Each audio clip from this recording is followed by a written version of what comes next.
Bang! Bang! Bang! The bright flashes of magic blinded Nie Yan as his health rapidly plummeted. Nie Yan hurriedly drank an intermediate health potion. There was no time to examine the properties of the Great Shield.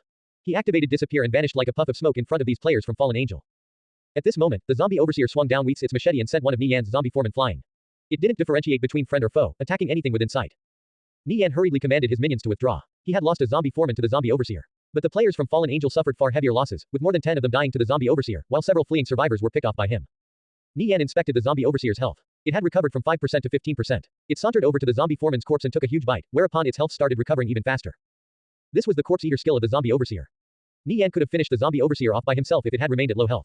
But now, it was impossible. He was forced to give up and retreat with Lil Gold and his two remaining zombie foremen. While the zombie overseer pursued the fleeing players from Fallen Angel, Nie Yan took advantage of the opportunity to pick up all the loot of the ground.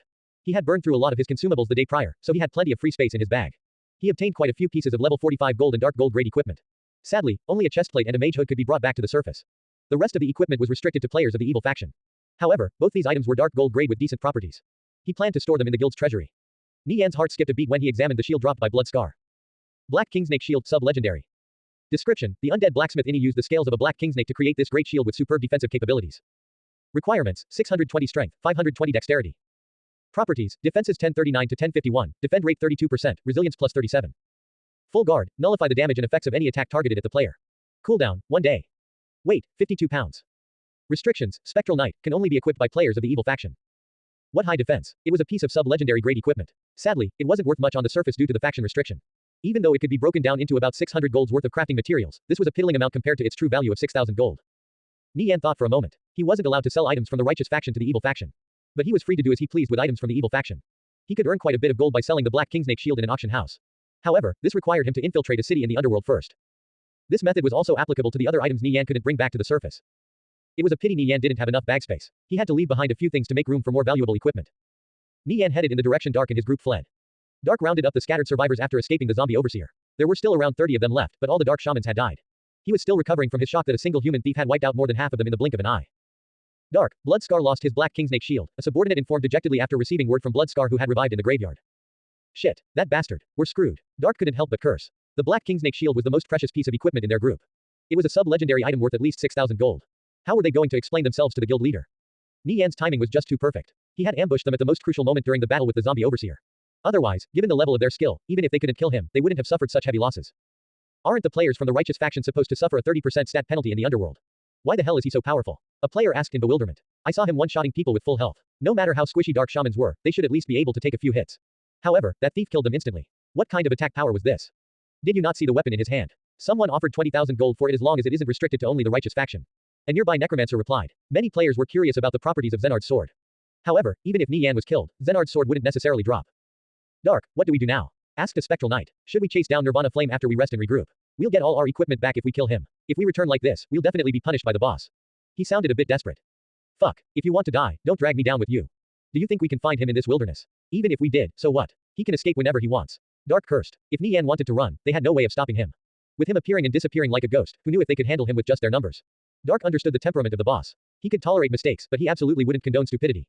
Everyone nervously scanned the darkness around them. Even if they went looking for Nie Yan, it was impossible to find him. At best, they might find his zombie foreman or Lil Gold. But that still wouldn't be useful in catching him. Everyone was dispirited. They could only return and endure the anger of the boss. I've reported sightings of Nirvana Flame in Falling Gully on the forums. I've also added that he has over 7,000 gold worth of evil faction equipment on him. Even if we don't do anything, I trust many people will come looking for him. Persimmon, have all the thieves gather here. There'll soon be a large number of players coming to look for him. Go scout around. It'll be best if you find his zombie foreman and golden dragon. Let's see if we can retrieve that Black Kingsnake shield. But remember, don't engage him. You guys aren't his match, Dark instructed.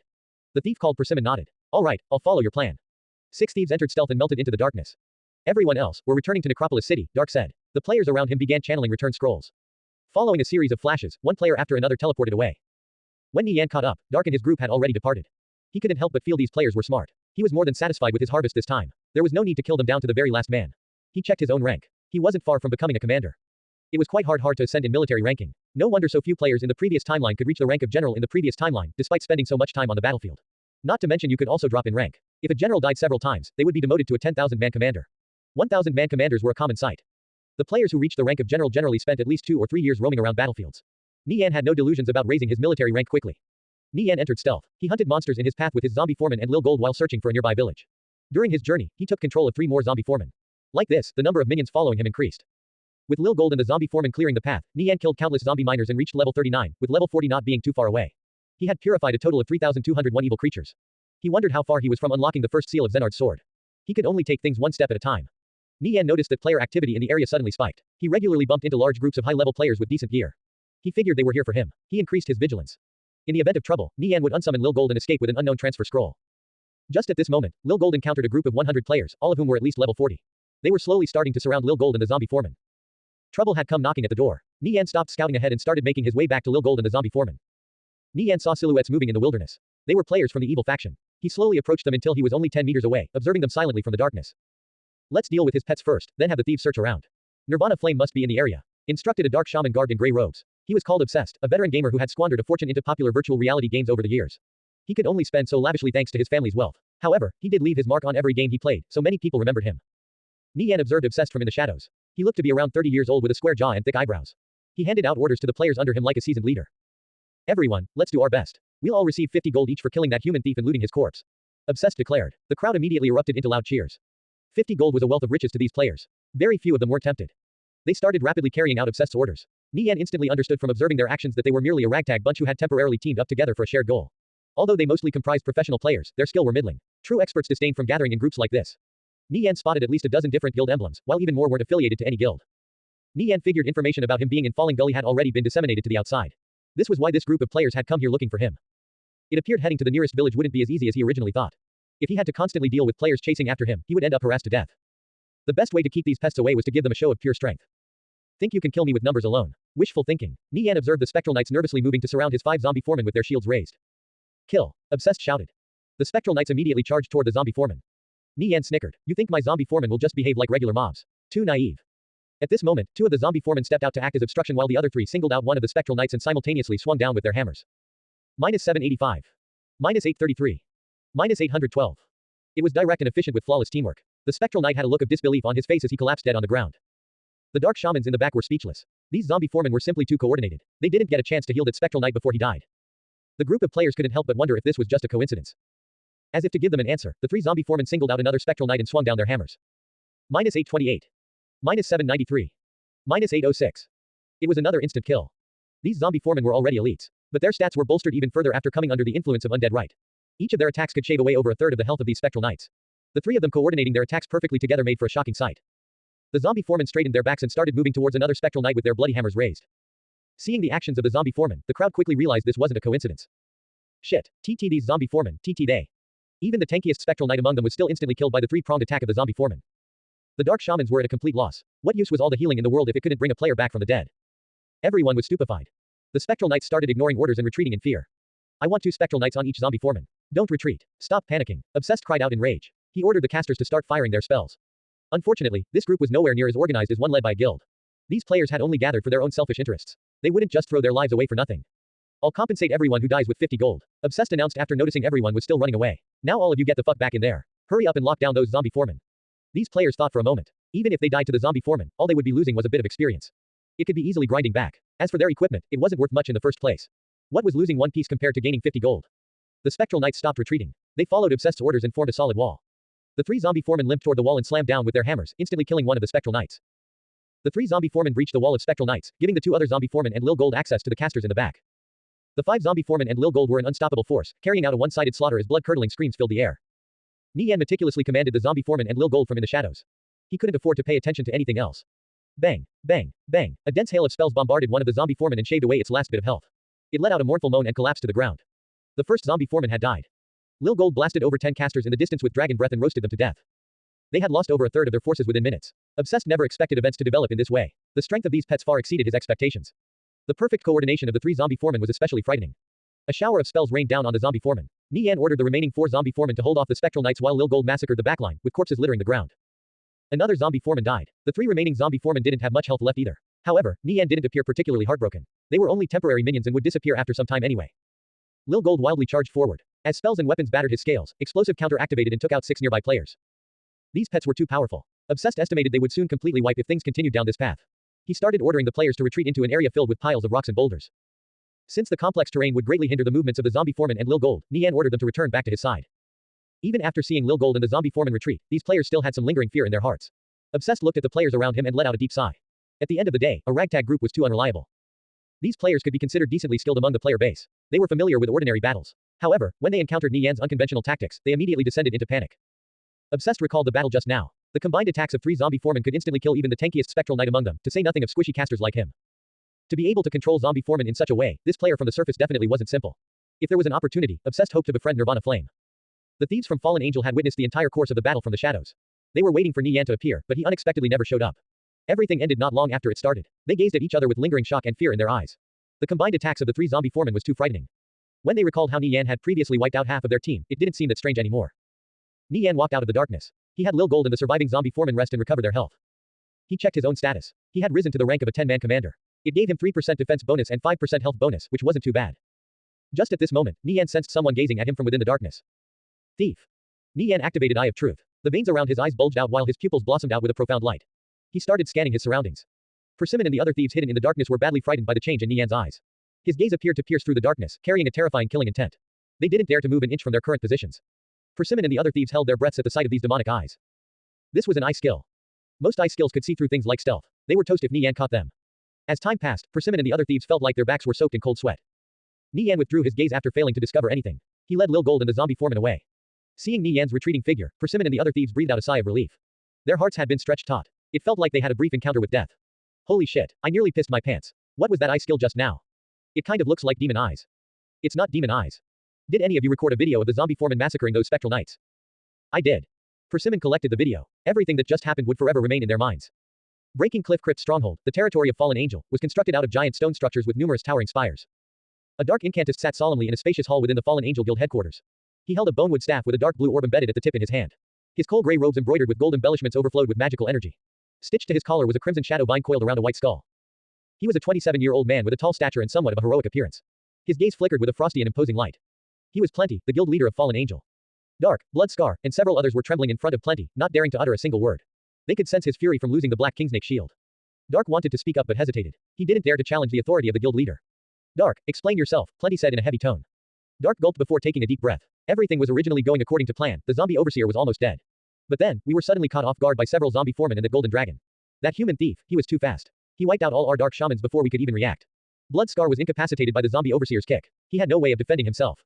Plenty cut off Dark. I'm not looking into who was at fault. However, I want the Black Kingsnake shield back at all costs. Did Persimmon report back with anything? Dark breathed out a sigh of relief after knowing Plenty wasn't going to punish anyone. He hurriedly replied, we last heard from Persimmon when he reported spotting that human thief's pets. I'll ask him for an update right now. Before long, Persimmon sent back a video. Boss, Persimmon sent over a video. I'll play it for everyone to watch. The video started off with 5 zombie foremen and a golden dragon crushing a group of 100 players. The zombie foremen were especially eye-catching as they swept everything before them with their perfectly synchronized 3-pronged attacks. Even though Nie Yan never appeared during the actual battle, one could imagine the mental drain of controlling 6 minions at the same time. Nie Yan finally revealed himself walking out of the darkness near the end. He seemed to sense something off and swung his head around, staring directly at the viewer. The veins around his eyes were visible, and his pupils shone with a soul-piercing light. Dark, Blood Scar, and the others gasped. Plenty tapped on the armrest of his throne. This fellow is a bit interesting. Have Persimmon continue tailing him. He debated whether or not he should dispatch a few hundred to 1,000 players to surround Nie Yan. Catching a thief, especially a highly skilled one, was no easy feat in the eternal night of the underworld. Dark inwardly rejoiced after seeing Plenty's mood lighten up. Persimmon's video had undoubtedly saved their hides. It wasn't due to their incompetence that they almost wiped, but rather the enemy was simply too powerful. Boss, what do we do now? Dark asked. Keep a watch over him. The Black Kingsnake shield isn't worth much on the surface, maybe a few hundred gold in raw materials. Its value in the underworld is more than tenfold higher. He surely know this as well. I doubt he'll be so foolish as to bring it back to the surface. Find someone to get in touch with him, Plenty ordered. He was determined to retrieve the Black Kingsnake shield at all costs. It was best if he could achieve this without force. But if things went down that path, so be it. No matter how strong Nie Yan was, Necropolis City was his domain. Even a dragon would fail to repress a local snake. Dark immediately passed down Plenty's orders to Persimmon. Persimmon's group was no match for Nie Yan, but they were still elite thieves. Tailing someone without being noticed, especially in this dark environment, was a relatively simple matter. They probably couldn't shadow Nie Yan directly, but tracking his zombie foreman and golden dragon was no problem. Bits and pieces of the battle between Nie Yan and the 100 players surfaced on Necropolis City's forums. Seeing everything had basically been revealed, Persimmon posted up the full video, which immediately rose up to the top. The 3-pronged attacks of the zombie foreman and Nie Yan's Eye of Truth left a deep impression on the players of Necropolis City. Even after slaughtering around 300 players in total, he was still running amok. His icy gaze brimming with killing intent and glowing eyes that pierced through the darkness were deeply imprinted into their minds. The players of Necropolis City began referring to Nie Yan as the Slaughter God. Only this nickname properly conveyed the reverence they felt for him. It was an apt description of a fierce character like him who had single-handedly repelled hundreds of level 40 and over players. Nie Yan's bounty subsequently rose to 1,000 gold. Add this to the more than 7,000 golds worth of evil faction equipment known to be on him, and the players of Necropolis City viewed him as a walking treasure vault. Many guilds were starting to grow restless, but they all restrained themselves because Fallen Angel had yet to take action. Fallen Angel was the top guild in Necropolis City. All the other guilds naturally followed their lead. Nie Yan continued traveling through Falling Gully.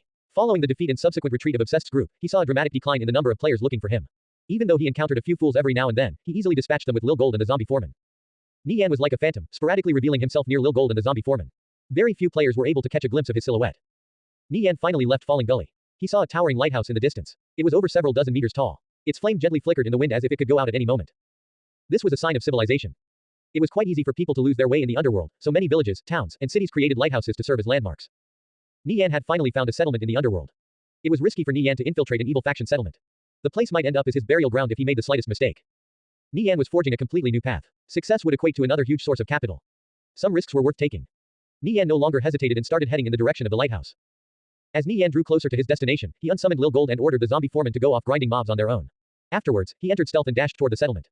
Persimmon and the other thieves were taken aback. They had completely lost sight of Nie Yan after he unsummoned Lil Gold. They didn't dare to get too close to Nie Yan. They could only rely on their night vision to keep track of him from afar. When they saw him disappear, they initially thought he had discovered them.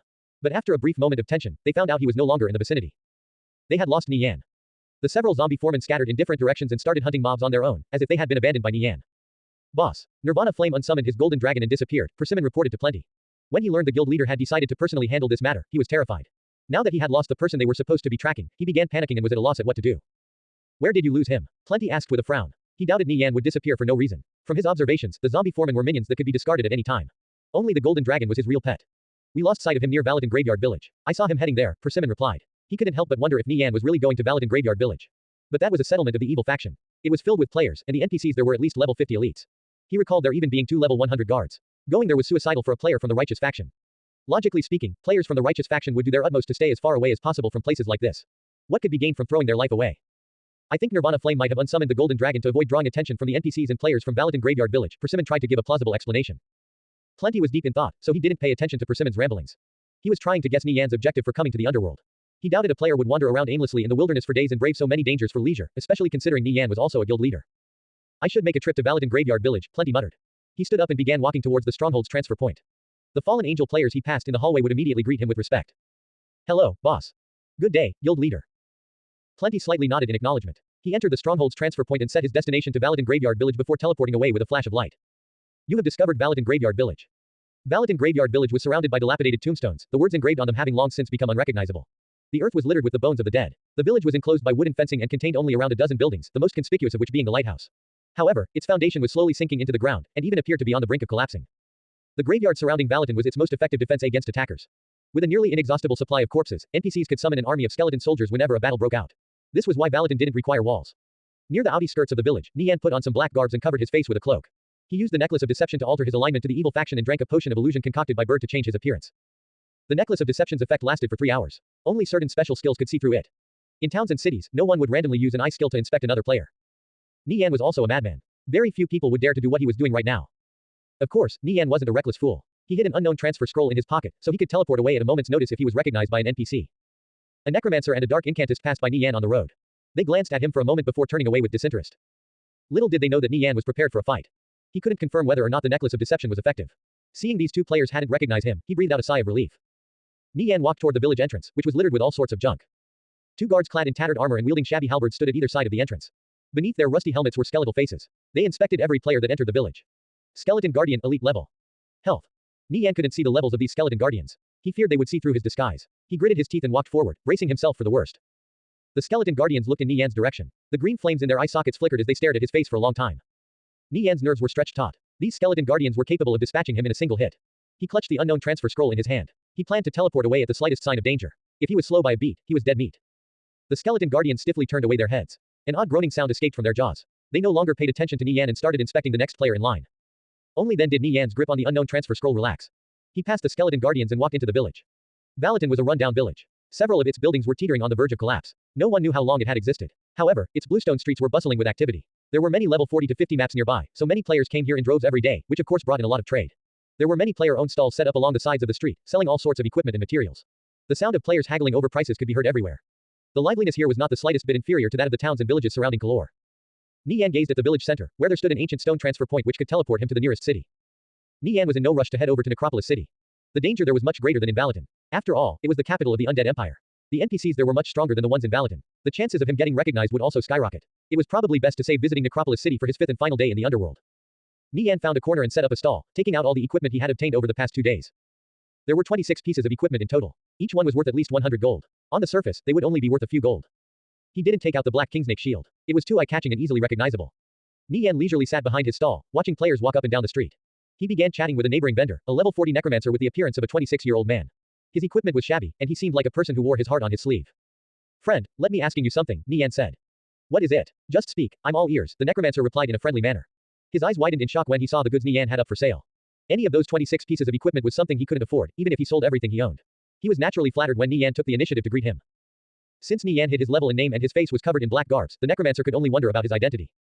What's your name? Nie Yan asked. He felt the necromancer was pleasing to the eye. I'm Life's a Drama, the necromancer replied. Ah, I like your name. Life's a Drama, can you tell me what the market price for night vision equipment is these days? Sure. Equipment with night vision +1 usually goes for around 5 silver. Equipment with night vision +2, Life's a Drama answered without thinking. He began listing out the prices in order from lowest to highest. Stop. Just tell me the prices from +7 and up, Nie Yan interrupted. It wasn't worthwhile for him to bring back night vision +1 and +2 equipment to the surface. Life's a Drama gazed at Nie Yan meaningfully. To only care about equipment with night vision +7 and up, the rich were truly different.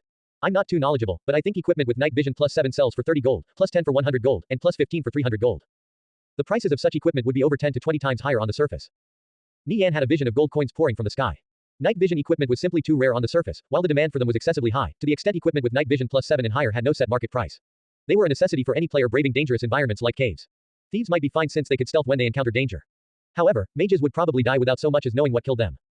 Hey, the equipment you're selling looks pretty valuable. I don't see any piece worth less than 100 gold, Life's a Drama couldn't help but remark. All the equipment in Nie Yan's stall combined was probably worth several thousand gold. Pick one that catches your eye. I'll gift it to you. Nie Yan chuckled. Life's a Drama failed to see the cunning glint in his eyes. He had suddenly thought of a brilliant idea. Why should he brave the dangers of Necropolis City when he could just get someone else to go there for him? It just so happened he had a suitable candidate right in front of him. Nie Yan could trade with players of the evil faction thanks to the necklace of deception. This was a wonderful loophole. When Nie Yan was disguised, players of the evil faction who unwittingly traded with him wouldn't be held accountable. If he was exposed, the authorities of the evil faction would investigate every player who had made contact with him to track down any traitors. No, it's fine. Life's a Drama hurriedly waved his hand. Nie Yan faintly smiled without saying anything. He was currently figuring out how he could bring his plan to fruition. Before long, a large crowd gathered around Nie Yan's stall. The reason was simple. The goods he was selling were of really high quality, something rarely seen. A tall spectral knight squeezed through the crowd and crouched down in front of Nie Yan's stall. He pointed at a chestplate and asked, how much? The chestplate had decent properties. It increased defense level by 1 as well as strength and endurance. Make an offer, Nie Yan replied. He just wanted to get rid of all this equipment as quickly as possible, so he planned to just take any reasonable offer. How about 300 gold? Nie Yan looked at the properties. He reckoned the price was fair, and he wasn't in the mood to haggle. Just as he was about to nod in agreement, Life's a Drama interrupted, your offer is too low. The defense level +1 alone increases the value by 200 gold. This chestplate is worth at least 500 gold. The spectral knight wanted to jump up and give Life's a Drama a beating. Why would a wealthy person like Nie Yan care about a measly 200 gold? It was obviously he only set up a stall here because he wanted to get rid of the equipment quickly. He was just about to get a good deal on that chestplate, but the neighboring stall owner ruined everything.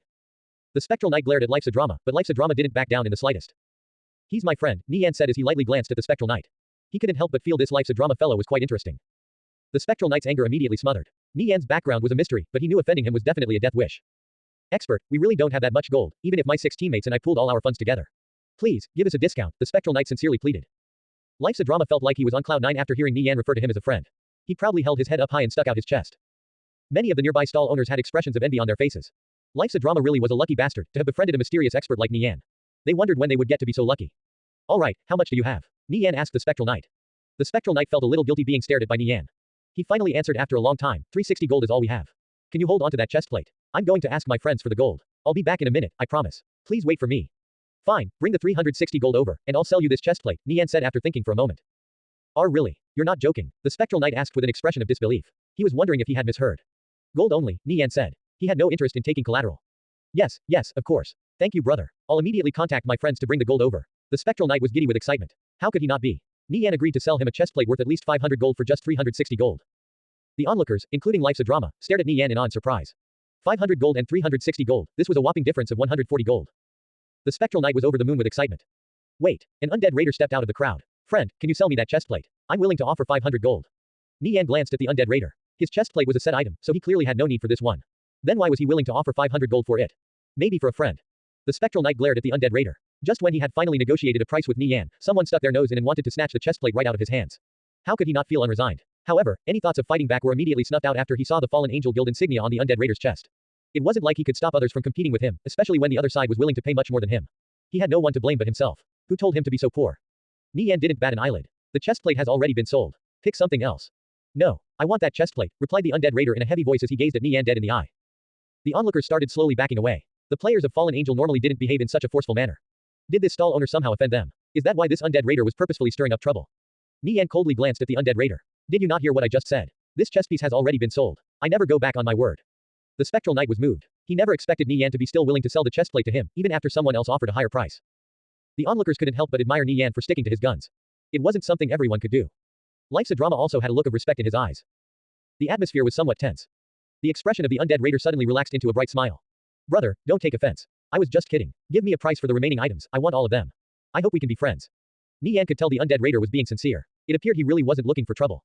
Nie Yan turned to Life's a drama. Hey, can you do me a favor? Give me the total for the remaining items according to market price. No problem. Life's a drama began calculating the value of the items, one after another. Before long, the friend of the spectral knight arrived with the gold and completed the trade for the chest plate with Nie Yan. I really can't thank you enough for selling me this chest plate. How about we add each other as friends? If you ever need anything in the future, just let me know. The spectral knight sincerely said. He really admired Nie Yan's character. No need. Just tell me your name. If that day ever comes, I'll come looking for you, Nie Yan said. There was no harm in making a few more contacts in the underworld. I'm called Street Wanderer. The spectral knight introduced himself. Nie Yan nodded. I'll remember your name. The spectral knight turned to Life's a drama. I'm sorry about earlier. I was really anxious about getting that chest plate. Please don't take it to heart. Life's a drama waved his hand and smiled. No problem. I've already forgotten about it. Street Wanderer added Life's a drama as a friend before happily departing with chest plate in hand. Life's a drama quoted the remaining items at around 3,900 gold. Just give me 3,500 gold. Nie Yan looked at the undead raider. Since Life's a drama wasn't an objective third party, it would be difficult for him not to slightly lean in his favor when evaluating the worth of these items. Given their quality, he felt 3,500 gold was a fair price. All right, deal. The undead raider didn't bother haggling and confirmed the trade with Nie Yan right away. Nie Yan glanced at his bag. He had finally made his first real profit since arriving in the underworld. The undead raider smiled and held out his hand for a handshake. Let's be friends. I'm proud War Lance. What should I call you? Nie Yan sized up War Lance. Given he wore a full set of level 45 dark gold grade equipment, he should be pretty strong. He looked to be around 22 years old and gave off the feeling of a lone wolf. Undead raiders were similar to berserkers in that they specialized in PvP. Undead raider was probably a top-notch player, on the same level as Monochrome and Edgeless. Nie Yan extended out his hand and was just about to invent a name. Actually, no need to introduce yourself. I already know who you are, War Lance whispered. Nie Yan's heart shook. His eyes narrowed and flashed with a frightening glint. However, he didn't take any action. How did his cover get blown, and why hadn't War Lance outed him to the NPCs despite knowing his identity? Nie Yan wondered why War Lance got into contact with him. Nie Yan remained vigilant. He was ready to crush the unknown transfer scroll in his hand and teleport away at a moment's notice. Some of the equipment you're selling used to belong to my fellow guild members, including the chestplate you sold to that spectral knight. Since I bought them all from you, I naturally didn't come with malicious intent. My guild leader wants to meet you, War Lance explained as if he already knew what was on Nie Yan's mind. He was surprised to see Nie Yan had snuck in here by using a skill to alter his alignment and admired such courage. There was no way he himself would dare to infiltrate a settlement in the righteous faction. The guild leader of Fallen Angel. Nie Yan pondered to himself. He was trying to guess the intentions of the other party. Even though Fallen Angel and Askickers United belong to different factions, we don't have any conflicting interests. It would be mutually beneficial for both of us to work together, War Lance said. Unless the righteous faction and evil faction became embroiled in an all-out war, Fallen Angel and Askickers United would probably never directly clash. With this being the case, there was an opportunity for cooperation. Logically speaking, it was impossible for players from opposing factions to cooperate. However, things were different since Nie Yan could alter his alignment. Where is your guild leader? Nie Yan asked. Since the other side could locate him within a sea of people, they definitely weren't lacking in ability. He was somewhat interested in the prospect of working together. Please remember, we don't know you, War Lance stressed.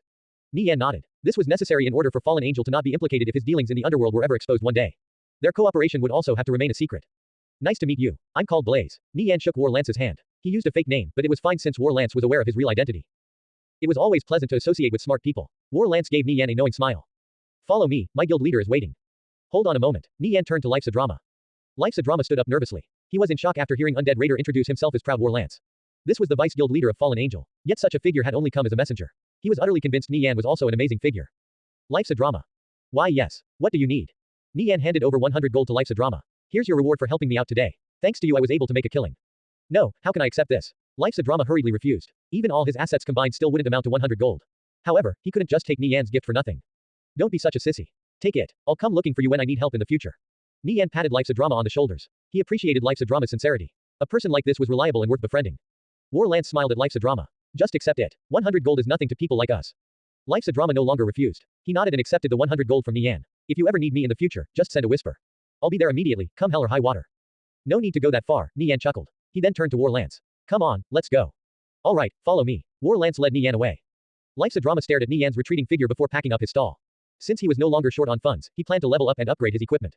It would be disgraceful if he wasn't of any use the next time Nie Yan called for his help. Nie Yan and War Lance walked past many streets before arriving at a small tavern. The furnishings were old-fashioned, and the lighting was a dim yellow. An old fat man stood behind the counter muttering something under his breath. Rows of shabby-looking chairs and beaten-up tables filled the tavern. There weren't many players about, as only those with a specific purpose came here. No one would choose to waste their time sitting around such a dingy place. A man who looked to be in his late 20s sat quietly at a table in the corner. He wore an ash-gray robe and his hand rested on a bonewood staff. The man raised his glass in greeting as Nie Yan approached. Nie Yan's gaze immediately sharpened. The familiar figure before him brought back yet another tide of old memories. This was the head of Fallen Angel. During the interfaction conflicts of the previous timeline, Plenty had personally led an army of tens of thousands on a slaughter in Kalor. They kicked off their campaign by steamrolling Lincoln Village before seizing control over 6 strongholds near Kalor.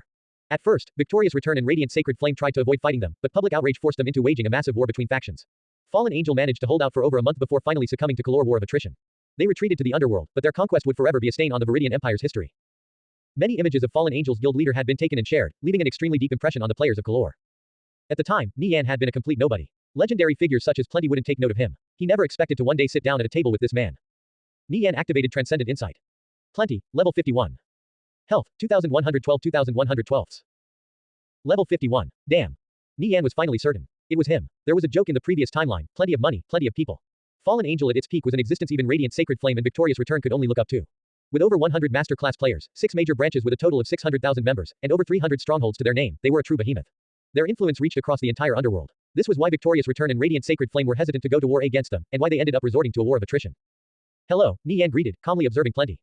Sit, Plenty replied, unfazed by Nie Yan's gaze. Nie Yan sat across from him, inwardly marveling about how things had changed. Having seen so much in his 2 lives, he naturally wasn't fazed by Plenty's status. He was confident Asskickers United would grow to be no weaker than Fallen Angel at their prime.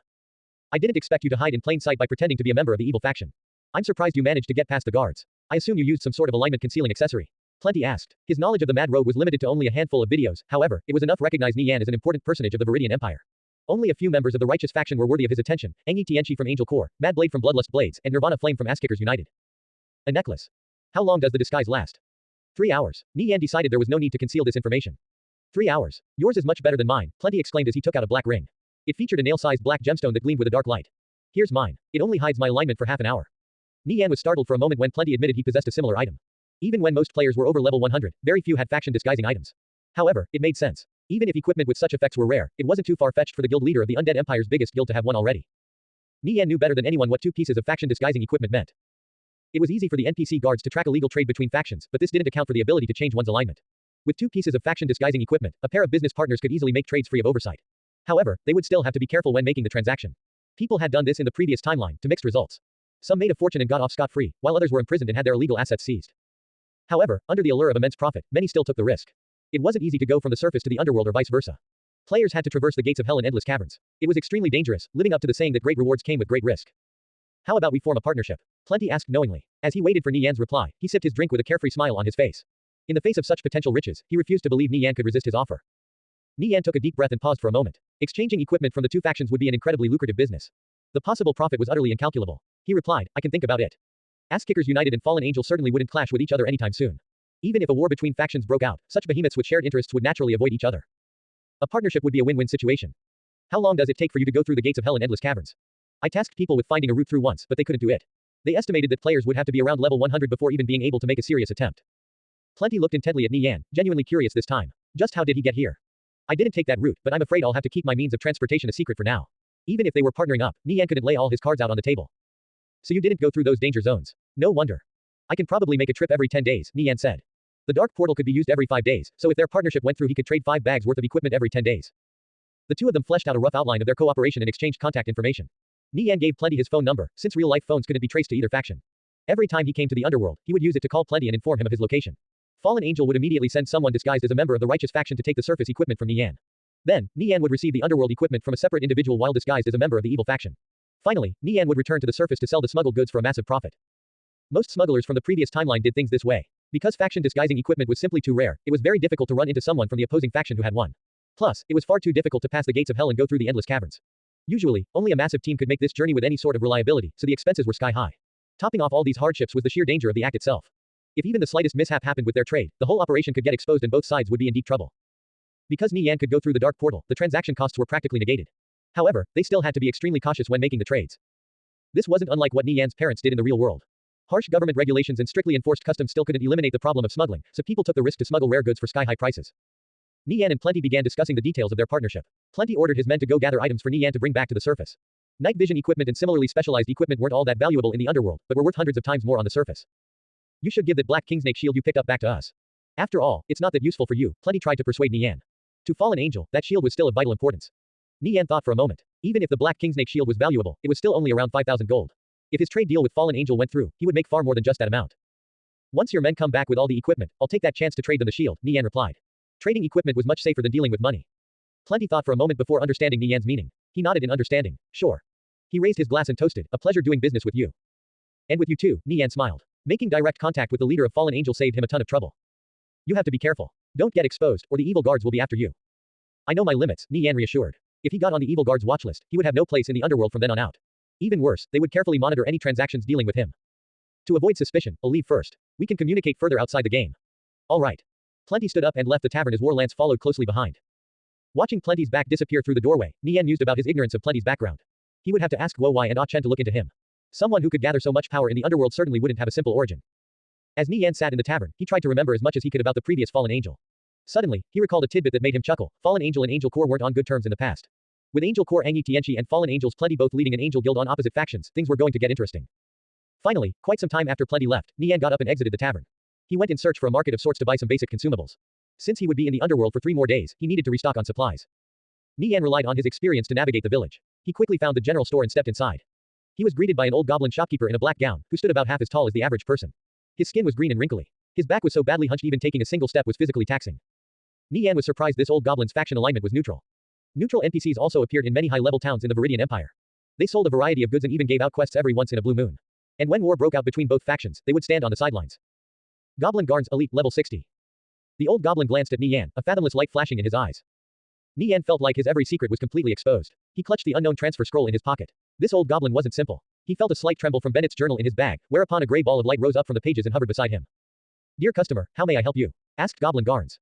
A shop window appeared in front of Nie Yan's eyes and displayed a variety of goods which included potions, spring water, and bread. He stuffed one of his bags to the brim with consumables, then turned his attention to an item that caught his eye from the start, a blue potion with a strange open-mouthed bottle design. The liquid inside was turbid with chunks of mystery matter floating above its surface. Nie Yan inspected the potion. Soul potion, unknown effect. Price, 600 gold. Noticing Nie Yan's eyes on the potion, Goblin Garns said, this is a soul potion. Rumors say it allows you to peer into the deepest memories of a deceased soul. It's sold in many potion shops. Nie Yan met eyes with Goblin Garns whose gaze seemed to pierce his soul. Nie Yan pondered for a moment before buying a soul potion. It was worth the price if it could help him progress in Empress Fina's quest. Objects with souls contain powerful magical power.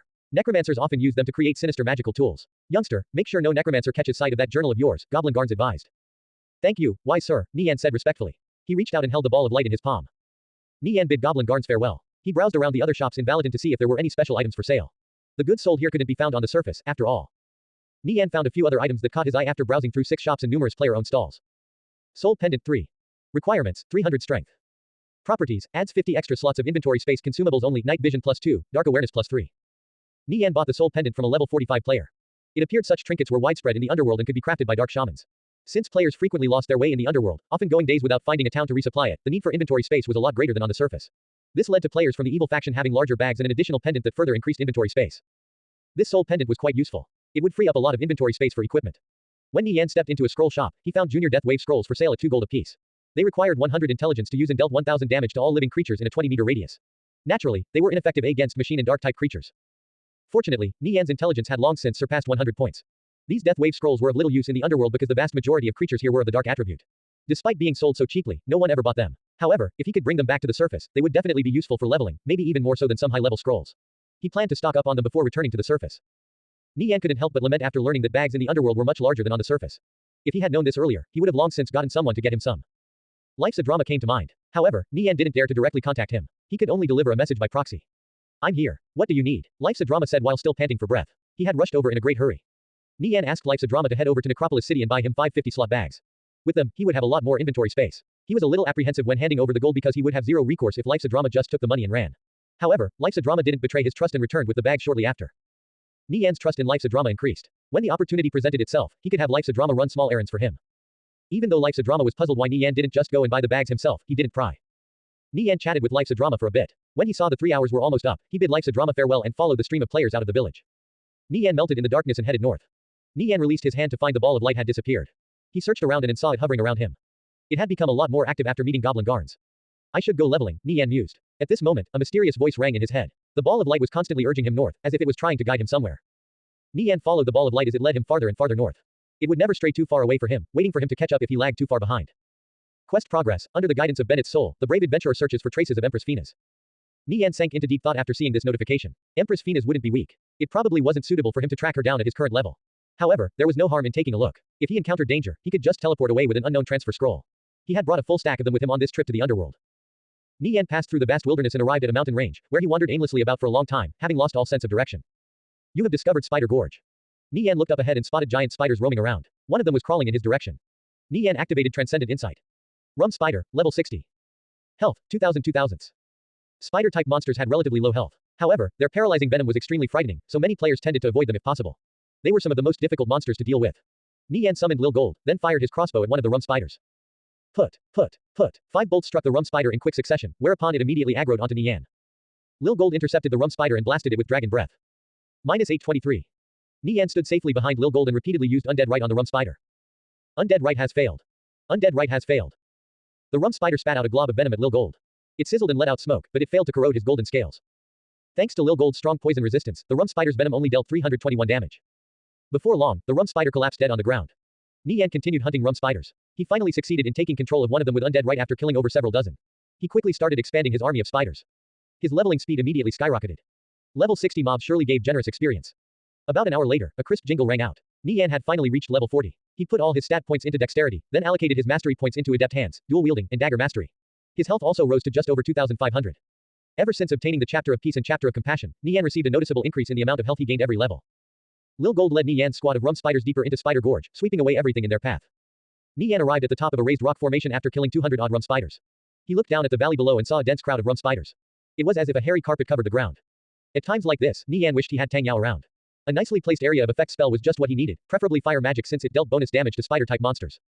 Nie Yan looked around. There were cliff walls all around him. Ordinary players would be forced to clear away these rum spiders to get past. However, he could just use the crawler ring.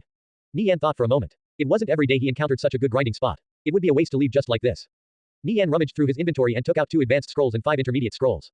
I should stock up on more advanced scrolls with area of effect magic next time. The cold winds howled as sharp cries rang out in the darkness. Nie Yan created a huge commotion by ordering his rum spiders to start wantonly attacking their own in the valley below. Nie Yan hurriedly gave the order to retreat. His rum spiders started running back to him, with a swarm of hostile rum spiders lagging not too far behind. He took out an advanced scroll and started chanting series of cryptic syllables as magical energy swirled around him. Nie Yan had 122 intelligence, something hardly seen among thieves. This was thanks to humans having higher intelligence than other races, and a host of items on him that boosted his intelligence, such as the chapters from the Book of Order. Nie Yan's high intelligence allowed him to use the vast majority of scrolls and magical tools without a problem. The hostile rum spiders were getting ever closer. There were hundreds of them within a radius of 30 meters. At this moment, Nie Yan finished chanting out the last syllable as a blazing cloud emerged in the sky and started raining down fire. Everything within a 20-meter radius was engulfed in a raging inferno, resembling a scene straight out of hell. The rum spiders let out miserable shrieks as damage values rose up into the sky. Half a minute later, most of them lay dead on the ground. Nie Yan saw his experience bar fill up to 73%. This was impressive given that he had leveled up just recently. The blaze eventually died down, unveiling a tableau of devastation with charred corpses strewn everywhere. Nie Yan had lost 2 of his own rum spiders in the process. He finished off the remaining rum spiders in the vicinity, then started picking up the loot. Nie Yan collected a total of 3 gold and a mountain of junk. He kept the valuable drops and left behind the rest to avoid bloating his inventory. A certain piece of loot in particular caught Nie Yan's eye. It was a black skull roughly the size of a fist. A sapphire gem was embedded into its forehead, and green flames flickered from its eye sockets. Conjuring Skull, medium. Requirements, 500 intelligence. Description, this conjuring skull is a medium for summoning undead creatures and spirits as servants.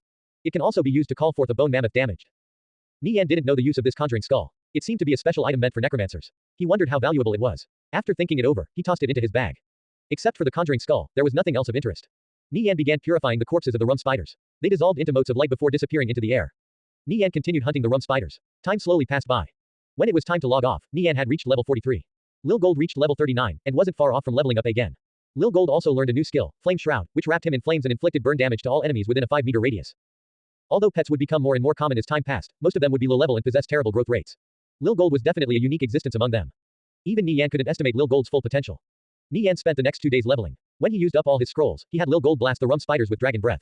The leveling speed was decent to say the least. He had reached level 47 and obtained quite a bit of loot. Checking the level leaderboards, Tang Yao was still in the lead at level 53. Bloodlust Mad Blade was also level 53, but he was still lagging a bit behind. The underworld was an unfamiliar place to Nie Yan. Back on the surface, his leveling speed would surely be several times faster. Nie Yan had killed several thousand rum spiders without finding another item like the conjuring skull.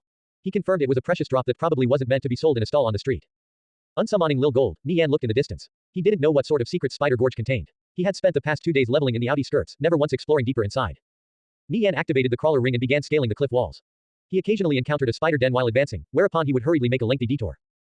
After passing through a narrow stretch of valley, Nie Yan could make out a few buildings in the distance. Their lights were faint in the darkness. The ball of light hovering around Nie Yan seemed to sense something and started trembling in excitement. You have discovered the Karasi Arachne tribe. It could be related to Empress Fina's quest. Nie Yan continued crawling and encountered a 10-meter-wide river that cut through the valley. A dense layer of algae coated the water's surface and gave off a noxious stench. It was probably highly toxic. He put on the leaper ring and jumped over to the other side, sticking to the cliff wall like a gecko. Nie Yan crawled back to the ground. He entered stealth and began making his way towards the settlement in the distance. This village appeared to be closed off from the rest of the world. It was surrounded on all four sides by cliff walls and a highly toxic river. It was impossible to reach the opposite bank without a special item like the leaper ring or levitate ring. Nie Yan crossed a patch of trees and encountered an Arachne up ahead. He slowly drew closer and activated Transcendent Insight. Arachne, level 60. Health, 3000 3000s. There were no others in the vicinity. Nie Yan approached the Arachne from behind. The Arachne was hunting insects when Nie Yan launched a sneak attack with Zenard's sword. The Arachne panicked and tried to run away. However, Nie Yan landed a smothering strike squarely on the back of its head. He followed up with backstab and eviscerate. Immediately, its corpse collapsed in front of his feet. Nie Yan couldn't allow that Arachne to escape. It would have alerted the village to his presence. Nie Yan activated the Pearl of Disguise, his appearance transforming into that of the Arachne he had just killed. He continued toward the village. He encountered many Arachne along the way. They were either hunting insects or crafting various tools. Do-do-do, Darude, Nie Yan heard strange sound coming from their mouths, as if they were saying something. However, he didn't understand any of it. Conviction's language system was wonderful, containing a variety of different languages with hundreds of dialects. For example, the undead language contained 6 dialects each with subtle differences. The players from the undead Empire communicated in the undead language. If Nie Yan hadn't learned the Vanvia undead language, he wouldn't have been able to understand a single word they said. The system automatically translated any language the player learned. When Nie Yan was talking to the players in Valadin village, he was naturally speaking in the undead language. If a player visited a library to learn the language of another race, particularly one from an opposing faction, it would cost tens of thousands of gold. This was an additional barrier to players from different factions communicating. Nie Yan didn't know the language of the Arachne. It was simply too uncommon. He could only keep silent, otherwise, his cover would be blown. The ball of light was still floating by Nie Yan's side. He had already spotted elite class Arachne in the vicinity. He was afraid of being discovered and clutched an unknown transfer scroll in his hand, planning to teleport away at the first sign of trouble. Nie Yan discovered the Arachne couldn't see the ball of light floating next to him. It was a faint light fluttering by his side just like a fairy. He guessed it was Bennett's soul. He wondered if it still had any of its memories. Was it possible to retrieve some clues by using the soul potion? Nie Yan entered the village. Some of the Arachne were chatting together in groups. Their ugly appearances were quite frightening in the darkness. It was a village of horrors. Some of the Arachne greeted Nie Yan when they spotted him. However, he didn't understand what they were saying, so he could only pretend he didn't hear them. Nie Yan brushed past many Arachne on the muddy roads. He spotted a fairly grand building up ahead. It was 3 stories tall with a flight of stairs connecting to the second floor. It looked a bit old, but it was the most conspicuous thing he had seen so far. He suspected it contained something important. Nie Yan hesitated for a moment before sneaking into the building. He carefully searched around on the first and second floor but failed to find anything. When he climbed up to the third floor, he discovered 2 Arachne in plate armor guarding a dark gold-gray treasure chest tucked away in a corner. It was made out of some unknown material and was covered in mysterious runes and designs. The 2 Arachne seemed to sense something. Their gaze swept over the staircase, but they failed to find anything and returned to their idle state. Nie Yan inspected the 2 Arachne with Transcendent Insight. Arachne Ilbich Elite level 60. Health 12,000 12,000s. Arachne Israel Elite level 60. Health 11,700 11,700s. Nie Yan frowned. It would be difficult for him to deal with 2 elites all by himself. Furthermore, he couldn't create too much noise, otherwise, he would attract other Arachne to the scene. Nie Yan couldn't summon Lil Gold in such a confined space, fearing his immense weight would cause the wooden building to collapse. Nie Yan glanced at his skill bar. Killing one of the elites in a short time was no problem, but he was afraid the second would alert the other Arachne over. Then, he would be completely surrounded. It was mandatory to kill both elite Arachne before they could rally their comrades. Nie Yan's eyes lit up when his gaze fell on divine recruitment. He had a plan. Nie Yan returned to the second floor. He opened divine recruitment and chose to employ the rank 5 paladin Kali Si, who had over 3,600 health and 150% of his other stats. With an employment fee of 300 gold per hour, he had to make every second count. A silver-armored paladin wielding a great sword emerged before Nie Yan. She was taller than him by a head with a lean and muscular build. Greetings, Sir Devil Slayer. How may I be of service? Kali Si asked in a respectful tone. Her mission, like the other paladins from the divine recruitment skill, was to serve the Devil Slayer with absolute loyalty. Nie Yan's party size increased by 1. His newest member, Kali Si, would do anything he tasked her with. Her combat strength was unquestionable, in part thanks to the powerful skills at her disposal. There were over 20 blessings and 10 basic attack skills, including Holy Strike, Divine Punishment, and Purification. Nie Yan had Kali Si cast 5 blessings on him, increasing all his stats by roughly 20%. Nie Yan entered stealth and climbed back up to the 3rd floor. He carefully hid in a corner. The 2 Arachne guards patrolling the 3rd floor didn't detect Nie Yan's presence. Nie Yan ordered Kali Si to climb up to the 3rd floor. Her steps were purposefully loud to alert the 2 Arachne guards. They immediately charged toward this intruder. Kali Si greeted them with a swing of her great sword, Holy Strike. Her blade lit up with a brilliant radiance. At this moment, Nie Yan took action. Gale Ambush. Shadow Slaughter. Apocalyptic Extinction. Nie Yan dashed toward Arachne Ilbich like a gust of wind and struck it in the back of the head with Smothering Strike. The flames around Zenard's sword flared as Nie Yan followed up with Backstab, Eviscerate, and Lacerate. -928. -939. -923.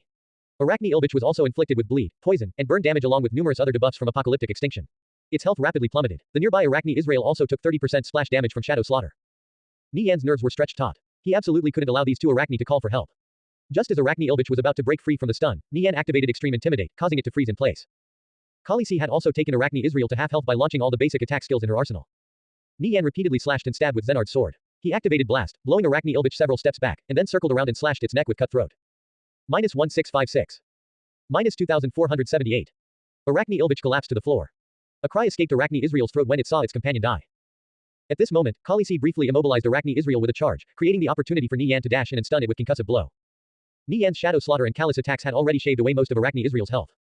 Nie Yan unleashed a final flurry of attacks on Arachne Israel's back, while Khaleesi slashed away at the front. Her attacks weren't to be underestimated. She was fully capable of dealing over 1,000 damage with each blow of her sword. When the stun from concussive blow wore off, Arachne Israel stumbled a bit before falling to the floor. Nie Yan collected the equipment that dropped on the ground. Sadly, they were restricted to the evil faction, so he could only sell them when he returned to Valatin village. Looking out the window sill, Nie Yan breathed out a sigh of relief.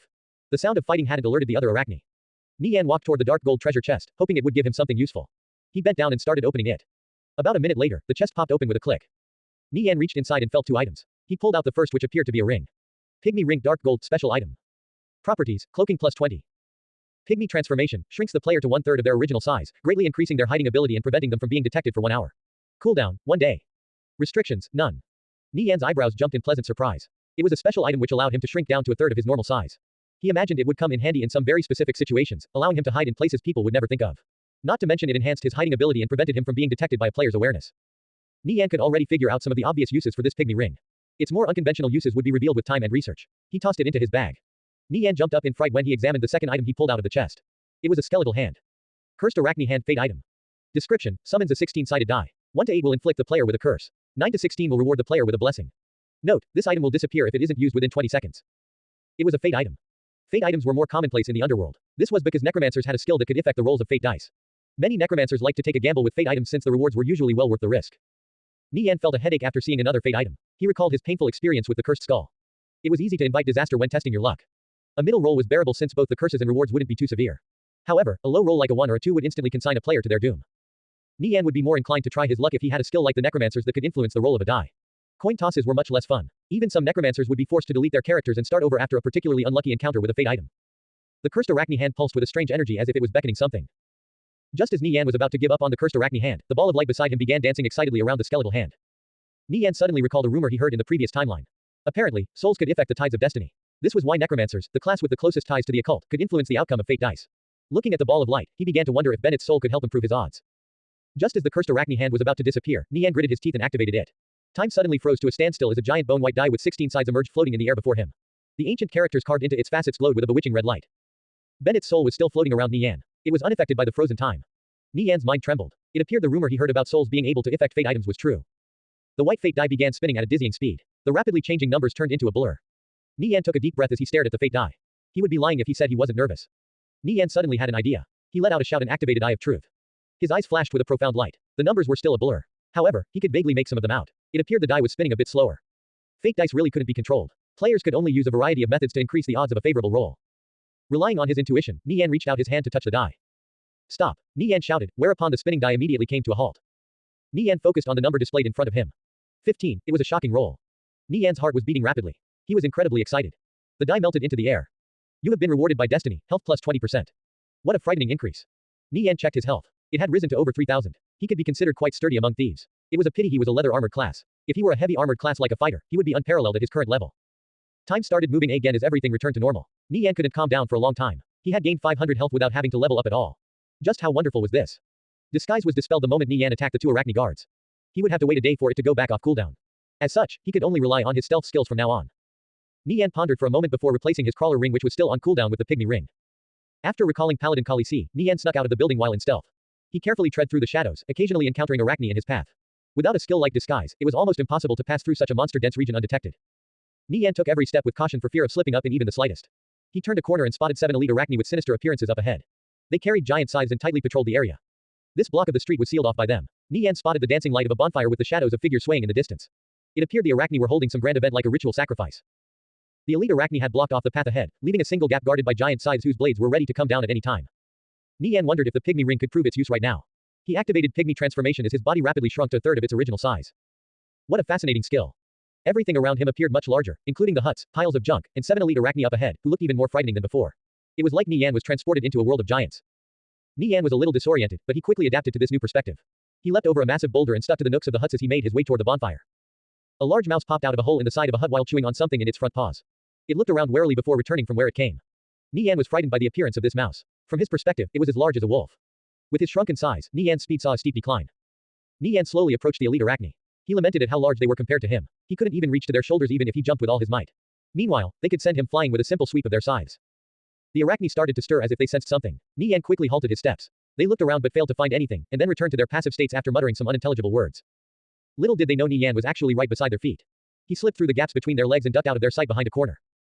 It was easier than Nie Yan expected. Nie Yan passed through a narrow alley and arrived at an open square. There was an altar with a blazing bonfire at the center surrounded by a dense crowd of arachne. An elder arachne stood high atop a platform. His skin was old and wrinkled like tree bark, and his back was so badly hunched even taking a single step was difficult. He held a wooden staff in one hand and in the other a crimson thorn, which glittered brilliantly under the glow of the flames. A young arachne girl was bound to a wooden pole above the bonfire. She wore a fatigued expression on her face. The elder arachne mumbled out some gibberish and waved its staff as magical energy began swirling around his hand. They seemed to be performing some sort of ancient ritual.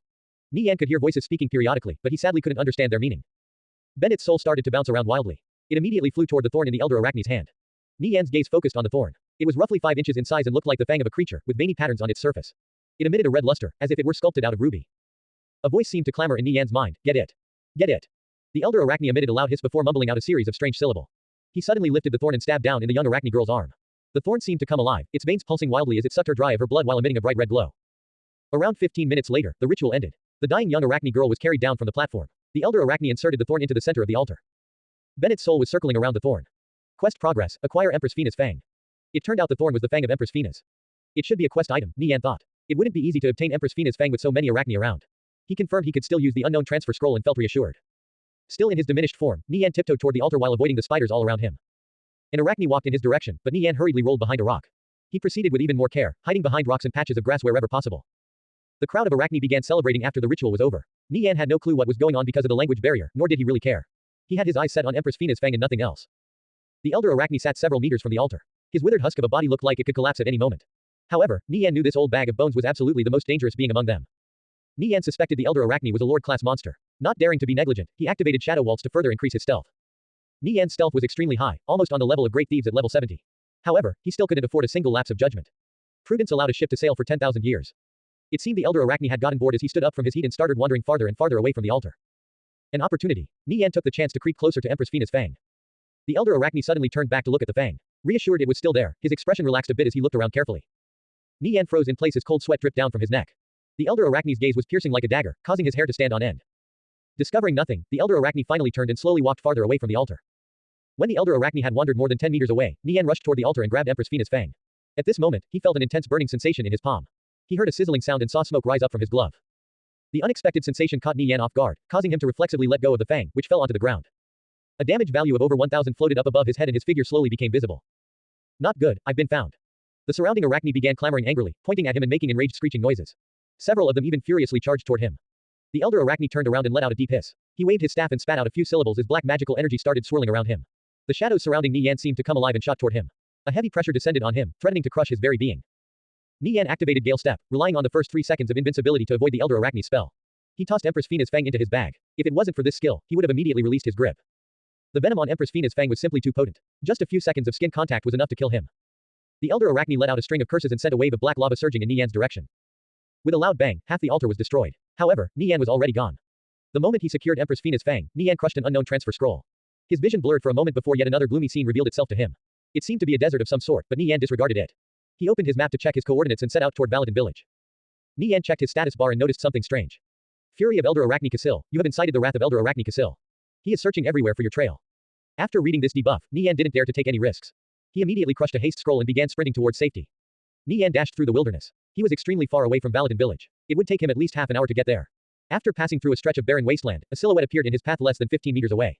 It was Elder Arachne Casil. Casil waved his staff, blotting out the sky with black clouds which rained down torrent of flames. Nie Yan had no idea how this damn spider phobie caught up to him so quickly. Just as he was about to be engulfed by Casil's spell, Nie Yan once again crushed an unknown transfer scroll and teleported away. Nie Yan reappeared in a dense jungle. He ascertained his location before immediately running towards Valadin village at maximum speed. Using all the speed-boosting abilities at his disposal, he dashed out from the trees and flitted across a vast grassland. Nie Yan was forced to use unknown transfer scrolls again and again in an attempt to escape Elder Arachne Casil's pursuit. Finally, he was sent to a location only 3 minutes away from Valadin village. He immediately sprinted toward the town like a madman, practically flying over the ground. Nie Yan would be out of luck if he couldn't get away this time.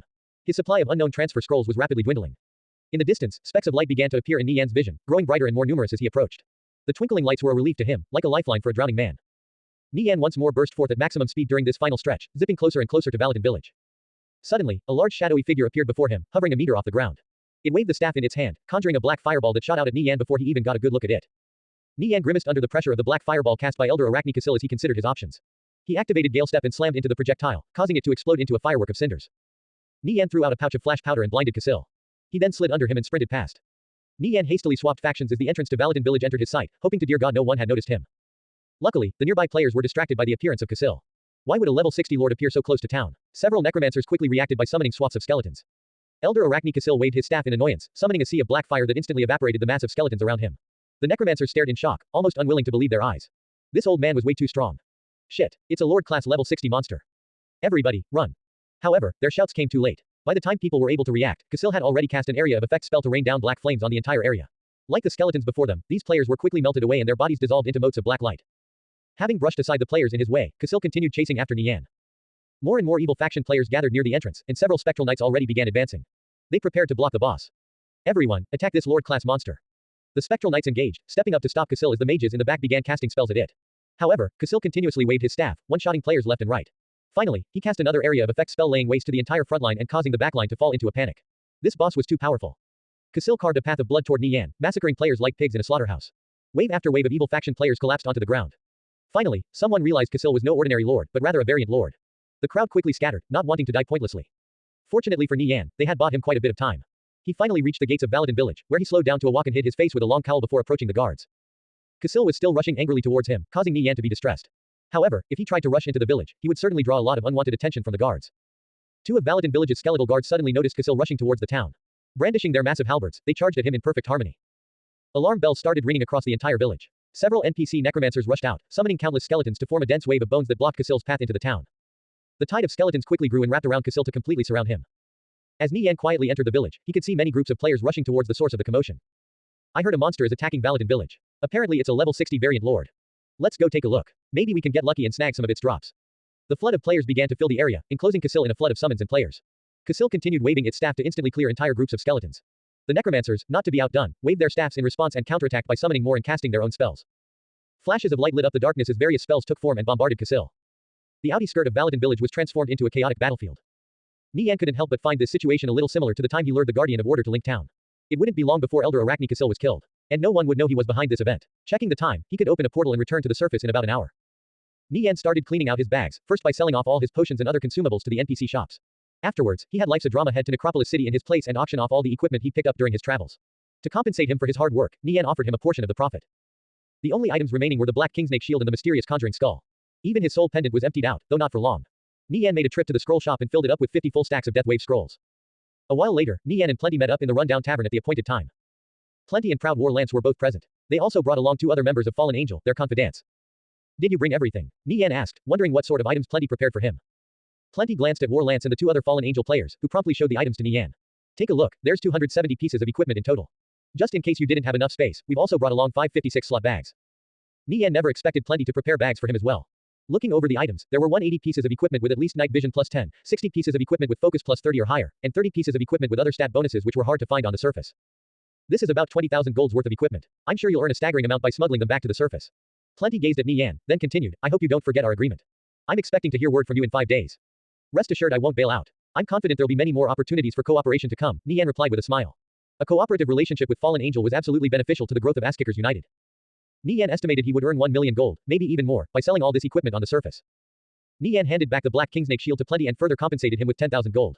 Like this, all debts were fairly settled. Even if the guards of the Undead Empire discovered his identity, they could simply deny knowing he was a player from the righteous faction since he was disguised as a member of the evil faction when they traded with him.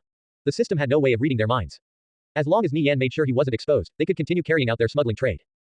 You're the one who brought that level 60 variant lord here? Plenty asked. He had a vague suspicion Nie Yan was the one behind this mess. How's the situation outside? Nie Yan asked with a faint smile, not denying anything. That Elder Arachne is pretty strong. He's killed 3 of the NPCs in Valadin village and over 180 players. However, he won't last much longer. Plenty couldn't help but view Nie Yan in a new light, wondering just how he managed to lead such a powerful variant lord from deep in the wilderness all the way to Valadin village.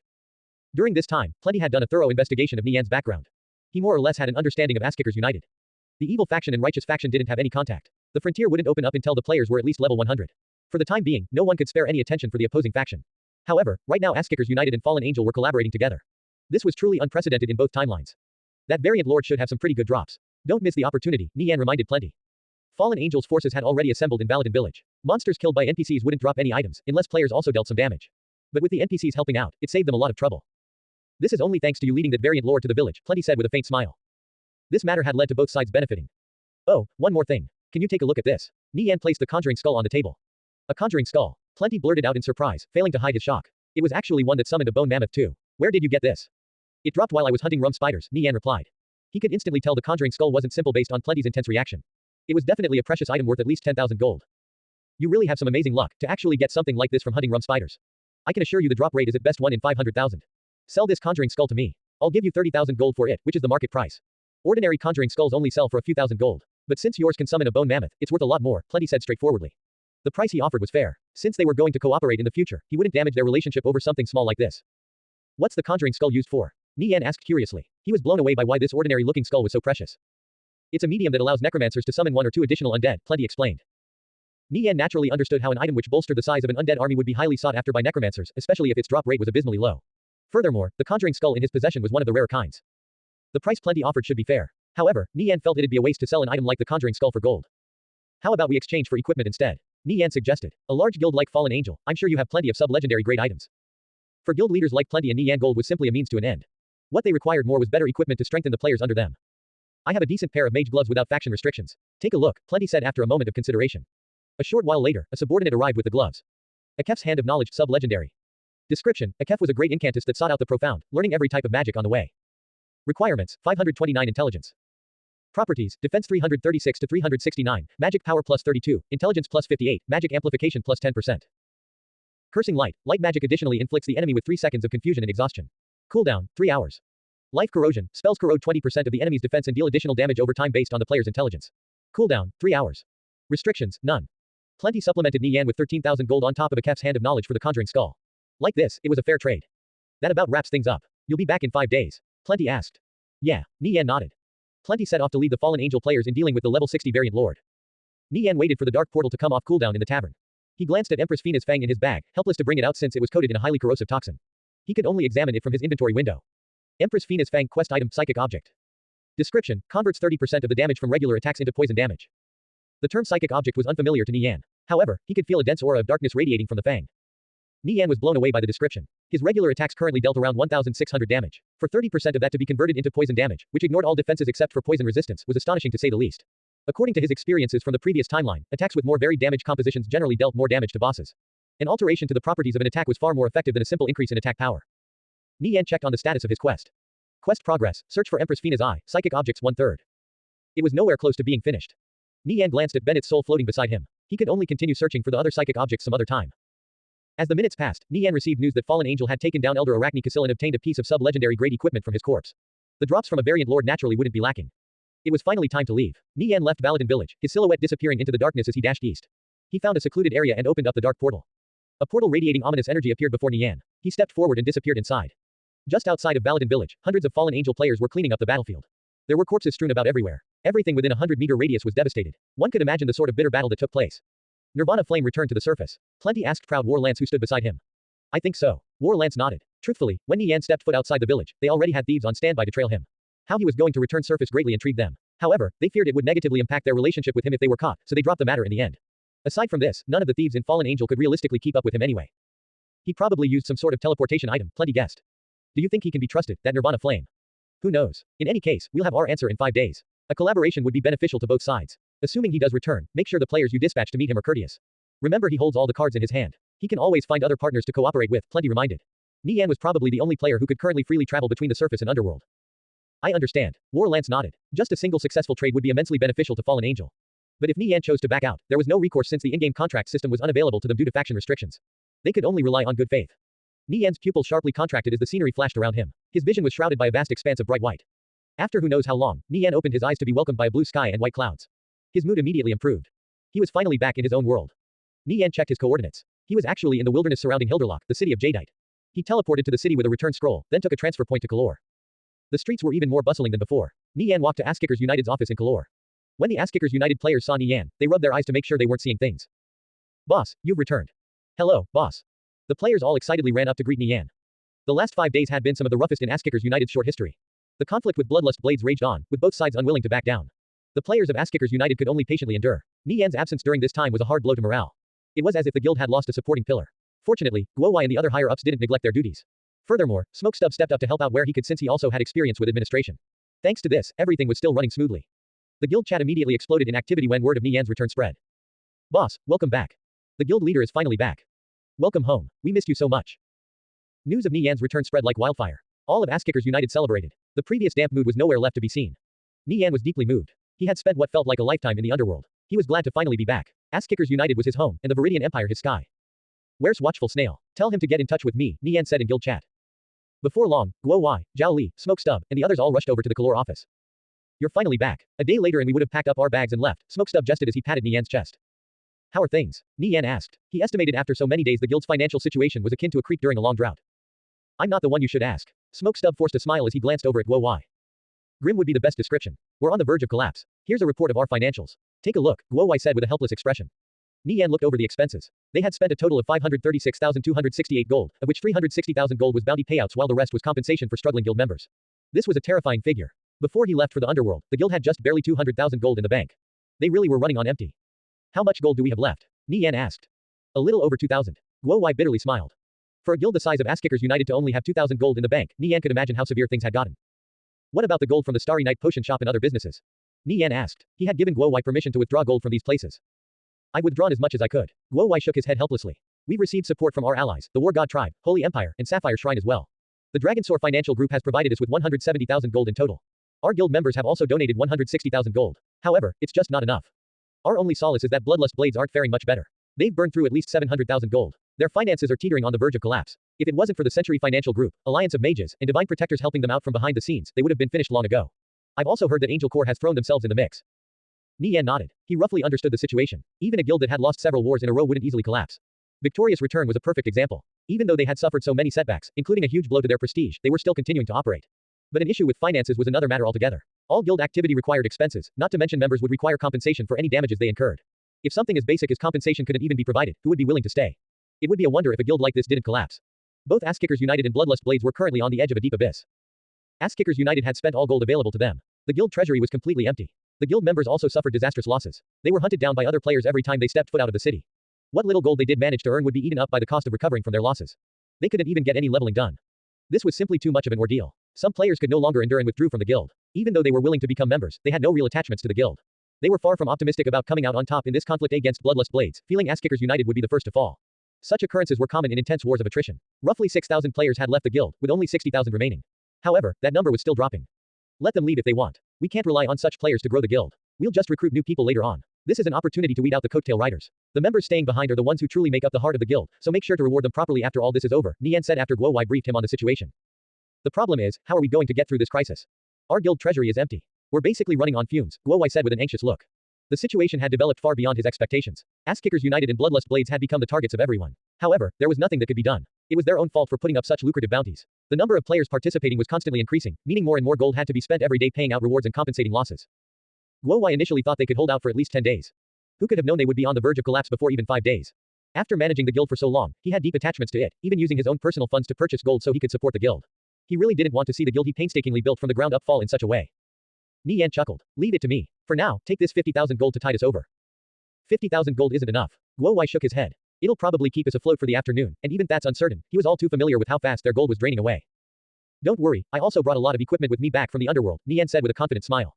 His bags were all filled to the brim. To borrow the words of plenty, they would certainly earn a staggering amount from selling everything he had smuggled back. I see, that's good. Let's cope as best as we can. Judging from his confident appearance, Guowai believed Nie Yan had secured around 100,000 gold's worth of equipment, which would last them a day or two. Bloodlust Blades was also suffering. It was possible this 100,000 gold was just what Ass-Kickers United needed to come out on top in this war. Never in his wildest dreams could Guowai have imagined that Nie Yan hadn't secured 100,000 gold's worth of equipment but rather 1 million. Guowai couldn't be blamed for his faulty conjecture. Even in the best case scenario, Nie Yan could have only secured 100,000 gold's worth of equipment working by himself in the underworld. However, thanks to the assistance of Plenty and all of Fallen Angel, he had come back with 5 bags full of top-quality equipment. While Nie Yan and Guowai chatted, Blade Light, Undying Scoundrel, Summer Bug, and the rest of the gang arrived as well. They showed excited expressions when they saw Nie Yan. Boss, when we heard you returned, we rushed back to see you. Seeing this familiar group of faces, Nie Yan's lips parted into a warm smile. He noticed Undying Scoundrel was only wearing level 40 equipment. His level was only 43. Nie Yan patted Undying Scoundrel's shoulders with a faint smile. How did you end up in such a miserable state? I was ambushed and surrounded while leveling outside. I lost all my equipment and dropped a few levels. I still haven't gotten the chance to recover, Undying Scoundrel replied with an awkward chuckle. Nie Yan's expression slightly trembled. Since the guild treasury was empty, it was impossible for Undying Scoundrel to recover from such a setback. Without decent equipment, leveling up became much harder. Given he had dropped down to level 43, it appeared he dropped quite a few levels after dying. Boss, ignore him. Who told him to be so reckless? When he got surrounded, he started going on a player-killing rampage instead of running away. It would be strange if he didn't die, Summerbug interjected. It wasn't just Undying Scoundrel. Nie Yan noticed lower quality equipment here and there on all of them. Their levels had also stagnated. It was only Tang Yao who appeared relatively unaffected. Thanks to recently acquiring a few special items, he started leveling by himself in high-level maps, where few players could follow. Boss, now that you're back we can rest easy. Bloodlust Blades is losing guild members even faster than us every day. I refuse to believe they'll outlast us. Undying Scoundrel said optimistically. Nie Yan was moved as he looked at this group of players. He had reviewed the guild logs. Since the guild couldn't compensate them according to the terms of their contract, many contracted members had left. The ones who still remained behind despite these hardships were the most faithful brothers of the guild. Their loyalty was without question. Nie Yan showed a bright smile. You guys can put your worries to rest. Our lack of funds will be resolved soon enough. Ass Kickers United will always stand strong. We'll never lose. No matter how rich Bloodlust Blades is, they'll still fall before us. Boss, we believe in you. Everyone had complete faith in Nie Yan. He definitely had a way to resolve this issue, otherwise, he wouldn't have spoken with such confidence. The worry in their hearts vanished like a puff of smoke. Even though they were loyal to Ass Kickers United, they couldn't help but feel nervous deep down. The past few days had been some of the most trying for the guild. Even their group was worried the guild would collapse, to say nothing of the lower-ranking members. Nie Yan gazed at Smokestub who smiled back at him. It was clear he was determined to stick with Ass Kickers United through thick and thin. Any further words would simply be superfluous. Sometimes words weren't required to communicate. Guo Wai, Smokestub, go sort through the guild's records and calculate how much each player has lost, Nie Yan ordered. All right, Guo Wai nodded. Nie Yan turned to Undying Scoundrel and the others. You guys should go off leveling. I'll call for you guys if I need you. When everyone departed, Nie Yan also got to work. He bought a large cloak to prevent himself from being recognized, then prepared to head to various large auction houses to offload the equipment he acquired in the underworld.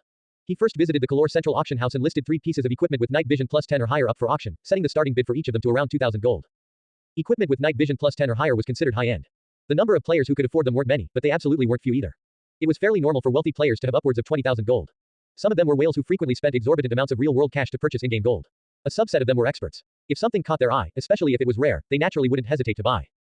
Beyond this, many players had profited immensely off the conflict between Ass Kickers United and Bloodlust Blades, with some earning upwards of 30,000 gold. They would naturally use these recently obtained funds to upgrade their gear, and equipment that increased night vision was some of the most useful. Nie Yan's actions immediately stirred up waves, inciting players into an unprecedented bidding war. Pieces of equipment with night vision plus 10 or higher were basically never seen. Ones that increased night vision at all were already considered quite good. Players generally only swapped out their regular equipment for night vision equipment when they had to enter dark environments like caves. Even though this increased their chances of survival, there was usually a trade-off in other stats. A piece of equipment with night vision plus 10 would greatly mitigate this issue. It wasn't every day 3 pieces of equipment with night vision plus 10 or higher appeared in the marketplace, so the players naturally lost their minds. The bids on the 3 pieces of equipment started rapidly climbing, increasing by increments of at least 5 gold every time. Many players were flooding into the central auction house. All of them were there for the night vision equipment. I heard some equipment with night vision plus 10 popped up in the central auction house. Night vision plus 10. I wonder where you can find equipment like that. News of the night vision equipment spread like a wildfire in the streets. Nie Yan never imagined word would get around so fast. The central auction house was crowded even more than usual with players. The first piece of equipment with night vision plus 11 sold for over 3,000 gold after there had been no new bidder for 5 minutes. The 2 other pieces of equipment with night vision plus 10 sold for 2,300 gold and 2,200 gold respectively. When the 3 pieces of night vision equipment were sold, everyone became a bit downtrodden. As they were about to leave, another 3 pieces were listed up for auction, immediately causing an uproar. Just when did equipment with night vision plus 10 or higher become as common as cabbage? Fuck, who's the person behind this? Why did so much night vision equipment suddenly appear? Everyone looked around, but the auction house was a sea of players. Who could find anyone in such a densely packed crowd? The mad scramble was far from over. There were still many people who needed night vision equipment. Although the competition was still fierce, the rate at which the bids increased slowed down noticeably. They were worried the person selling the night vision equipment was sitting on a large stockpile. If they were patient, maybe they could snag a piece for cheap. Nie Yan stood up and walked out of the central auction house. Staying any longer would only lead to less profit. Even when offloading equipment, it was important to pay attention to strategy. A while later, Nie Yan arrived at the Kalor Mercenary auction house. He listed up several pieces of night vision and focus increasing equipment, immediately inciting a mad scramble among the players present. It wasn't every day such highly sought after equipment appeared in the marketplace, so how could they let this opportunity slip by? All of Kalor attention was suddenly focused on these pieces of equipment. The competition was fierce, the prices rocketing sky high. Nie Yan visited every large auction house in Kalor, selling over 20 pieces of equipment in total. Afterwards, he made his way to the auction houses in other cities, such as Hilderlock, Glory City, and so on. The appearance of night vision equipment stirred up huge waves in these places. Thanks to perks of the Grand Scholar title, Nie Yan freely traveled to the 30-plus cities across the Viridian Empire, selling more than 100 pieces of equipment in total. Although this seemed like a lot, it was a mere drop in the ocean compared to the deluge of items that circulated through the empire every day. The equipment Nie Yan listed up sparked fierce competition in every city. The bids increased less frequently in the smaller cities, but in some of the larger ones the equipment would sell for a premium. This lively spectacle persisted as the items were sold throughout the empire. Nie Yan checked his trade logs. Your disintegrator gloves have been successfully auctioned off for 2,820 gold. Your light source quizzes have been successfully auctioned off for 2,305 gold. One notification after the other popped up in Nie Yan's trade logs while gold poured into his personal storage by the thousands. His balance rose up from 50,000 gold to 100,000 gold, 200,000 gold, and finally 360,000 gold. As the last item auctioned off, the first round of offloading was over. Nie Yan checked his bag, which still contained roughly 180 pieces of equipment. He had saved the best for last, planning to get rid of them later when the players were hungry for more. When the 6 pieces of night vision equipment were auctioned off, the bidding frenzy in the Kalor Central Auction House finally calmed down. However, the crowd didn't disperse, they were waiting for Nie Yan to continue listing up more items. Only after a long time with nothing happening did they realize that the ship had already sailed. Those who failed to get anything were endlessly vexed, cursing themselves for not taking action sooner. I guess it's over. Let's leave. Damn it. If I knew this would happen, I wouldn't have held back. I thought that guy was going to continue dumping equipment. I was too hopeful. This world has no potion for regret. So be it. Get someone to keep watch over the auction house. Who knows if he'll be back with more. Only now did the crowd in the central auction house finally disperse. Nie Yan glanced at the 360,000 gold in his personal storage. He could do many things with this gold, at the very least restore the gear quality of Ass-Kickers United back to its previous state prior to the war with Bloodlust Blades. Guo Wai, you finished with the calculations. How much gold do we need to spend? Nie Yan asked. He wanted to fully compensate every member in Ass-Kickers United for all the losses they suffered. He planned to reward them for their loyalty in the future as well. At least 120,000 gold, which averages to about roughly 2 gold per player. A lot of our guild members have suffered setbacks due to the loss of their gear, with their average level dropping by at least 3, so we'll need to compensate them for that as well, Guo Wai replied. He knew they owed quite a bit in restitution, but with their current finances being so tight, this matter could only be put off for the time being. Including the loss of equipment and levels, how much does it come out to? Nie Yan asked. I suppose around 200,000 gold, Guo Wai replied. Alright, I'll give you 200,000 gold. Start handing out the restitution, and make sure you don't miss anyone. Nie Yan ordered. The players who had stuck with Ass-Kickers United until now were absolutely the most loyal members of the guild. Stiffing any of them was unacceptable. What? Just where did you get 200,000 gold from? Guo Wai asked in sheer disbelief. I just sold some of the equipment I got from the underworld and netted about 360,000 gold. I still have quite a bit left to sell, Nie Yan replied with a faint chuckle. He had tested out the waters with the first round of offloading, and the market had responded well. He was confident he could sell the remaining equipment for an even greater profit. Really, that much? How much do you think you'll earn selling all the equipment? Guo Wai couldn't help but ask in a trembling voice. With 360,000 gold, they could take down Bloodlust Blades. He refused to believe they could last much longer. Perhaps even more shocking was that Nie Yan claimed to still have a lot left to sell. I'd say around 1 million gold, Nie Yan replied. His real estimation was closer to 1,200,000 gold, but he didn't dare to make any guarantees. You're not pulling my leg, right? Guo Wai felt his head spinning.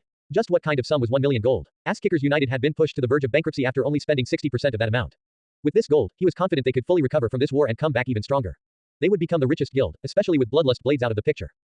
Quickly come over so I can give you the 200,000 gold. Also bring along some trustworthy people, preferably those you know in real life. I want to rebuild the guild treasury. Nie Yan boldly declared. The current guild treasury of Ass-Kickers United looked quite unsightly, with only 1,000 items scattered here and there.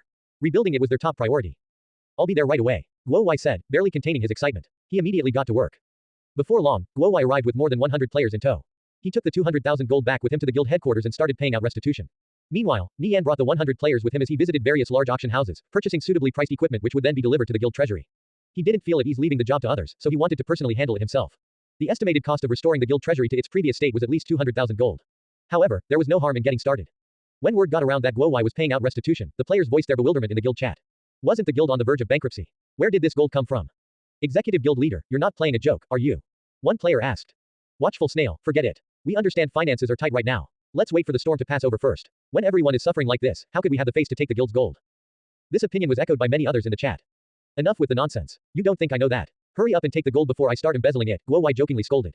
The guild isn't lacking funds anymore. We're going to compensate everyone for all the losses they suffered. Those of you that donated to help keep things afloat will be rewarded doubly. We won't mistreat any of the members who chose to stick with us. The guild wasn't lacking funds anymore. Just where did this gold come from? The players were flabbergasted and started bombarding Guo Wai with questions. Nirvana Flame recently managed to secure some funds.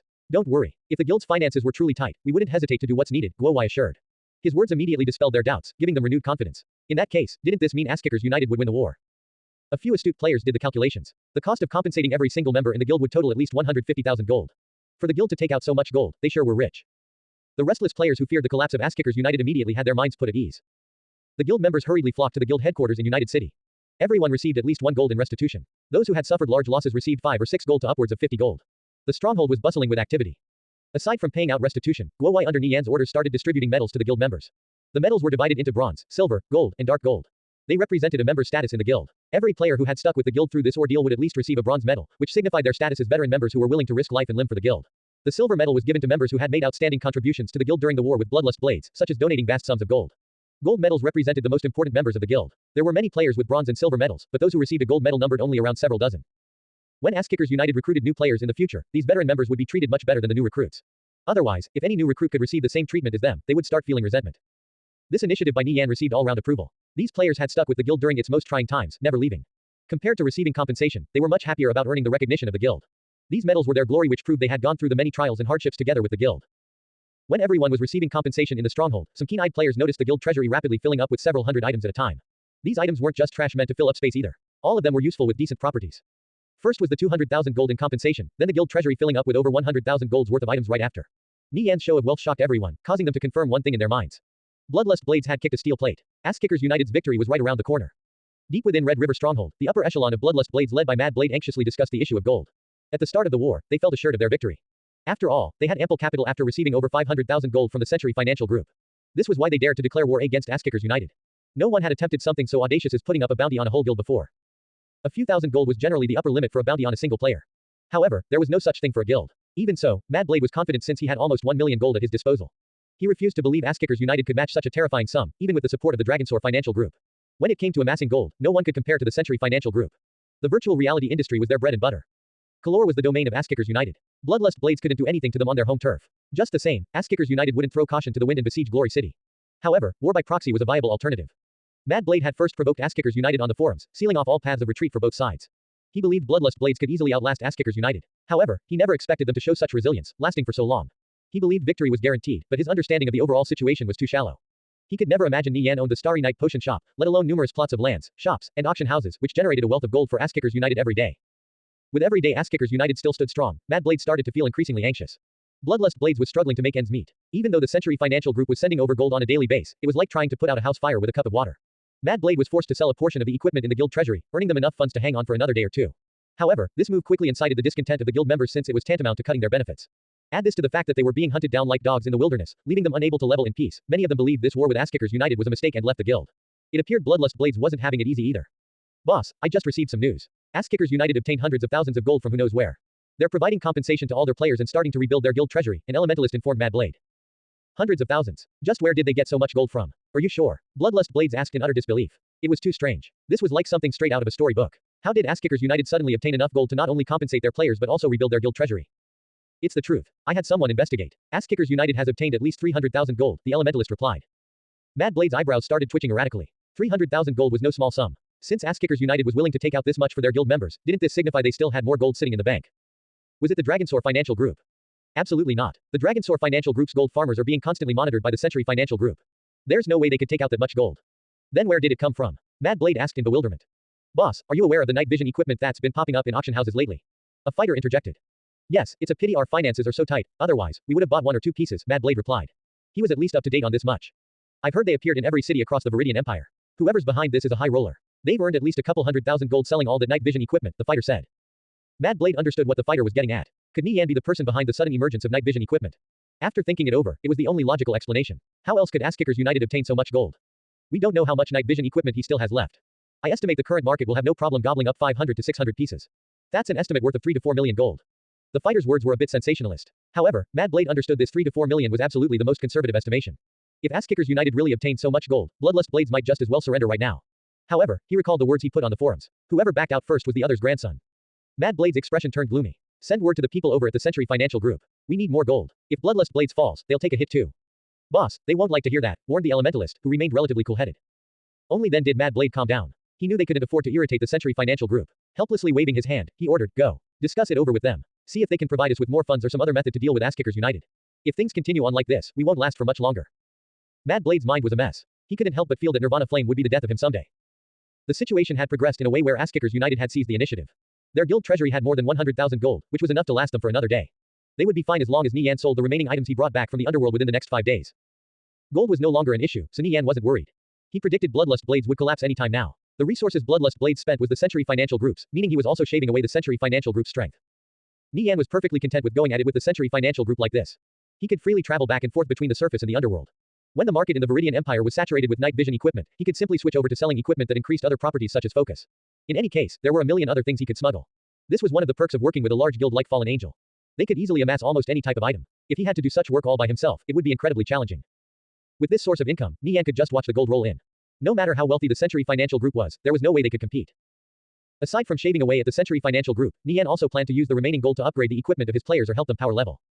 It was important that the levels of the players in Asskickers United didn't stagnate. As the opponent got weaker, they would grow stronger. When money wasn't a problem, many things could be easily resolved. In the previous timeline, the Century Financial Group had used their wealth to dominate the Viridian Empire, sweeping over all competition with the 5 major guilds under their control. In this life, Nie Yan wished to duplicate their success for his own benefit.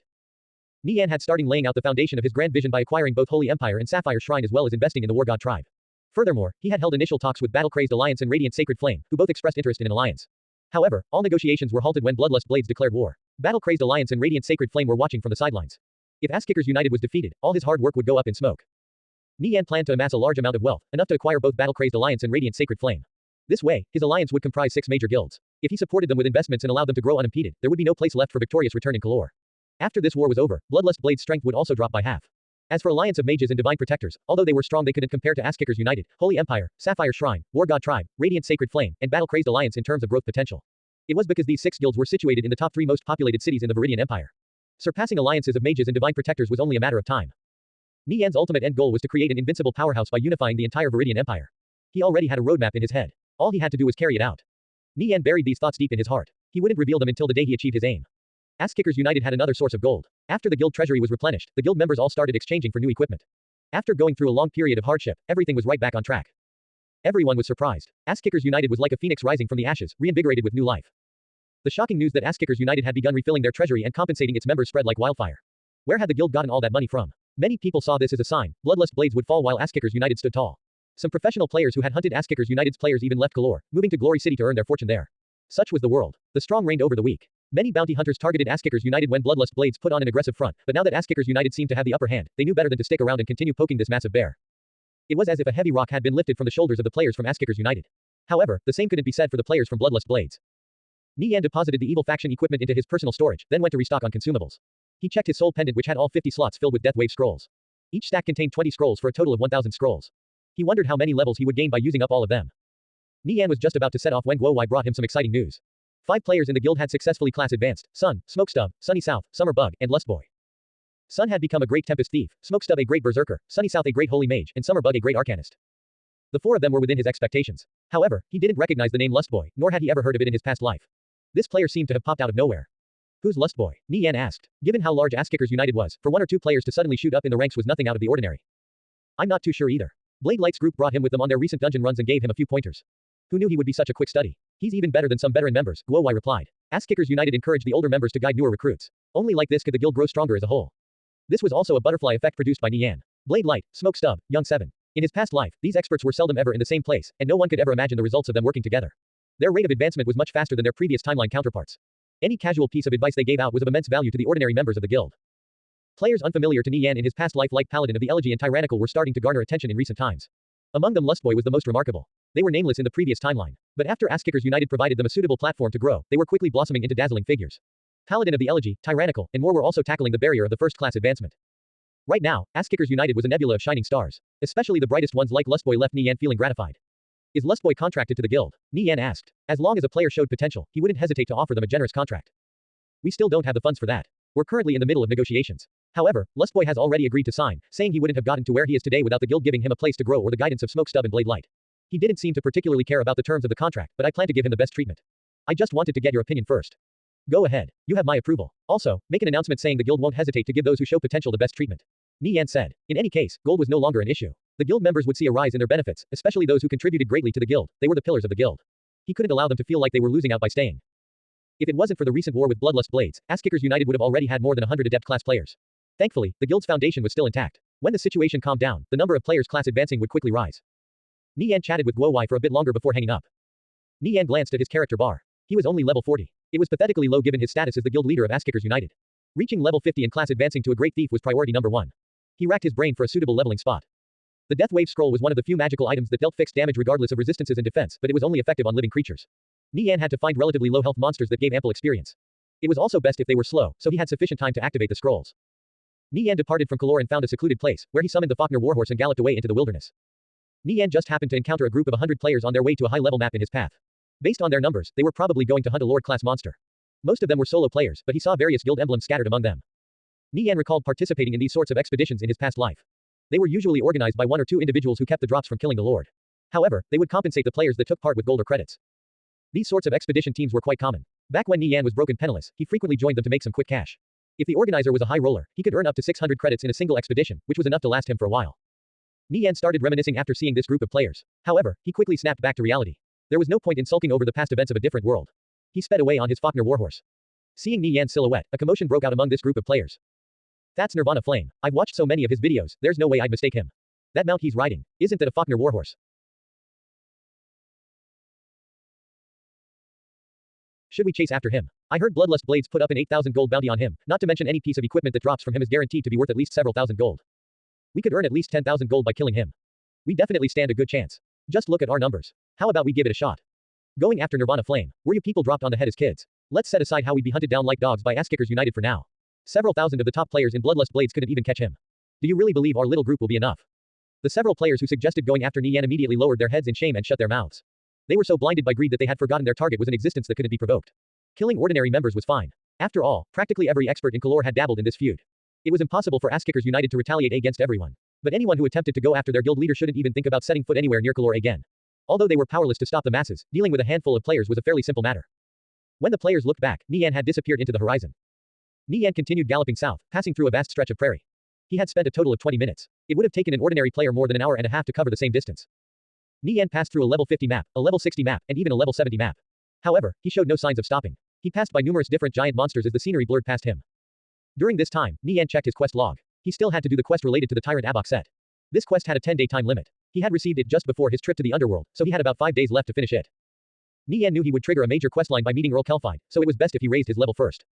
Nie Yan also took a look at the Union of Assassins. A staggering 250,000 gold had been paid out for the bounty he put on Bloodlust Blades. They had killed a total of 128,382 players. This was a terrifying figure, especially given that Bloodlust Blades only had around 360,000 players in total. Nie Yan glanced at the top participants. Rank 1, King of the World. Kill count, 1,328. Rank 2, Hapless Frog. Kill count, 1,021. There were also 60 others with kill counts ranging from 700 to 800. Nie Yan wasn't surprised the top 2 participants were thieves. After all, the class was most suited for assassination. King of the World. Nie Yan suddenly recalled such a person in his past life. He was rumored to be a former soldier. No one knew for sure, but he was undoubtedly a famous thief. He guild hopped from Dark Hero to Holy Empire and then finally Victorious Return, where during that time his reputation surpassed even that of Sun and Shadow. Later on, he had a falling out with them and left the guild. Victorious Return didn't respond to this well and placed a bounty on his head. However, he was unfazed, killing anyone who came after him by relying on his remarkable assassination skills. Over the course of this event, he racked up a headcount of more than 1,000 players, causing Victorious Return to lose a great deal of face. For whatever reason, all news of him disappeared after that.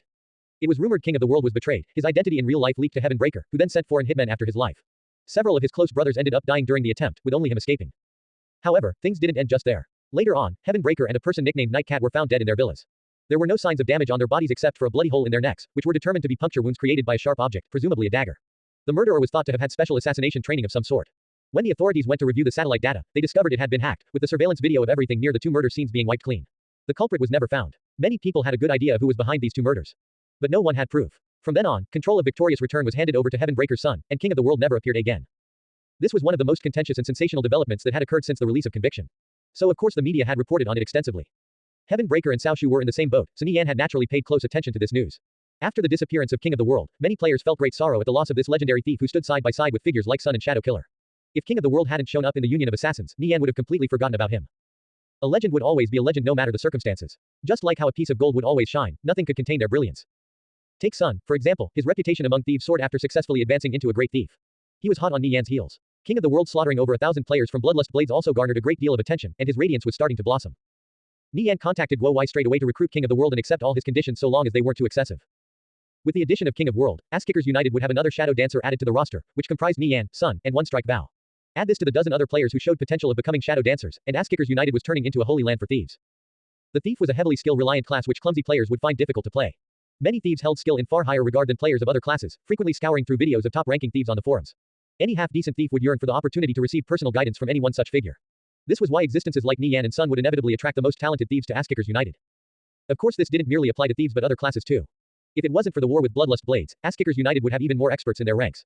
However, the recent raise in player benefits did aid in renewing confidence in the guild. Those who previously left couldn't help but feel a tinge of regret. Many didn't have the face to return. Others were begging to be taken back. However, their loyalty couldn't help but be put into doubt. Guo Wai immediately set to task after receiving Nie Yan's order. Nie Yan also gave Bird a call and instructed him on the next steps of development for the Starry Night Potion Shop. It had already become a household name, so slowly expanding out absolutely wasn't a problem. Furthermore, thanks to the Grand Scholar title, his properties received the protection of the Viridian Empire. Even if he opened up a branch in the heart of Glory City, there was nothing Bloodlust Blades could do about it. The surroundings gradually transformed into a muddy marshland as Nie Yan continued galloping on his Faulkner warhorse.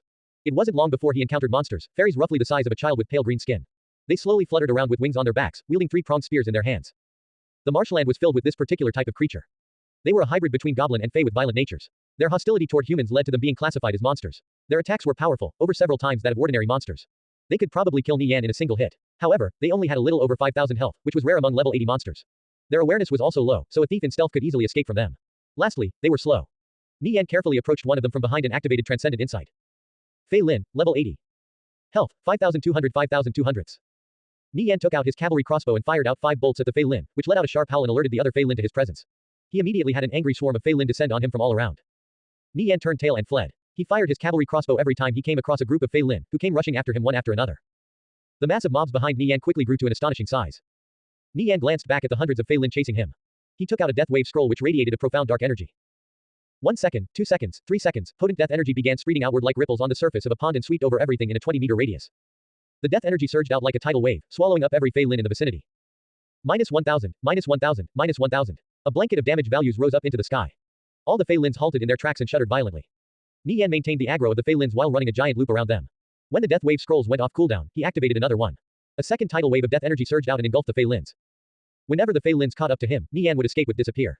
Afterwards, he would reappear by activating another death wave scroll. 1 scroll, 2 scrolls, 3 scrolls. After Nie Yan used the 6th death wave scroll, swaths of Fei Lins let out mournful moans and fell dead to the ground. Their corpses were strewn everywhere while loot glittered across the landscape. More Fei Lins rushed up from the back. Nie Yan used one death wave scroll after the other. The Fei Lins were being harvested like wheat, collapsing in droves. Nie Yan heard series of crisp jingles. Checking his character status bar, he had already reached level 49. It was much harder to level the higher you climbed. However, you were rewarded generously for hunting monsters far above your own level, and his was rising by leaps and bounds. Nie Yan picked up all the loot that dropped from the Fei Lins. He collected a total of 36 pieces of equipment. However, all of them were level 80, so they were only good for padding the treasury. He also found 2 junior revive skill books which left him pleasantly surprised. Junior revive skill books were still rare, with perhaps only 1 in 50,000 priests knowing the spell.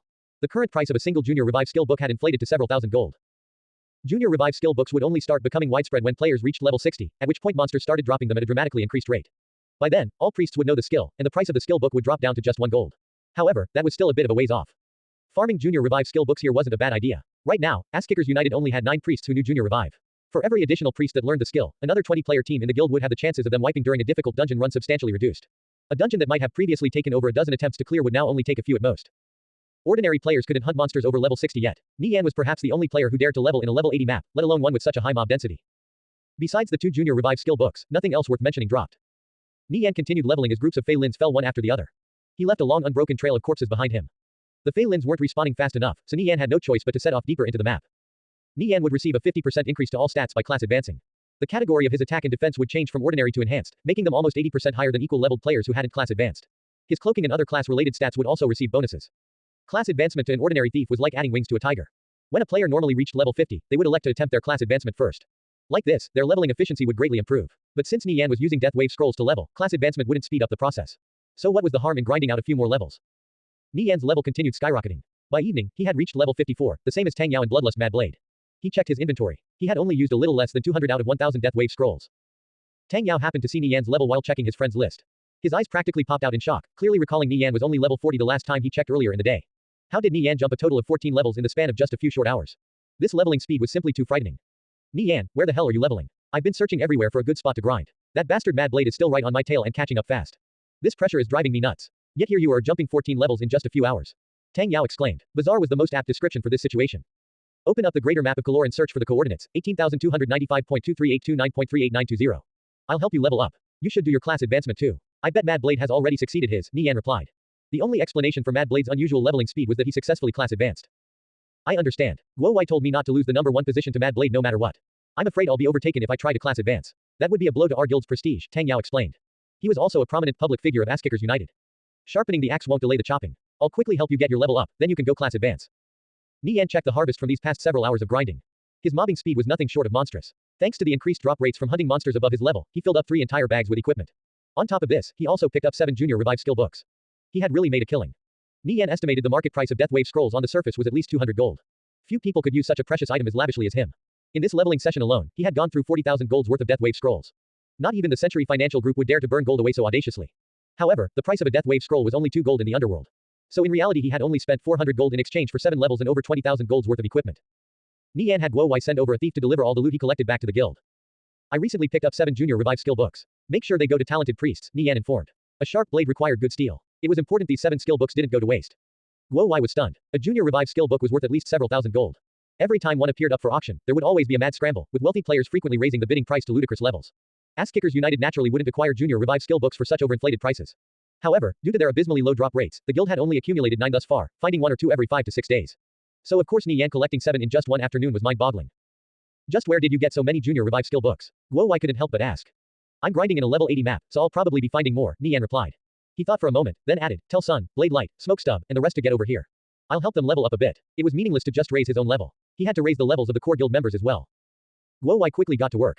Nie Yan stopped leveling up further after reaching level 54. Instead, he diverted all his incoming experience to Lil Gold, whose level quickly soared to level 45 and was fast approaching level 50. Lil Gold reached over 6,000 health, his attack power and defense increasing considerably as well. This golden dragon was starting to become an unrivaled hegemon among pets. A while later, Tang Yao arrived. Nie Yan brought him to do some quick leveling. When Tang Yao saw groups of level 80 Fei Lins collapsing one after another, he could hardly contain his shock. With this kind of method, how could someone possibly not level quickly? He had previously been farming monsters above his level 2, but at most they were level 60. He would never dare to venture in a level 80 map. It wasn't long before Sun, Smoke Stub, Blade Light, Young 7, and the others arrived as well. There were 20 players in total, all of whom elites of Ass Kickers United. The journey here was really dangerous. We passed by so many level 60 and 70 mobs. How did you end up stumbling into a place like this? Smoke Stub asked. It seemed like there was no place Nie Yan didn't dare to go. Nie Yan chuckled. Well, the mobs here are all level 80 Fei Lins. You should be careful. Nie Yan divided up his death wave scrolls among the group. Everyone would set off in different directions to grind. The warriors and thieves would do all the hunting while the mages would stay on the sidelines leeching experience. Nie Yan estimated everyone would at least be level 50 by the time all the death wave scrolls were used up. Sun approached Nie Yan. Big brother, I got that fragment of Sulgate's shadow you wanted me to find. Here it is. Sun took out a drabby and ancient-looking roll of cloth from his bag. Sulgate's runic cloth was located in a level 30 map, hidden in a labyrinth filled with various deadly mechanisms not just anybody could get past. There were some traps that could easily kill a level 70 thief. Nie Yan accepted the cloth and examined its properties. Sulgate's runic cloth, legendary fragment. Description, a fragment of Sulgate's shadow. This cloth is brimming with a mysterious magical power. Properties, focus plus 20, cloaking plus 20. Nie Yan placed Sulgate's runic cloth in his bag along with Sulgate's boots. Following a flash of light, the cloth melted into the boots before vanishing entirely. Nie Yan examined the boots which glistened with a peculiar luster, a clear contrast from before. Sulgate's cloth boots, legendary fragment. Requirements, 330 strength. Description, these boots can be equipped due to the remnant magical power contained within. The player must seek out all fragments, Sulgate's boots, Sulgate's feather, and Sulgate's runic cloth to restore Sulgate's shadow. Properties, dexterity plus 50, speed plus 20, jump plus 20, cloaking plus 20, reflex plus 20. Steal, rank 7, allows the player to steal money or items from players and monsters. Shadow Waltz, rank 7, stealth plus 50, cloaking plus 50, speed plus 50, 2 seconds of invincibility upon activation, cannot be detected through stealth for the first 12 seconds. Restrictions, none. Sulgate's cloth boots had undergone a massive transformation. This was especially true for Steel and Shadow Waltz, both fairly rare skills, which went up from rank 3 to rank 7. Shadow Waltz also gained 2 seconds of invincibility, putting it above Gale Step in terms of usefulness. Sun had truly helped Nie Yan out a great deal. Nie Yan wondered how much Sun had improved since their last meeting. He remembered passing down all the Shadow Dancer techniques that Sun had displayed in his past life. Nie Yan was confident Sun would master them quickly, especially since he was their original inventor in the previous timeline. So, how's your progress with the techniques I taught you from before? Nie Yan asked in anticipation. Out of the 7 techniques you showed me, I only learned 2 of them, Shadow Steps and Illusion Steps. These Shadow Dancer techniques are too difficult. I still can't pull some of them off even after practicing hundreds of times. I guess I'm just too stupid. Sun rubbed his head. He was worried about being scolded, since he believed Nie Yan had mastered all the techniques while he could only use 2 at an elementary level. In reality, his comprehension ability already far surpassed ordinary players. Nie Yan himself had only mastered Shadow Steps and Death's Dance. Although Illusion Steps was somewhat easier than Death's Dance, it still required remarkable comprehension ability. He was truly in awe of Sun's talent for having gained basic mastery over Shadow Steps and Illusion Steps in such a short time. Some people were just born to play the thief class. Nie Yan had only been middle of the pack in his past life. He was like a clumsy idiot compared to the outstanding geniuses, having only picked up a few things through watching their videos religiously. Even though he ultimately failed to become a Shadow Dancer, he still left behind a colorful mark. A nobody like him took down Cao Shu, a mighty overlord whose influence spanned the entire Viridian Empire. Even though Nie Yan enjoyed the benefits of reincarnation in this life, it was only a temporary advantage. Someone would eventually surpass him. Perhaps one day, there would be many players superior to him. However, he was still the guild leader of Ass Kickers United. This was an undeniable fact. He was looking forward to seeing the talents he recruited pass him one after the other. When that time came, he could rest easy. Whenever something came up, he wouldn't need to personally take action. Not bad. You should show me the illusion steps later. I still haven't mastered it, Nie Yan said openly.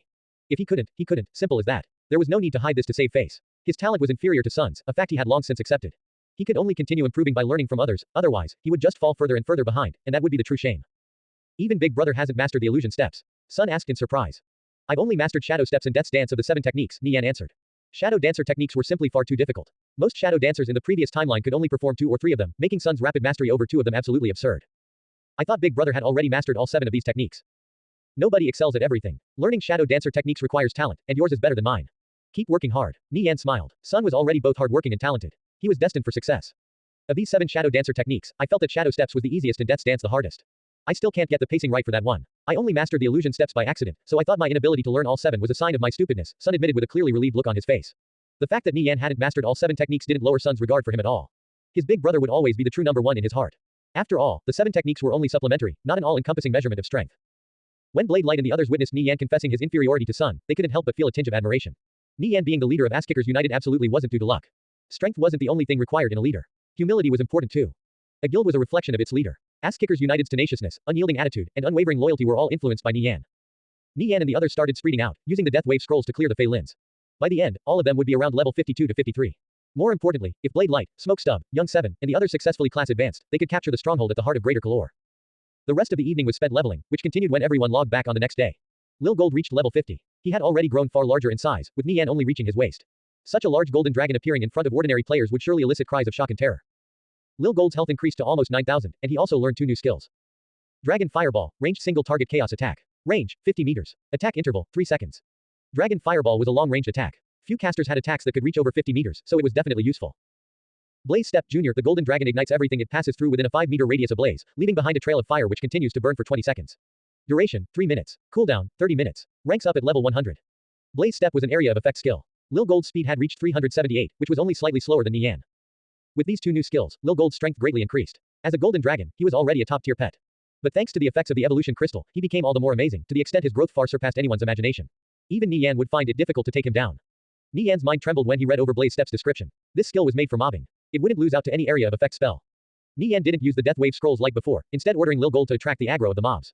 Following a dragon breath, a group of Fey Lins immediately descended on him. Lil Gold quickly turned back and ran but not before activating Blaze Step, leaving a trail of fire in its wake. Several dozen Fey Lins chased after Lil Gold and dove headlong into the flames, causing damage values to float up above their heads. The flames only dealt 100 or so damage due to the level difference. But since they continued to burn, the Fey Lins took damage every second, which accumulated quickly.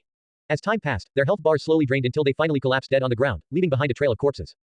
It appeared Nie Yan could use Blaze Step to level, which would save him a lot of Death Wave scrolls. The mobbing speed wasn't too bad either. What's everyone's levels at now? Nie Yan asked in voice chat. I'm level 53, Smoke Stub said. I'm level 52, Sun said. I just hit level 50. Everyone had at least reached level 50. Many were a high enough level to storm the top 10 on the level leaderboards. But almost all of them had chosen to remain anonymous, so their names didn't appear. Tang Yao had reached level 56. He was once more far ahead of Mad Blade. The amount of experience between a single level past level 50 was enormous. Mad Blade would have to spend at least several days grinding non-stop to catch up. A little earlier, Mad Blade, clad in a full set of level 50 gold grade equipment, was currently leveling in the middle of the wilderness. He had already class advanced to a great berserker. He was going all out, cutting down one level 60 elite after another. He was quickly closing the gap between him and Tang Yao. Obtaining the number 1 position would be a great morale boost for the dispirited guild members of Bloodlust Blades. Just after he finished taking down a level 60 elite, he glanced at the leaderboards, only to see Tang Yao had reached level 55. Seeing Tang Yao pulling further ahead, Mad Blade increased his pace. But to his dismay, the gap was only growing wider. It was almost as if his opponent was on steroids. Not long after reaching level 55, Tang Yao leveled up again. Mad Blade stared at the leaderboards with a look of disbelief on his face. He had put in so much blood and sweat to catch up. But when he had almost achieved his goal, Tang Yao opened the gap again. How could he not find this hard to accept? Tang Yao's leveling speed shocked many players. He could even level this quickly beyond level 50. This guy was from another world. Despite Tang Yao holding his position for over a month, everybody was expecting Mad Blade to overtake him. Who could have expected the tides to turn so abruptly? Although Tang Yao wasn't as famous as Nie Yan, he was still ranked number 1 on the leaderboards, not to mention he had held that position for so long. He could be considered one of Ass-Kickers United's gold signboards. If he fell, the guild's reputation would surely take a hit. But for now, his legend remained firmly standing, showing no signs of collapse. Mad Blade's efforts had all been but futile. If Tang Yao was only pulling ahead bit by bit, Mad Blade might still have a chance by changing up his leveling methods. However, Tang Yao's level had skyrocketed at a speed that could best be described as inhuman. This struck a fatal blow to Mad Blade's confidence. Even if he spent several more grueling days catching up, who was to say Tang Yao wouldn't just do the same thing again? In that case, what was the point? Nie Yan and the others were still grinding Fey Lins. Have you guys found any junior revive skill books? Nie Yan asked. Given how long we've been grinding, I'm sure we've obtained quite a few. I found one. I picked up 2. Nie Yan counted 10 junior revive skill books in total. Their drop rate here was astonishing. Thanks to these skill books, they would have another 10 priests who could cast junior revive. I'm out of Death Wave scrolls, so I'll be returning to Kalor to do my class advancement. You guys should do the same as well, Nie Yan said after checking his bag. Later, boss. Bye, big brother. Nie Yan activated a return scroll. With a flash of light, he returned to Kalor. Since it was a new day, he visited the various auction houses and listed up 90 pieces of equipment in total, all of which were much higher quality than the ones from the day prior. He only dropped by the auction houses that showed the fiercest competition on the first batch. As for the auction houses where the equipment sold for a low price, he didn't bother visiting them again. The second batch of sales immediately stirred up several cities. Those who had the wealth immediately rushed to the auction houses or opened up the super trade channel to fight over the equipment. He's finally selling again. Thankfully, that guy still has night vision equipment left. No matter what, I have to get a piece today. If he runs out, I won't even have time to weep. The vast majority of players didn't lack money, especially the whales who had purchased a large amount of gold in preparation for exactly this moment. As soon as Nie Yan put up the equipment for auction, they started a frantic bidding war, raising the prices to frightening heights. Add this to the fact the equipment today was of a much higher quality, and Nie Yan was sure to make a killing. The chaotic scene in the auction houses left the players of Kalor speechless. This was the largest spectacle they had ever seen, with wealthy players frantically fighting over only several pieces of equipment. All 90 pieces of equipment were sold in no time. Each one went for more than 4,000 gold, some even over 5,000. The total profit was 420,000 gold, a shocking figure. When the commotion finally settled down, Guowai sent Nie Yan a message. How did it go? How much gold did we make? 420,000 gold, Nie Yan replied. This was only the beginning. The Viridian Empire's market was far from being saturated. Guowai was blown away. This was amazing. With that much gold, not only could they resolve their current problems, it would even aid in the guild's development. I'll leave 200,000 gold to pay out any bounties that might come up. I'll also leave 120,000 gold to restock the treasury, increase the number of guild expeditions, and pay out more merit points. I'm going to invest the remaining 100,000 gold into the Starry Night Potion. I want to upgrade every branch to tier 7. Upgrading to tier 5 only required a few hundred gold, whereas upgrading to tier 7 required several thousand. With so many branches in need of upgrading, Nie Yan would definitely have to spend a lot of gold. After upgrading the shops, he planned to hire a large amount of alchemists, tinkerers, enchanters, and so on, cornering every market. Nie Yan already had a blueprint in his mind. He also planned to acquire more auction houses and link them all up with the super trade channel. Since funds were ample, Nie Yan could fulfill his ambitions without worry. He deposited 320,000 gold into Guowai's personal storage. Afterwards, he headed to the Starry Night Potion shop and handed over 100,000 gold to Bird, telling him to expand the business according to the plans they previously discussed. The main branch of the Starry Night Potion shop in Kalor was already a tier 7 shop. He would have to upgrade it to at least tier 10. Not to mention he would have to increase the number of NPC employees to 30 at minimum. This place was packed with customers every day. Not upgrading wasn't an option. With the recent popularity of night vision equipment, and Ass-Kickers United's money trouble suddenly disappearing, many people could deduce the person behind this all was Nie Yan. The upcoming massive expansion of the Starry Night Potion shop would also likely be attributed to him. But so what? This was the time for Ass-Kickers United to show off their strength. The rapid development of the Starry Night Potion shop naturally drew the attention of many eyes. Every branch was upgraded to tier 7, while the main store became tier 10. Just how much gold did all this cost? Thanks to this demonstration of wealth by the Starry Night Potion shop, not to mention the salaries they offered were much higher compared to the past, alchemists once more flooded their doors. Besides the Starry Night Potion shop, which was an unrivaled hegemon in the Viridian Empire's alchemy industry, Nie Yan was also rapidly developing his businesses in other industries such as tinkering, blacksmithing, enchanting, and salvaging. However, since these markets were relatively small, there was no widespread recruitment campaign. He only hired enough players to open up 2 or 3 shops, but they were all notable in his past life. For the Starry Night Potion shop to achieve its current dominance was already impressive. The competition in other markets was fierce. Just gaining a foothold was extremely difficult. You needed absolute assurance for such an undertaking, or you were better off not trying at all. Better slow and steady than quick and rash. Many companies frequently failed because they expanded too rapidly from the start. After every branch of the Starry Night Potion shop was upgraded, Nie Yan predicted daily profits would rise to over 30,000 gold. As player demand for potions continued to grow, so too would the profits. With the Starry Night Potion shop and Ass-Kickers United both recently making large movements, many players suspected they belonged to the same group, which explained their close relationship. If Ass-Kickers United had the support of the Starry Night Potion shop, it was no wonder they could last against Bloodlust Blades for so long. The name Nirvana Flame garnered so much reverence in part because of his outstanding skill but more so his powerful background. Nie Yan headed to the Thief Association to start his class advancement quest, which was divided into 5 difficulties: easy, normal, hard, expert, and specialist. Clearing it on hard difficulty or higher gave an additional item reward, otherwise, everything was the same. It was rumored the reward for beating the specialist difficulty was a legendary item. However, he didn't dare to confirm this. In the previous timeline, countless experts including Sun had tried, but none succeeded. Specialist was simply too difficult and the penalties for failing too severe, which included being barred from attempting the class advancement quest again for 10 days. Nie Yan didn't dare to take this risk. At most, he would try it on expert. Before long, Nie Yan arrived outside the doorsteps of the Thief Association. The wooden building with a steeple at the top looked worn down as though it had weathered many centuries. It carried a unique architectural style. Nie Yan stepped inside and was greeted by a dark hall, filled with rows of shabby desks and chairs and without a single source of light. There were several cloaked NPCs standing up ahead. Their appearances were hidden, with only sharp pairs of eyes revealing their presence in the darkness. NPC thieves generally liked to wear cloaks. This was due to a legend passed down by the Thief Association. One day long ago, a cloaked traveler encountered 3 death custodians carrying out a slaughter while passing through a village. With nothing but his bare hands, he killed one of them and obtained a sharp dagger called Hades' Nail. He used the dagger to kill the second death custodian and obtained a technique to turn invisible. He finally snuck behind the last death custodian and pierced its heart, obtaining the power of the shadows. This action angered the death god. So in order to avoid being hunted down, the cloaked traveler never revealed their appearance again. This was the origin of the thief. However, it was only a folktale and not something people took seriously. Nie Yan walked forward and spotted a slim player sitting in a chair, listening to one of the NPCs. They were probably attempting their class advancement quest too. There currently weren't many thieves who could attempt class advancement. The slim player looked somewhat familiar. Nie Yan recalled this fellow was Skinny Dog, a player from Victorious Return. It seemed enemies were destined to cross paths time and time again. They could even meet in a place like this. Nie Yan glanced at the 5 NPC thieves up ahead. All of them could give out the class advancement quest. Nie Yan directly walked forward. When Skinny Dog heard footsteps behind him, he turned to see Nie Yan. He quickly stood up and greeted in a nervous manner, BB Boss Nirvana Flame. Realizing his slip of the tongue, his face flushed red with embarrassment. Ever since he had died twice at the hands of Nie Yan, Skinny Dog would repeatedly review the recordings of their battles among others while frantically honing his skills. But every time a new video of Nie Yan appeared, he would feel a deep sense of powerlessness, telling him he would never reach this person's level no matter how much he practiced. Nie Yan was practically a godlike existence in his heart. Nie Yan's techniques were extremely profound. The more Skinny Dog researched them, the more fear and admiration he felt. Nie Yan couldn't help but be amused by how Skinny Dog referred to him. After musing the thought, he felt there was no point in making things difficult for the guy. After all, the two of them weren't even on the same level. Ah, you're here too. Nie Yan smiled faintly at Skinny Dog before walking up to one of the NPC thieves. Seeing Nie Yan's smile, Skinny Dog gawked as his heart trembled. He never expected Nie Yan to greet him back. Such an esteemed figure could easily ignore a small character like him. Suddenly recalling their hostile relationship, he silently left the thief association after receiving his class advancement quest. Skinny Dog no longer had the face to take revenge. He was nothing more than a speck of dust on the road compared to Nie Yan. When Nie Yan turned around, Skinny Dog had already departed. He sat down in front of one of the NPC thieves. Great Thief Featherston, level 60. Featherston turned to Nie Yan and asked, Dancer of the Shadows, Nirvana Flame, do you have the determination to advance to a Great Thief? Do you wish to accept the Great Thief class advancement quest? Difficulty, Expert. Yes. You have accepted the Great Thief class advancement quest. Avarice leads to depravity. The Nilan Coliseum, situated in the north of the Ishberg Mountains, is a famous gambling establishment. They've hoodwinked countless people out of their money. Many rich merchants from the big cities visit and gamble their gold away recklessly. But business came to a stop 2 months ago, when a group of thieves from the evil faction raided the place. They slaughtered more than 10 civilians and took 100 hostages, locking them up in cages and demanding ransom from their families for their release. Those wishing for quick riches will inevitably fall to evil and suffer the punishment of the temple. Brave adventurer, are you willing to help us save the hostages? Yes, Sir Featherston, I'm willing. Rescued hostages, 0-100s. The Great Thief class advancement quest was random for everyone. Nie Yan never expected to receive a hostage rescue mission. Here, take these 100 instant transfer scrolls. The evil faction thieves are extremely powerful. Remember not to fight them head-on under any circumstances. Just hand the scrolls to the hostages, and they'll be able to safely escape, Featherston instructed. Nie Yan accepted the 100 instant transfer scrolls and stored them in his bag. He had obtained an important clue from Featherston. It appeared the evil faction thieves were far stronger than him, meaning killing them was likely impossible. He would have to rely on stealth to solve this quest. Stealth was indisputably the most useful tool in a thief's arsenal. So the Great Thief class advancement quest testing his stealth proficiency was no surprise. Nie Yan continued chatting with Featherston to inquire more information about the quest. Afterwards, Nie Yan left the thief association and headed to a general store to stock up on consumables. Nirvana Flame, Yao Yao sent Nie Yan a message. What's the matter? How's your progress with Karsi's blessing? Nie Yan asked. Yao Yao's sweet voice was like a spring breeze in his mind. He immediately thought of Xie Yao, despite their voices sounding nothing alike since conviction changed that aspect too.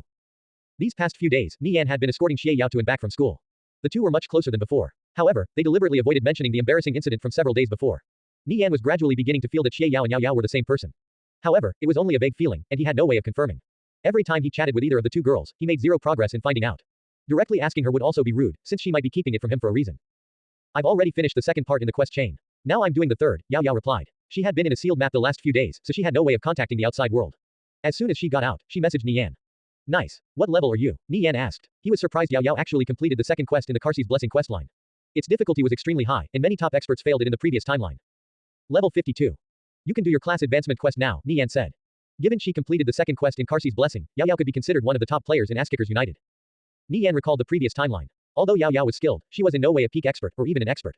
He never expected his butterfly effect to be so great. She had joined the ranks of top experts because of his influence. This could only mean her talent was in no way inferior to the likes of Blade Light, Young Seven, Undying Scoundrel, and the others. Yao Yao was slightly annoyed. Nie Yan seemed to only care about matters regarding the game whenever they chatted. How's the guild doing? Yao Yao asked. She had already ordered the Dragonsaur Financial Group to amass gold non-stop. During this time, they had provided Ass-Kickers United with well over 200,000 gold. The crisis has passed. The ones who should be worrying now aren't us but rather bloodlust blades, Nie Yan said with a faint chuckle. During his conversation with Yao Yao, Nie Yan recalled the items he had obtained in his recent adventures. He decided to gift her a Kef's hand of knowledge, sending it to her through the mail. He deposited the other piece of sub-legendary grade equipment, Ina's prayer gloves, into his personal storage. He knew this gesture was only a pittance compared to everything she had done for him in his past life, and this one of his suspicions about her being Xie Yao were confirmed true. Yao Yao's voice was like a clear running stream, washing away all the worries in Nie Yan's mind. She felt relieved after learning that Ass-Kickers United's troubles were resolved while she was stuck in the sealed map. The Dragonsaur Financial Group could match the Century Financial Group's gold gathering speed for a day or two without any issue. But any longer and they would almost certainly burn out. Including himself and Yao Yao, Nie Yan counted more than 60 players who were currently eligible to class advance in Ass-Kickers United. He believed these players had a high chance of advancing even further in the future. This kind of growth potential could only be matched by a handful of guilds in conviction, such as Angel Corps in the Satrine Empire and Fallen Angel in the Undead Empire. Nie Yan teleported to Ishberg, a peaceful town near the Ishberg Mountains. There were newly built homes with well-kept lawns and flourishing flower beds everywhere. One could imagine how wealthy the residents of this place were. The NPC residents on the streets walked with hurried footsteps, the expressions on their faces filled with worry. Nie Yan recalled visiting Ishberg at level 60 during his past life. Any NPC resident you randomly encountered would give you a quest to hunt evil faction thieves after chatting with them for a bit. The reward was quite generous, so many players would come here in teams to farm gold. Nie Yan was surprised he had received this hostage rescue mission as a class advancement quest. He walked out of town and summoned his Faulkner warhorse before galloping away towards the northern part of the Ishberg Mountains. Nie Yan encountered level 60 thorny tree ants in his path. They were covered in ash-gray bark, resembling giant stumps with sharp thorns growing out of them. Their attack power and defense were formidable. Advancing through the rugged mountain path on horseback, Nie Yan heard the intense crackling of magic in a ravine off in the distance. This is a level 60 map. I wonder which guild sent a team here to level. Nie Yan recalled that a level 60 lord spawned in that specific ravine. Any group of players that could hunt such a powerful monster definitely wasn't simple. He pondered for a moment before ultimately deciding to head over there to investigate. Standing above a steep cliff, Nie Yan looked down and spotted a coal-black thorny tree ant in a heated battle against a group of 70 players. The fighters were at the front while the mages were raining down magic from the back. Only a few guilds in Kalor were capable of taking on a level 60 lord: Ass-Kickers United, Holy Empire, Sapphire Shrine, Radiant Sacred Flame, and Victorious Return. The rest were all too weak. Nie Yan discovered this group of players was an expedition team from Victorious Return. They were quite powerful, with all of them around level 45. They were battling the thorny tree ant lord in a half-moon formation. A squad of thieves relentlessly assaulted the monster from behind. The mages were scattered further in the back, perched on top of boulders, trees, and ledges, any place that gave a suitable vantage point. Victorious Return, EH. Nie Yan's lips parted into a devious smile. He didn't have the time to tangle with these players. But it wasn't his style to just leave quietly, not to mention he was the guild leader of Ass-Kickers United. People would laugh at him. At minimum, Nie Yan had to let these players know he was here. Nie Yan jumped off the cliff and started descending down to the ravine below. His fingers danced around in the air, and he mumbled a series of incantations. A moment later, Lil Gold appeared in front of him. Man and dragon walked side by side. Worldly, the thorny tree ant lord will summon vines soon. Make sure you're prepared after it howls. You have to guard your position no matter what. A holy mage calmly instructed. He was called Fresh Fish, the top holy mage in Victorious Return. He was in charge of leading this expedition team in taking down the thorny tree ant lord. Sky Piercer, Magic Booster. Alright, Lu Rui answered. He buffed Fresh Fish with Magic Booster, which increased casting speed. Lu Rui's character was called Sky Piercer. He was currently level 44 and ranked among the top 50 in Victorious Return. He used to be proud of this achievement, but now it was just a constant reminder of his humiliation. He had just received word from Fei Yan that Xie Yao had already reached level 52. This was simply too shocking. What's more, she wore at least 3 pieces of sub-legendary grade equipment, which was viewed as godly equipment by players. Lu Rui felt a deep sense of inferiority when he compared himself to Xie Yao. Were she only 1 or 2 levels ahead of him, perhaps he still stood a chance of catching up. However, the current 8-level gap was like an uncrossable chasm. Lu Rui knew he could never catch up to Xie Yao, no matter how hard he tried. This held doubly true for that man behind Xie Yao the other day, Nirvana Flame, an immortal legend. How could he possibly contend against such an existence? He was having nightmares of Xie Yao nestled in that man's embrace every time he closed his eyes, which caused him to boil with rage. You're supposed to be mine, Xie Yao. If I can't have you, no one will. Everything was going smoothly under Fresh Fish's command. The fighters had firmly locked down the thorny tree ant lord. Keep it, everyone. The thorny tree ant lord is almost dead. Priests, pick up the pace. Heal faster. Fresh Fish tensely shouted. The thorny tree ant lord had fallen to only 2% health. Just at this moment, a huge commotion erupted. Boss, someone's coming. It's Nirvana Flame. He's with his golden dragon. Fresh Fish looked at where his players were frantically pointing. He saw a player leisurely descending the slope with a golden dragon. His heart shook. Nie Yan's appearance was like a proclamation from the Reaper. Seeing Nie Yan unhurriedly walking towards them, the players from Victorious Return held their breaths. What the hell are you guys doing? Kill the thorny tree ant lord, quickly. Fresh Fish hollered. Even if Nie Yan took action, they had to secure the drops no matter what. Nie Yan indifferently glanced at the thorny tree ant lord. Its drops were of little interest to him. He was simply passing by. Taking action against these players would be a bit beneath him. Nie Yan was only 50 meters away. The players from Victorious Return nervously glanced at him while trying to focus on the battle. As they ruthlessly bombarded the thorny tree ant lord with spells, its skin started turning red. Be careful, the thorny tree ant lord is summoning vines. Protect against it. Hurry up. The thorny tree ant lord let out a deep roar as giant vines erupted out of the ground, ensnaring the players from Victorious Return. Only a few fighters who were protected by spell shields escaped unscathed. Bang, bang, bang. A dense shower of spells rained down on the thorny tree ant lord. It let out a mournful howl before collapsing on the ground. 2 fighters rushed forward and secured the loot that dropped. Fresh Fish breathed a sigh of relief, feeling as if a heavy weight was lifted from his shoulders. He glanced back at Nie Yan, who was slowly walking towards them. What happened next was out of their control. The players from Victorious Return were bound by the vines of the thorny tree ant lord. They gazed at Nie Yan slowly approaching them. He was only 10 meters away. Lil Gold, whose immense size caused them to shiver in fear, snorted out a few flames from his snout. When his bell-sized eyes swept over the crowd, they felt their hearts tighten in their chests. In stark contrast, Nie Yan was completely carefree. He arrogantly gazed at them before continuing on his way. Heed my order. No one is allowed to attack first. Fresh Fish feared Nie Yan was baiting them, trying to get them to make the first move so the game would think he was acting in self-defense. He refused to bite, deathly afraid of being hooked by Nie Yan's lure. However, Nie Yan's presence gave them a lot of pressure. Was he planning to slaughter them? These 70 players were all staring at Nie Yan. The vines ensnaring them slowly unraveled. As he arrived in front of them, like a prophet parting the sea, the members of Victorious Return stepped off to the side one after another to let him pass. Nie Yan's indifference weighed heavily on their minds. He was but one man surrounded by 70, yet they were too scared to make a move. They could only nervously form a loose circle around him. This was a type of undisguised contempt. Even if all of them attacked, Nie Yan wouldn't fear them in the slightest. Nie Yan along with Lil Gold walked through them, as if he was enjoying a casual stroll. Fresh Fish raised his staff before lowering it back down. With a single word, he could order all 70 or so players under his command to simultaneously attack Nie Yan. However, the scene of Nie Yan slaughtering dozens of players from bloodlust blades flashed through his mind. He trembled. If they really took the initiative to attack, the only corpses on the ground would be theirs. Nie Yan swept his eyes over the crowd. No one dared to meet his gaze. He was practically a god in the flesh and conviction. His gaze suddenly fell on a certain player, Sky Piercer. Nie Yan never expected to see Lu Rui here as well. It appeared enemies were destined to cross paths. Lu Rui watched Nie Yan arrogantly strolling over and felt like an insignificant speck of dust as he stood among the crowd. He recently lost 2 levels in a row due to being targeted by thieves from Ass-Kickers United. Only after spending a fortune to acquire a large supply of unknown transfer scrolls did he dare to venture out of the city again, quickly teleporting away at the slightest sign of danger. Every day was miserable, never knowing when the next ambush might happen. He of course knew who the perpetrator behind all this was. Lu Rui's pride was deeply wounded. He gritted his teeth in anger and humiliation. He already hated Nie Yan to the bone and could barely hold himself back after seeing such a cocky display. Now the shoe was on the other foot. Lu Rui had used even nastier methods in the previous timeline. Nie Yan planned to thoroughly pay everything back. Nie Yan's lips curved into a smile of contempt. Lu Rui would never again have the qualifications to compete with him. Seeing the look of disdain in Nie Yan's eyes, Lu Rui's fury erupted like a volcano. There was only so much he could take. A blazing arcane fireball condensed in his palm. Lu Rui felt confident his teammates wouldn't stand idly by if he took action. At worst the situation would devolve into a full-out battle. It was much better than taking this humiliation lying down. Shit. What the fuck are you doing, Sky Piercer? Stand down, now. Fresh Fish hollered. But it was too late. Lu Rui shot the arcane fireball at Nie Yan. Lil Gold stepped forward and blocked the fireball, which exploded into a shower of embers on his golden scales. Fresh Fish felt his stomach drop like a stone. They had attacked first, meaning Nie Yan could retaliate against them without facing any repercussion. He raised his staff in preparation for an imminent slaughter. Nirvana Flame, I'll crush you beneath my feet one day. Lu Rui flared as his face distorted with fury and vitriol. You're welcome to try. Let's see if you have the skill. Nie Yan couldn't even be bothered to spare a glance at such a hollow display. Lu Rui was all bark and zero bite. At this moment, Lil Gold turned his head and shot out a dragon fireball. Before Lu Rui could even react, the blazing attack engulfed him in flames. How could a cloth-armored mage withstand a single hit from Lil Gold? Naturally, it was an instant kill. Lu Rui fell dead to the ground. His clothes were burnt black, and smoke rose up from his corpse. Lil Gold snorted a few flames from his nostrils after making short work of Lu Rui, then looked around, almost as if he were asking if there were any other takers. The players from Victorious Return felt their blood run cold. Only now did they have an understanding of Lil Gold's terrifying power. Nie Yan's expression remained unchanged after killing Lu Rui. However, the players from Victorious Return were shaking in their boots. Still no one else dared to attack Nie Yan. They were all waiting for Fresh Fish's command.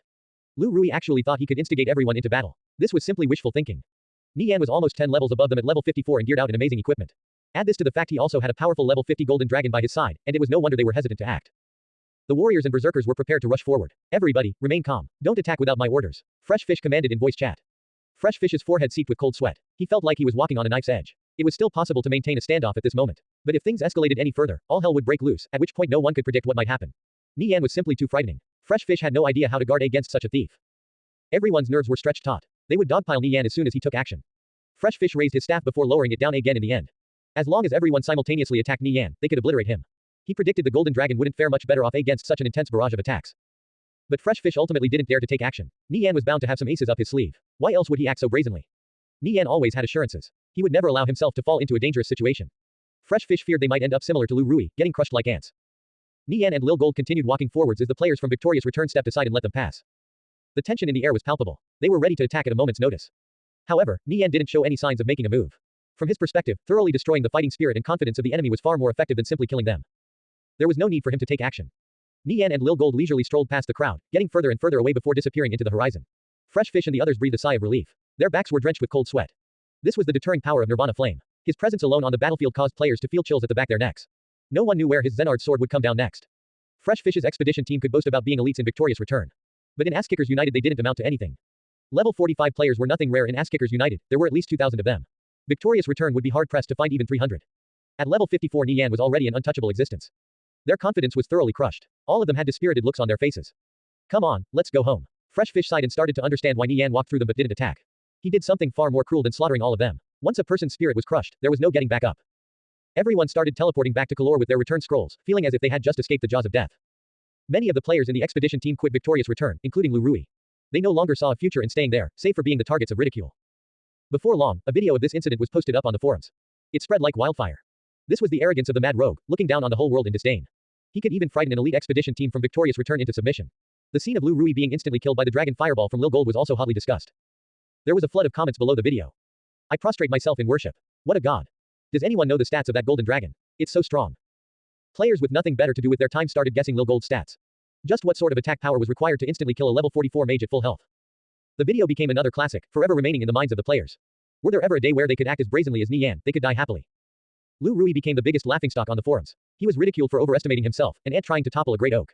This fellow actually dared to attack Nirvana Flame. He was practically asking to die. Players also started taking notice that Victorious Return's glory days were long over. Their players were more cautious and reserved, no longer daring to act as unbridled like in the past where they would close off entire maps to the public. Could this once prestigious guild survive such a fall from grace? Many players quietly withdrew from Victorious Return. Only the weaker low-level players that no other guild would take stayed. The experts left. Since they were once sworn enemies, they couldn't join Ass Kickers United, so they would try their luck in Sapphire Shrine and Holy Empire. At worst, they would spend a bit of gold to migrate to another city. They might join the newly arisen War God tribe or a well-established guild like Alliance of Mages, Divine Protectors, or Battle-Crazed Alliance. Bloodlust Blades was teetering on the verge of collapse, so no one in their right mind would go there. Nothing could stop Ass-Kickers United's rise to power. They crushed every enemy in their path without exception. Even Victorious Return and Bloodlust Blades had become stepping stones for Ass-Kickers United. Nie Yan took a look at the video while on the road and couldn't help but smile. He wasn't actually the person who had posted it to the forums. Rather, it was a disgruntled player over on their side who still felt Victorious Return hadn't lost enough face. Heaven Breaker was probably seething with rage right now. Victorious Return had eaten a bitter fruit. At this moment, Guowai informed Nie Yan that Radiant Sacred Flame and Battle-Crazed Alliance had taken the initiative to restart negotiations about a collaboration. They could no longer sit still after recent events, with Ass-Kickers United raising their benefits and the Starry Night Potion Shop upgrading all their branches. After displaying such wealth, it was obvious Bloodlust Blades would be the one to lose. If they waited for Ass-Kickers United to defeat Bloodlust Blades before reopening negotiations, it would already be too late, and they would have lost all leverage. Ass-Kickers United would recover from their losses far stronger than before, and their position as the overlord of Kalor would be even more unshakable. This was especially true for Radiant Sacred Flame. Since they were based in Kalor, they could only beg Ass-Kickers United to show mercy. It would be extremely easy for Ass-Kickers United to devour them. After receiving the news from Guowai, Nie Yan gave his word. They could decide the terms of their alliance right now, but the investment wouldn't come until at least half a month later. Furthermore, Ass-Kickers United would control a 60% stake in both guilds, not any bit less. There were also finer details that needed to be discussed, but he left that in the hands of Guowai. Guowai was more than willing to negotiate with these terms. Ass-Kickers United was absolutely in a stronger position, so they held much of the sway during talks. Even if the other side wasn't willing, they had no choice but to accept. By acquiring Radiant Sacred Flame and Battle-Crazed Alliance, Ass-Kickers United would have a super alliance which also included the War God Tribe, Holy Empire, and Sapphire Shrine. They would be an unstoppable powerhouse in the Viridian Empire. The Nie Yan Coliseum, a grand amphitheater constructed out of ashen white stone, was situated halfway up a mountainside. It was built in the year 921 during the era of shared governance and so featured the architectural style of that particular time period. This was represented in the delicate carvings covering the walls. It stood over 30 meters tall with more than several dozen layers, some parts having collapsed due to the passage of time. The interior resembled a labyrinth, with various rooms and corridors connected together. At the center was a large arena flanked on both sides by grandstands which could hold up to 50,000 people. This was a place where the wealthy squandered their money. The Coliseum frequently hosted gladiatorial shows, earning the lion's share of their revenue from patrons gambling on the fights. The Nie Yan Coliseum was taken over by a group of evil faction thieves, who had to be defeated for everything to return to normal. Their leader was a level 70 variant lord, an existence which at minimum required a massive expedition team of level 70 players to deal with. Until then this place would stay under their control. There were thieves cloaked in black garbs patrolling the public square up ahead. Their eyes glowed an ominous red as they sporadically popped in and out of sleep. These thieves looked tough to deal with. Enemies that could stealth were always troublesome. Nie Yan activated Eye of Truth. Scanning his surroundings, he discovered a faint silhouette. Suddenly, he felt a strange heat flowing to his pupils as his eyes briefly flashed with a piercing red light. An observer would notice Nie Yan's pupils had turned blood red. Nie Yan discovered everything seemed a lot clearer. He could make out the finer details of objects nearby, while the ones far away no longer appeared as hazy. Another 18 silhouettes popped into sight. Out of the 20-something thieves stealthed in the vicinity, not a single one could evade his eyes. It turned out the thief he discovered before was only one of many. Nie Yan would have likely ended up in combat if he had rushed forward just now. These evil faction thieves were level 70 monsters. There was no way he stood a chance against them. Thankfully, Eye of Truth had ranked up. Eye of Truth couldn't be improved solely with frequent use. It required actively uncovering opponents in stealth in and out of combat. This was to prevent players from grinding proficiency in a cheap manner. The system also had other restrictions in place regarding the target of the skill. Eye of Truth enhanced see-through an opponent's disguise or stealth. Success is dependent on the level of the target. Cooldown, 120 seconds. Nie Yan would have an 80% chance of detecting an equal level thief through stealth with the enhanced version of Eye of Truth. His ability to see through a target's disguise was also increased to 70%. The effectiveness of Eye of Truth greatly increased after ranking up, but there was still a high chance of failure against high-level targets. Nie Yan was always worried about Eye of Truth's effectiveness. Now his prayers were finally answered. Nie Yan guessed the thieves he currently spotted with the enhanced version of Eye of Truth probably weren't all of them. There might still be more that had escaped his detection. I need to rely on my other senses too, not just my sight. Nie Yan entered stealth and approached the Coliseum. The evil faction thieves were level 70 monsters. They were powerful in combat, but their stealth detection abilities were very weak. This allowed Nie Yan to sneak past them using stealth. Nie Yan observed the movements of these evil faction thieves for a while before figuring out a path forward and bypassing a group of them. He continued on and spotted several thieves passing close to him. He could detect their bloody auras. After bypassing several more thieves, Nie Yan suddenly sensed something approaching him from the left. He activated Shadow Waltz and dashed 7 meters forward. Nie Yan looked back to see an evil faction thief pop out of stealth from his previous position and look around. It failed to discover anything and disappeared again. Breathing a sigh of relief, Nie Yan looked up ahead. He was only 100 meters from the entrance to the Coliseum, two dark and foreboding metal gates. Thankfully, it wasn't guarded by any monsters. Not too far away was a gold treasure chest tucked away in a corner. Nie Yan advanced another 50 meters, whereupon the number of thieves in the vicinity lessened dramatically. After bypassing a small group of them, he arrived in front of the gold chest without any problems. He bent down and started opening it. Opening treasure chest. Progress, 2%, 7%. A while later, the chest popped open with a click. Nie Yan bent down and fished around before taking out a blue pearl. It was as big as his fist and ice cold to the touch, resembling a large sapphire as it sparkled with a soft blue radiance. It was perfectly round and smooth, except for a small, pinky-sized hole at the top. Nie Yan appraised the pearl with transcendent insight. Mana Storage Jewel 2. The player can store mana inside this jewel, which can be used later on to cast magic. Capacity, 0.005 mana. Cooldown, 1 day.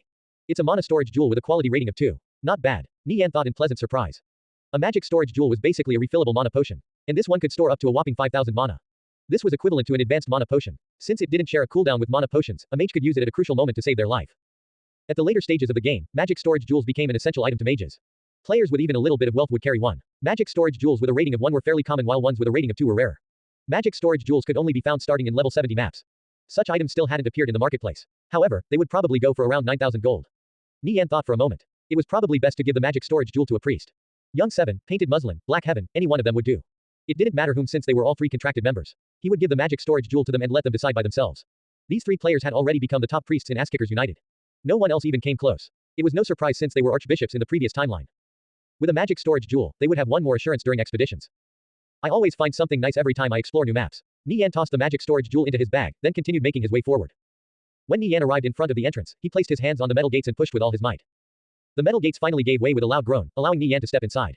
The surroundings were dark, and he felt a cold draft blow in his face. In front of him was a winding corridor filled with entrances leading to other rooms on both sides. Nie Yan entered stealth and started exploring the corridor. He scanned around with Eye of Truth but didn't discover any monsters roaming around. It was too dangerous to summon Lil Gold in a place like this. The corridor was decorated lavishly with a golden rug that stretched out far into the distance. There were crystal lamps on the walls, their flames rocking back and forth with the draft. All the doors connecting to the corridor were tightly shut. Nie Yan approached one of them and hesitated for a moment before pushing it open. Suddenly, a cold light flashed before Nie Yan as a dagger stabbed out toward his face. Nie Yan hurriedly activated Gale Step to avoid the attack and retreated several steps back. A cloaked figure emerged in front of him. It was an evil faction thief. It wielded a sharp dagger in its hand, and there was a substance on the blade which flickered with a green light. Nie Yan's heart trembled. The dagger was coated in poison. Transcendent Insight. Dusk Thief Elite Level 70. Health, 13,000. Humanoid creatures generally had low health pools. However, they were one of the most difficult monsters to deal with. Elite humanoid creatures often possessed rudimentary intelligence, making them far more dangerous than ordinary elites. The Dusk Thief pounced toward Nie Yan, striking at his forehead with a concussive blow. Nie Yan sidestepped the attack. He retaliated with a vital strike, slashing the Dusk Thief's neck as he brushed past and bolted away. Nie Yan wasn't confident he could kill the Dusk Thief even if he used all his skills. Without any skills, he would be left extremely vulnerable. When the Dusk Thief was hit by vital strike, a damage value of more than 300 floated up above its head followed by a string of poison and bleed damage values ranging from 100 to 200. Nie Yan kited the Dusk Thief around the corridor, slowly whittling away its health with poison and bleed damage. Before long, the Dusk Thief fell to 2,000 health. Nie Yan paused for a split second, leading the Dusk Thief to instantly dash forth with dagger in hand. With Shadow Waltz, Nie Yan ducked around the Dusk Thief and then stabbed it in the back with a lacerate and eviscerate.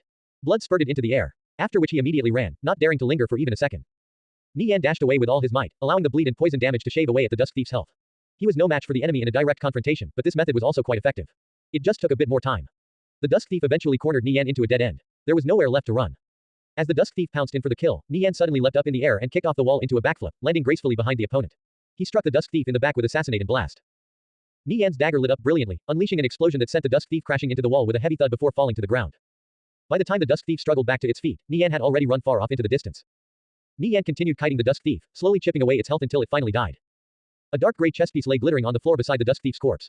It was a piece of equipment from the level 70 dark gold grade Ashen Punisher set. By completing the full set, its level requirement could be reduced by 10. However, pieces from this set only dropped in certain maps. The Ashen Punisher chestplate greatly increased strength and allowed the player to deal an additional 120 shadow damage with every strike. It was best suited for berserkers following an offensive build path. These Dusk Thieves didn't respawn after being killed. Nie Yan wondered if he could acquire a full Ashen Punisher set. It would be perfect for berserkers like Smoke Stub, Edgeless, or Monochrome. Nie Yan searched under the Dusk Thief's corpse but found nothing else. He looked around the room he had just entered. It was very cramped, lacking even basic furnishings. He exited back to the corridor and continued exploring. The rooms in the corridor frequently had Dusk Thieves lying in ambush. Nie Yan used the same method as before to deal with them. Then he would continue exploring the rooms which usually contained 1 or 2 chests, with silver and gold grade being more common and dark gold grade rarer. During this time he also acquired the gauntlets and leg armor for the Ashen Punisher set. Now he was only missing the shoulder guards, helmet, and greaves. Nie Yan opened the door to a room with his guard raised. But to his surprise he wasn't greeted by a Dusk Thief lunging at him. The room layout was similar to the others. However, a fat middle-aged man dressed in gray robes sat at the bedside. His blonde hair was disheveled. Nie Yan inspected him with Transcendent Insight. Noble for Brazes, level 0. Health, 200. Sir Demon Hunter, please get me out of here. Noble for Brazes pleaded with a mournful expression after seeing Nie Yan. Here, take this instant transfer scroll. You can use it to leave this place, Nie Yan said as he handed over an instant transfer scroll to Noble for Brazes. Oh, Sir Demon Hunter, thank you. Thank you, Noble for Brazes said gratefully. Nie Yan was a bit fed up with NPCs constantly addressing him with his titles. However, their dialogue was tightly restricted, and title address settings couldn't be tampered with. Noble for Brazes used the instant transfer scroll and teleported away. Rescued hostages, 1/100th. Nie Yan swept his eyes around the room but found nothing interesting. Only rooms guarded by Dusk Thieves seemed to contain chests and other loot. Nie Yan passed through one room after the other, rescuing a total of 8 hostages. After going through all the rooms in the corridor, he entered a large hall. There were rows of pillars on both sides with a red rug running down the center, leading to a magnificent throne. The hall looked empty and devoid of any people, but this only served to make him all the more wary. Eye of Truth. Nie Yan's pupils turned red as his eyes blossomed with a mystifying radiance. Silhouettes gradually started appearing in his vision. He counted at least 60 Dusk Thieves. A cold sweat drip fell down his forehead. There were dangers lurking everywhere in this hall. Thankfully he had used Eye of Truth, otherwise, he would have died without even knowing what killed him. If expert was already this difficult, Nie Yan couldn't even begin to imagine what specialist was like. He reaffirmed his decision to take a step back was the correct choice. In the previous timeline, the vast majority of thieves did their Great Thief class advancement quest on easy.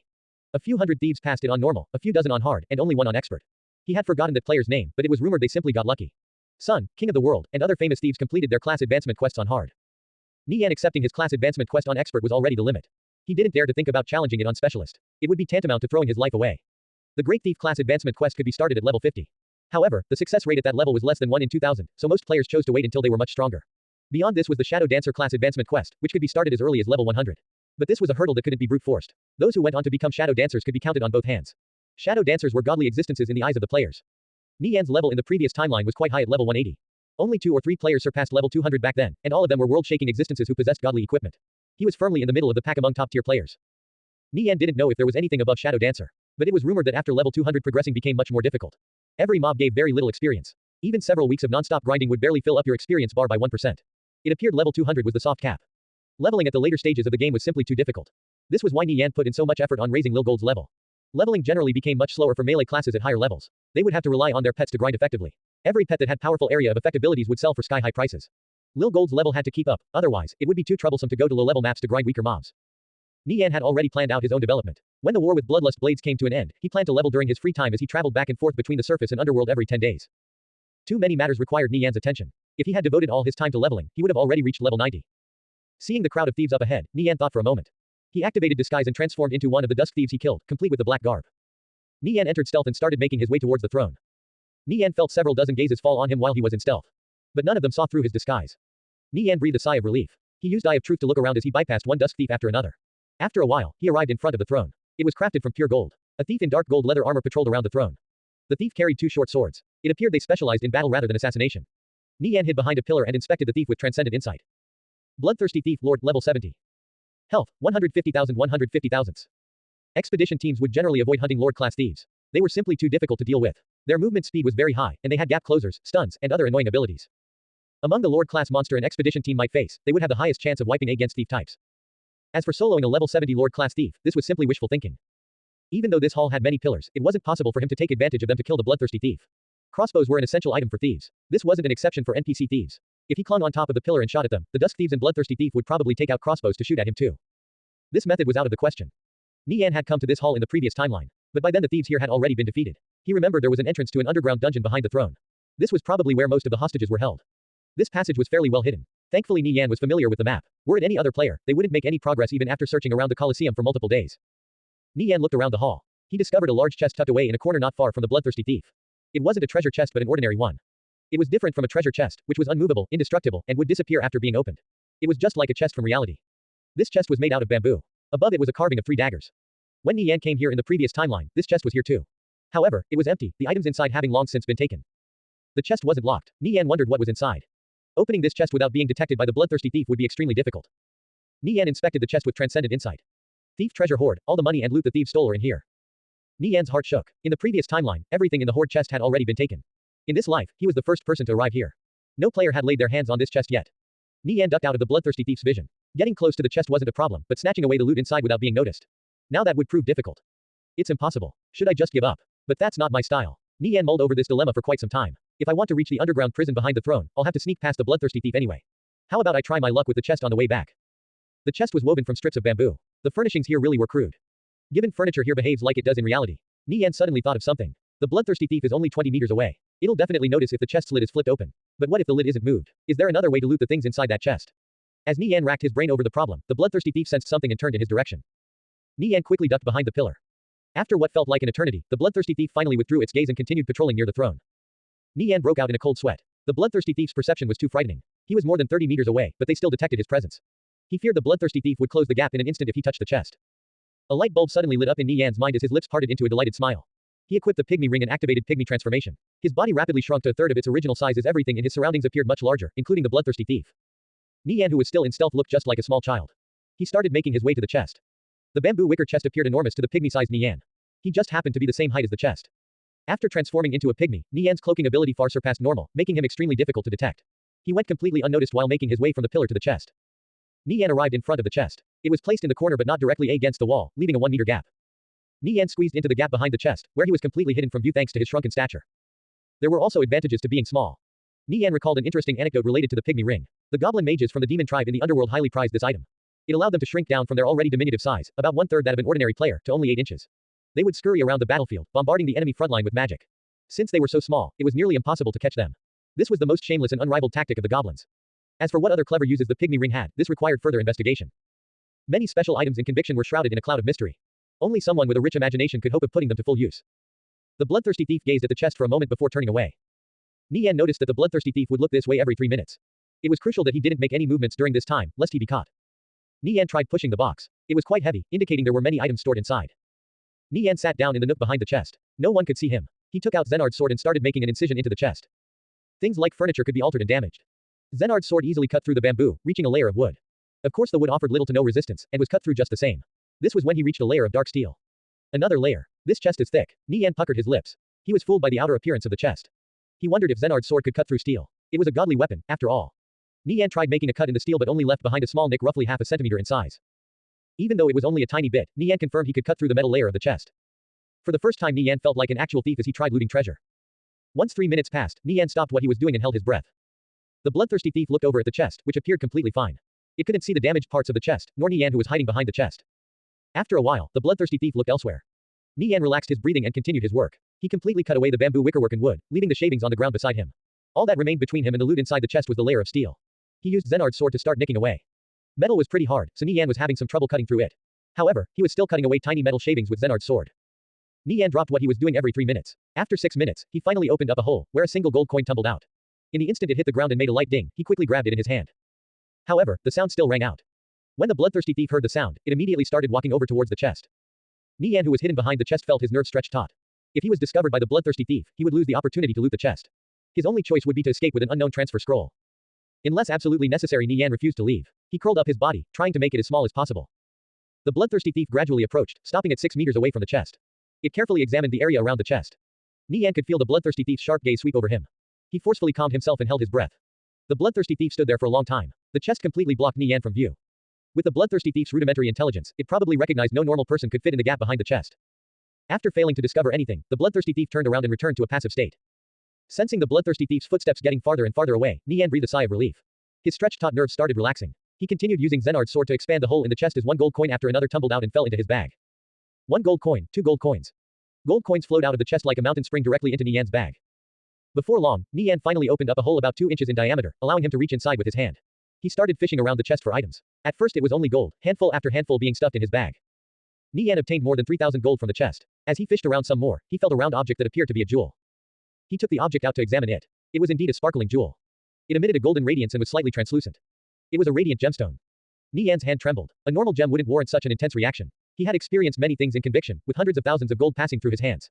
However, this radiant gemstone made him feel incredibly excited. This item was pretty common at level 70 to 80, selling for around several thousand gold. But right now it didn't exist in the marketplace. Even if someone offered 20,000 gold, he still wouldn't be willing to sell it. Nie Yan wondered if there were more of them in the chest. He continued feeling around, fishing out one item after another until he had completely emptied one corner of the chest. Nie Yan made the hole in the chest big enough for him to fit through. Once he was inside, he didn't hesitate to loot everything there. He obtained a total of 7,000 gold, 5 radiant gemstones, and a necklace. Looking at the necklace's properties, Nie Yan's heart trembled. It was another special item. Animorph necklace dark gold special item. Description: transform into a selected animal and gain additional stats and abilities for 5 minutes. You are unable to attack while transformed. Getting attacked will break the transformation. Cooldown: 1 day. For example, a cheetah would grant additional dexterity, a bear would grant additional strength, and a seagull would grant the ability to fly. Nie Yan thought for a moment and selected a lynx which would increase his jumping ability. Nie Yan chose a lynx because it was relatively small, agile, and good at evading danger. His jumping ability would be increased by 300%, meaning he could cover a distance of 9 meters in a single leap and jump as high as 5 meters in the air. This kind of item had a large variety of uses, but very few people could use them to their utmost potential. Nie Yan recalled Tang Yao had a similar item. However, the animal he selected was a seagull. Since the chosen animal was different, the function was naturally different too. After selecting the lynx, Nie Yan checked the necklace's stats again. Animorph necklace dark gold special item. Description: transform into a lynx and receive dexterity plus 300% and jump plus 300% for 5 minutes. You are unable to attack while transformed. Getting attacked will break the transformation. Cooldown: 1 day.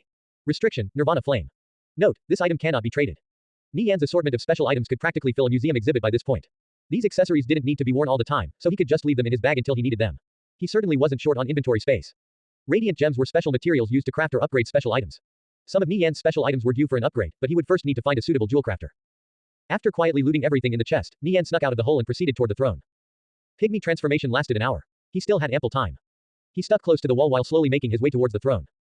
When Nie Yan saw the bloodthirsty thief walking over in his direction, he immediately halted his footsteps and ducked into a corner, not daring to make even the slightest movement. The bloodthirsty thief swept through the surroundings with an ominous gaze, then turned around and walked further and further away. Seeing the receding figure of the bloodthirsty thief, Nie Yan took advantage of the opportunity to rush to the back of the throne. There he saw a hole with a staircase leading downwards. Descending down the stairs, a damp coldness suffused the air along with the foul stench of blood. The dungeon was dark and gloomy. You have discovered the underground dungeon. The floor of the dungeon was a mess with hay bales scattered about.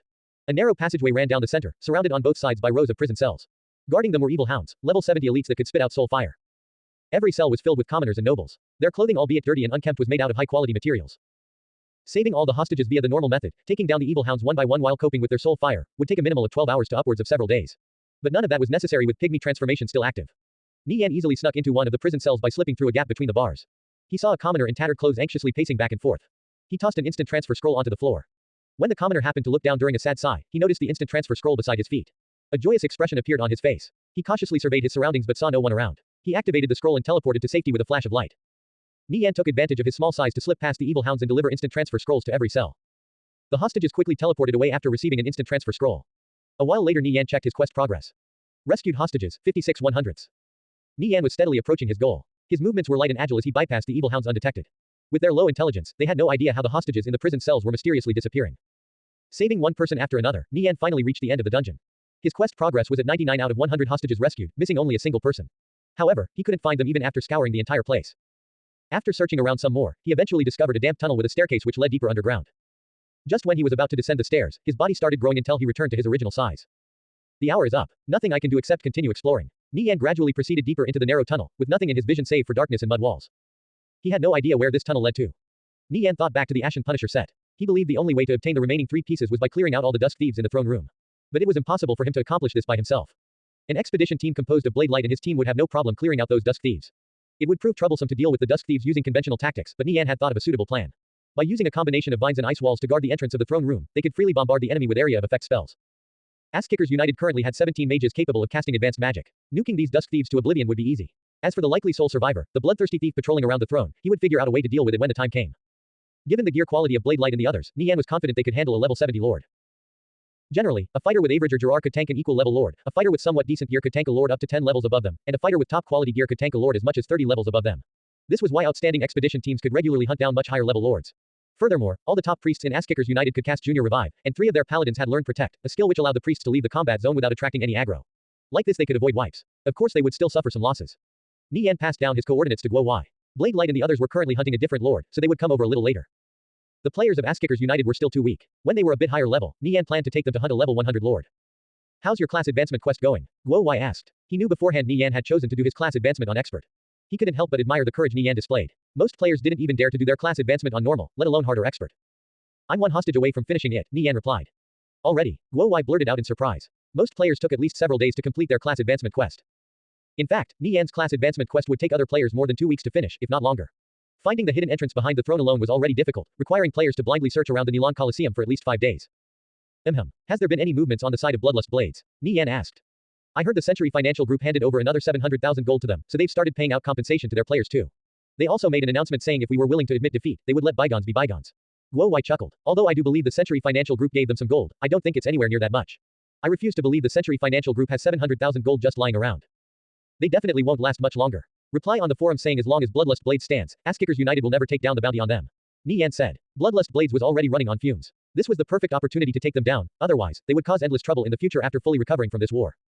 You sure are ruthless. Guo Wai remarked. I bet the players from Bloodlust Blades will despair after seeing this announcement, and any remaining thoughts of staying in the guild will vanish. It'll be Bloodlust Blades' largest mass exodus of players to date. Be careful of Bloodlust Blades making a final desperate attempt at a reversal. Pay attention to their every movement. If they come to Kalor, immediately report back to me. After all, we need to show our guests some proper hospitality. Nie Yan's lips curved into a faint smile. If an intercity war broke out, Bloodlust Blades would be at a huge disadvantage. Ass-Kickers United's position in Kalor was unshakable. Even if they encountered trouble, they still had Holy Empire, Sapphire Shrine, Radiant Sacred Flame, War God Tribe, and Battle-Crazed Alliance to back them up. Understood. Guai nodded. He wasn't worried at all about Bloodlust Blades coming to Kalor. Nie Yan continued chatting with Guo Wai for a bit before hanging up. Guo Wai posted up Nie Yan's announcement on the forums. As long as Bloodlust Blades stands, Ass-Kickers United will never take the bounty down. All the players on the forum sucked in a breath of cold air. Ass-Kickers United had basically cut off all paths of retreat. How ruthless. Everyone could sense the absolute confidence in these words. Could Bloodlust Blades withstand this fierce counter from Ass-Kickers United? At this time, everybody was reminded of Bloodlust Mad Blades' words, whoever backed down first was the other's grandson. Bloodlust Blades was stuck between a rock and a hard place. Were they really going to continue competing with Ass-Kickers United? The number of players hunting them had recently increased dramatically. Over 6,000 players had died in just 2 days. This was a huge blow to the morale. At this rate, more and more people would withdraw from the guild. Add Nie Yan's announcement to the mix, and their situation was becoming exceedingly grave. Nie Yan felt relaxed. After the guild's funding issue was resolved, they no longer had to worry about paying out the rewards for the bounty. He had the free time to complete several quests. In a few days, he would return to the underworld. The profits from the second round of trades with Fallen Angel would completely transform Ass-Kickers United. As he traversed the dark tunnels, Nie Yan began noticing a distant rhythm that seemed like breathing. Waves of searing hot wind flowed through the tunnel in sync with the rhythm, bringing wisps of white steam out of the depths. As this heatwave brushed over Nie Yan's skin, he felt a scalding heat. Thankfully he had the Kilnfire heart which greatly increased his fire resistance and could even make him immune to fire damage for a certain time. When Nie Yan passed through the fog, he saw a giant hound in the distance. It was as large as a grizzly bear with thick black fur. Its scarlet red tongue radiated an intense heat. It was a creature capable of using flames. The hound paced back and forth in the cave restlessly. A thick and solid chain was tied to its neck with the other end spiked deep into a large boulder. Its range of movement was extremely limited, but it still had a ranged attack that was deadly to players. It would spit out flames at any intruder that entered its line of sight. Nie Yan gradually approached until he was roughly 30 meters away from the hound and inspected it with transcendent insight. Black Flame Hound Lord level 70. Health, 320,000. Another level 70 Lord, and this one had 320,000 health. With this Black Flame Hound guarding the only path forward, there was no way Nie Yan could pass, nor could he see an end to this cave.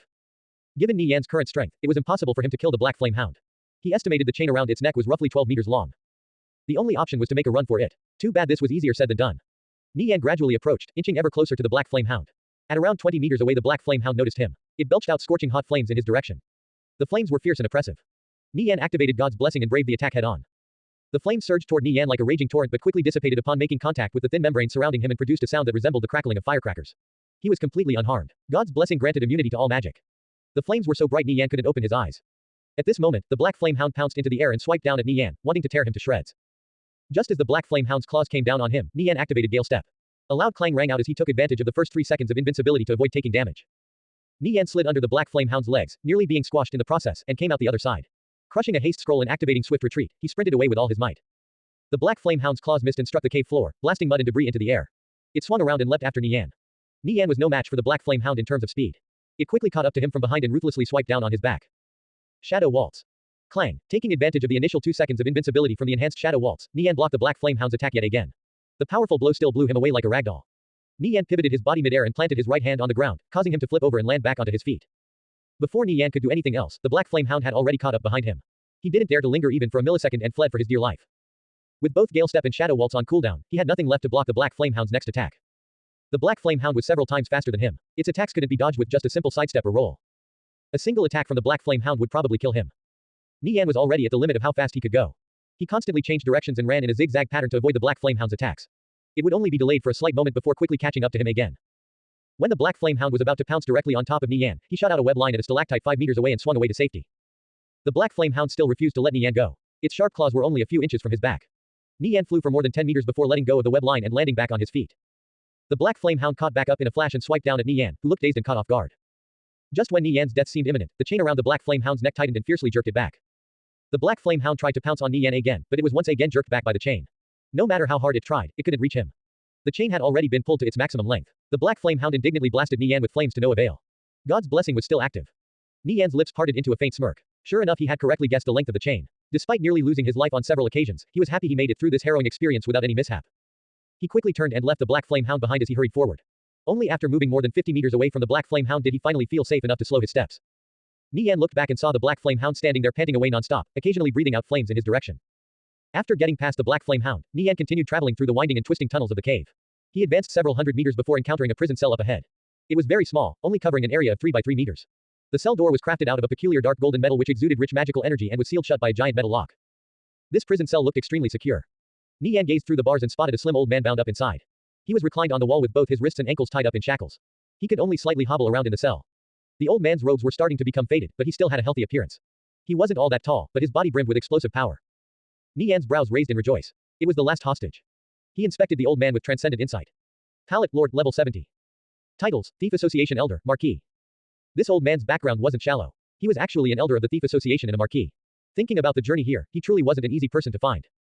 Nie Yan examined the cell door. Each bar was engraved with tiny runes that could be easily overlooked if one wasn't paying close attention to them.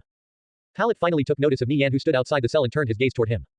Sir Palette, hello. I'm here to rescue you, Nie Yan greeted. Clang, clang, clang. He attempted to break the bars of the cell door with Zenard's sword, but he couldn't leave so much as a scratch. Nie Yan was startled. It seemed cutting off these bars was impossible. He tried other methods like tossing an instant transfer scroll to pallet, but discovered the runes engraved on the bars prevented the scroll from passing through. Greetings, Demon Hunter. That won't work, the cell is guarded by magic. The only way to open it is by retrieving the key from the Black Flame Hound's body, Pallet said with a sigh. I'll have to kill the Black Flame Hound to get the key. Nie Yan felt a headache coming on. Unless he had some sort of special method, he was nowhere near a match for the Black Flame Hound. After all, it was a level 70 lord. Nie Yan couldn't possibly kill the Black Flame Hound in such a cramped space. He shifted his attention back to the cell door. Guarded by magic. It's probably some sort of magic circle. I wonder if there's a method to bypass it. Looking at the time, there were still 20 minutes remaining before server shutdown. Nie Yan pondered for a moment. He would search through the official website to see if there was any information on breaking magic circles, then come up with a plan for tomorrow. Sir Pallet, I'll return later. I'll try to think of a way to free you. All right. Thank you, Demon Hunter. I pray for your safe return. Nie Yan could tell Pallet was a figure of high status. The difficulty of this class advancement quest was a bit high. He wondered what sort of reward he would receive for saving Pallet and completing the quest. Nie Yan put down his gaming helmet. After taking a shower and eating breakfast, he headed off for school. Even though it was already 8:00 a.m., the morning mist had yet to dissipate due to him living by the lakeside. The air was fresh and clean. A blanket of white hung just above the lake as the morning sun refracted beautifully off the water's surface. Cars drove past his villa every now and then. Nie Yan drove for 20 minutes to pick up Xie Yao. Her property was a two-story villa enclosed by a metal fence. Inside was a lush garden with a variety of blossoming flowers vying for attention within the morning mist. It was a scenic view. A bending stone path led from the house to the road. Nie Yan stepped out of his car. Taking a glance at the villa in the distance, he walked up to the entrance gate and rang on the intercom. Before long, Xie Yao's face appeared on the display. She wore a pink sleeveless nightgown that exposed her delicate shoulders and pajama shorts which showed off her long and slender thighs. She was currently in the middle of brushing her teeth, with bits of foam from toothpaste covering her lips. Nie Yan, wait a moment, I'll be right down. Just a second, Xie Yao said, a little flustered. Nie Yan chuckled. This was his first time seeing Xie Yao so unkempt. It seemed she had just woken up. A warm feeling surfaced in Nie Yan's heart. After going through so many hardships in his past life, he had finally achieved a bit of happiness in this one. After waiting for a while, he saw Xie Yao in a blue tracksuit rushing out to meet him. She looked youthful and energetic. Xie Yao's tight tracksuit perfectly accentuated her curves. Nie Yan couldn't help but recall the recent incident where they both got drunk, his hands grabbing every inch of her soft and supple body. Simultaneously, he was also reminded of that unforgettable night with Yao Yao in the underground chamber. Her beautiful and flawless figure was like a strong spirit. A light sip and he was already intoxicated. How come I've never seen your parents? Nie Yan asked. Ever since he started picking Xie Yao up, he had never once seen her parents. They're out traveling, Xie Yao pouted, a hint of discontent on her face. Nie Yan found her pouting expression extremely cute. Come on, let's go. I heard we're getting our academic test results back today, he said with a smile as he stepped back into the car. Xie Yao opened the front door on the passenger side and got in. The car zoomed away down the street. The two soon arrived at school. Nie Yan parked the car in the parking lot, and they both got out and walked through campus, hand in hand. The sight immediately attracted the attention of their fellow students. Regardless of whether it was Nie Yan or Xie Yao, both were well known in the school. The two of them walking together would naturally raise some eyebrows. Sensing these odd gazes, Xie Yao whispered in Nie Yan's ear, can we walk a bit faster? She still wasn't fully used to this feeling. Her walking together with Nie Yan would inevitably arouse questions of their relationship. At this moment, a female student walked up to them. Dressed casually, she had a beautiful appearance with long flowing hair. Seeing this girl come over, Xie Yao immediately felt her face burn up. She wanted to find somewhere to hide. The girl looked at Xie Yao with a teasing smile before turning to Nie Yan and sizing him up. Yao Yao, is this your boyfriend? Nie Yan was a bit dazed. Even though he clearly knew Yao Yao was a nickname, he almost misheard it as the Yao Yao from Conviction. The Yao in Xie Yao was pronounced with the second tone in Mandarin, while the Yao in Yao Yao was pronounced with the third. Hello, I'm Nie Yan, Nie Yan greeted. Nirvana Flame. The girl asked in surprise, then glanced at Xie Yao. No. He's Nie Yan, the Ni written with a pair, Shuang, and ear, and the Yan Yan in language Yu Yan, Xie Yao explained in a fluster. Her mind was a bit chaotic. She wouldn't know what to do if Nie Yan found out she was Yao Yao in-game. Oh, so it's like that. Nice to meet you. I'm Tang Yu. Tang Yu held out her hand for a handshake. Her smile was like a cool spring breeze. Nie Yan shook Tang Yu's hand. Her name was somewhat familiar to him. He recalled someone saying Moonchild's real name was Tang Yu. Glancing at the slightly nervous and embarrassed Xie Yao beside him, he finally confirmed she was indeed Yao Yao with almost absolute certainty. He also figured she was the person behind the Dragonsaur Financial Group investing in Asskickers United. Nie Yan's mind turned chaotic. All of a sudden many little clues in his past life started connecting together. Shortly after graduating high school and parting ways with Xie Yao, he had met Yao Yao through Xiaoling's friends inside Conviction. He felt a strange bond and sense of closeness to her from the start. She must have already known his real identity back then but still chose to keep it a secret, silently accompanying him for the better half of a decade. Thinking about this, he wanted to ruthlessly slap himself in the face for not realizing the woman of his dreams was right beside him all along. Back then, he refused to commit to a relationship with Yao Yao. After the incident in the secret chamber beneath Fanart, he treated her coldly and distanced himself from her. It was him who wounded her heart and pushed her away. Yao Yao had shown the utmost concern for him, still keeping him company even during the lowest point of his life. It was a pity that at that time his heart belonged only to Xie Yao. Nie Yan was racked with shame and guilt. Just how many mistakes did he commit in his past life? One after another, there were simply too many to count. He took a deep breath, then gazed at the beautiful Xie Yao to his side. She was as pure as a snow lotus. He vowed to never wrong her again. Tang Yu and Xie Yao happily chatted while Nie Yan followed closely behind. The three entered the classroom together. Tang Yu turned to Nie Yan and smiled. Yao Yao and I are going to chat some more. I hope you don't mind me butting in on your time together. It's fine, you two keep chatting. I'll go look for Jai Hao and the others, Nie Yan replied with a smile. Jai Hao and 10 other students were chatting at the back of the classroom. There were also some students from other classes mixed in. Nie Yan recalled Jai Hao didn't have that many friends outside of their class in his past life. Seeing Nie Yan walk over, Jai Hao immediately walked up and greeted him with a wide grin. People saw you walking together with the class goddess this morning. Not bad, bro. You only transferred here recently, and you've already made such a big catch. His voice carried a hint of admiration. Nie Yan chuckled. Let's not talk about me. How are things going with you and Xiao Ling? Made any progress? Jai Hao immediately became reserved. You know. It's going, he was the same as ever. This fellow was normally carefree and chatty. But the moment Xiao Ling was mentioned he would become as timid as a mouse. Nie Yan couldn't help but recall the time they spent together in his past life both in and outside of the game. Even though Jai Hao was a bit reckless, he was a loyal friend. Thanks to Nie Yan's influence, Jai Hao had also shown some improvement in this life. It was rumored his academic test results weren't bad. Other universities also paid attention to the top military academies entrance exams. As long as a student scored decently, even if they failed to get into the top military academy, they would immediately be accepted by other famous universities. Nie Yan didn't know what university Jai Hao wanted to enter, but his chances of getting in were probably better this time around. There was a large group of students behind Jai Hao. Seeing Nie Yan come over, all of their attention focused on him. Nie Yan was the man of the hour. Everybody wanted to get to know him. Many of these people previously couldn't give a rat's ass about Jai Hao. But after hearing he was friends with Nie Yan, all of them gathered together to befriend him. Jai Hao gave Nie Yan a helpless smile. Nie Yan instantly understood the situation. There was no lack of people with influential backgrounds in a prestigious school like this. Nie Yan knew exactly how to handle these types of people. He didn't have the slightest intention of getting too friendly with any of them. Jai Hao, he's your friend, right? Why don't you introduce us? A short-haired male student asked. Obviously he knew who Nie Yan was. He only pretended not to know to get things rolling. I'd like you all to meet Nie Yan. He's a good friend of mine. Jai Hao introduced Nie Yan with a bright smile, then pointed at the male student. This is Lu Wei from Class 5, the son of the head of the Tianhua Enterprise. He also passed the fitness portion of the top military academy's exam. Now he's waiting for the results of the academic portion. The academic portion is nothing. Lu Wei waved his hand with a confident smile on his face. We should all stay in touch once we graduate. Certainly. Nie Yan nodded in agreement. He could tell 6 people in the group were part of Lu Wei's clique. The rest were acquaintances of Jai Hao. Seeing Nie Yan's courteous and approachable attitude, Lu Wei's expression softened. His old man had instructed him to do his utmost to befriend Nie Yan, or at the very least never antagonize him. Anyone could see Nie Yan's potential. Not to mention Father Nie, whose financial capital made even them feel wary, was also a force to be reckoned. With their current rise, the Nie family was set to become the next powerful financial group. It was crucial to build good relations with them early on. Jai Hao introduced the people in the group one by one. Nie Yan only casually listened, memorizing their names without much effort. These students felt Nie Yan wasn't overbearing at all but rather quite easygoing and approachable. He was a million times more likable than that fellow Lu Rui. Nie Yan had lived through 2 lives, having experienced a myriad of situations. Giving a favorable impression to these kids couldn't be simpler. He was at the same time well aware that anyone capable of entering Huahai High had at least some background. There was no harm in being on friendly terms with everyone. Earning people's ire would only incite plotting and scheming that was difficult to defend against. As everyone chatted, the topic eventually shifted to conviction. Speaking of conviction, Lu Wei is the strongest of our group at level 51. He's the top player in Burning Heaven, and one of the top 1,500 players in the Viridian Empire, someone called Jier Baiyu said as he glanced at Lu Wei. He was a member of Lu Wei's squad. Naturally he had to give his leader some face. Lu Wei felt pleased with himself after having his ego stroked. It's nothing really. After the Buried History expansion patch, leveling became much easier. Players over level 50 are a dime a dozen. No need to be so modest. Given how many players there are in the Viridian Empire, getting into the top 1,500 is amazing. It's not something that can be achieved through luck alone. Another one of Lu Wei's lackeys chimed in. Since there aren't any guild activities scheduled today, I've got some time to kill. How about I take you guys leveling with me? I recently obtained 3 new area of effect spells, so it'll be a breeze. Lu Wei turned to Nie Yan and Jai Hao. Why don't you two join us as well? I don't mind helping you raise your levels, no strings attached of course. Lu Wei was implying he would take care of everyone. Nie Yan and Jai Hao had helpless smiles on their faces. Jai Hao couldn't help but laugh to himself. This fellow actually wanted to help the mad rogue level. Could his area of effect spells match Lil Gold's? Burning Heaven was a small guild in Kalor with only 10,000 or so players. Their average level was pretty low too. Compared to Ass-Kickers United, they were a speck of dust on a country road. Nie Yan politely declined. I'd love to but I probably can't make it since there's a guild expedition coming up. Ah, what guild do you guys belong to? Lu Wei asked. Lost in his complacence, he had completely forgotten to ask Nie Yan and Jai Hao's levels. He had never met anyone in Hawaii High above him in level. Everyone he knew just followed his heat. I'm from Warriors United, Jai Hao replied on their behalf. He knew Nie Yan didn't want to reveal his identity. I'm busy as well. A friend promised to take Xiao Ling and me leveling. Hearing this, a hint of jealousy surfaced on Lu Wei's face. He really couldn't understand how a numbskull like Jai Hao managed to snag a beautiful girl like Xiao Ling. It was simply sticking a bouquet of flowers in a pile of manure. He somewhat looked down on Jai Hao, but he naturally wouldn't show it. Jai Hao, why don't you bring Xiao Ling and your friend along with us? The leveling will be quick, so 1 or 2 more people won't make much of a difference, Jier Baiyu said with a smile before secretly stealing a glance at Lu Wei. He knew Lu Wei wanted to flaunt his skills in front of a pretty girl like Xiao Ling. Jai Hao shook his head. It's fine. Maybe some other time. The class goddess doesn't like leveling with other people. Class goddess. Xie Yao. Lu Wei's face lit up. Xie Yao was one of the girls in class 3 he secretly lusted after. She was hands down the goddess of class 3, and maybe even the prettiest girl in the entire school. Another was Zhang Yingyu. Her figure was simply stunning. Her lovely dancing filled men with lust and desire and made their hearts palpitate. Who knew how many male students fantasized about Zhang Yanyu in their dreams?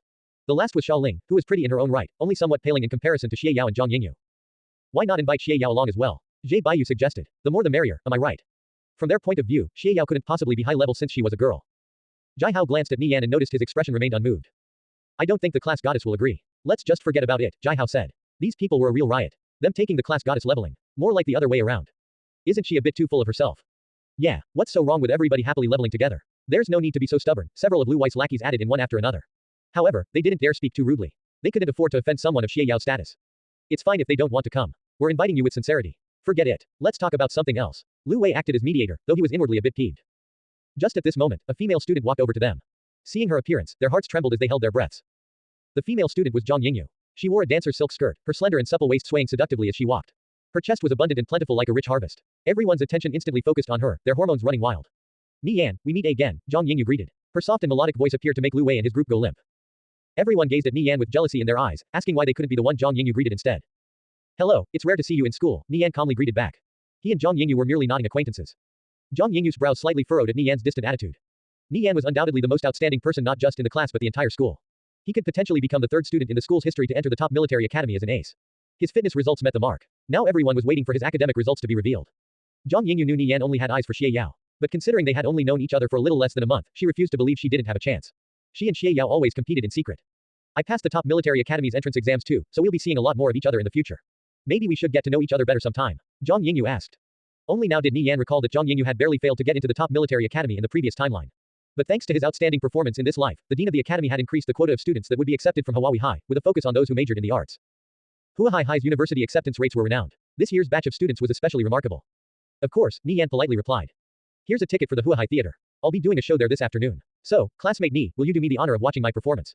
Zhang Yingyu asked. Everyone gulped at Zhang Yingyu's charming smile. This was a romantic invitation. This afternoon, Nie Yan hesitated as he glanced at Xie Yao at the front of the classroom.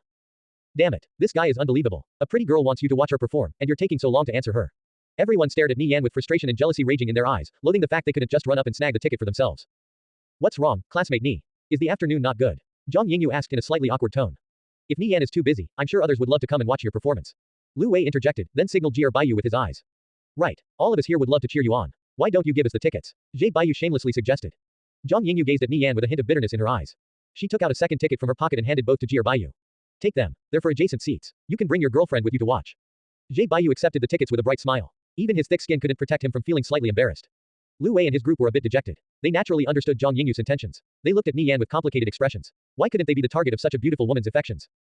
Nie Yan pretended not to see and turned to Jai Hao. Xie Yao's planning to take you guys leveling. What level is she?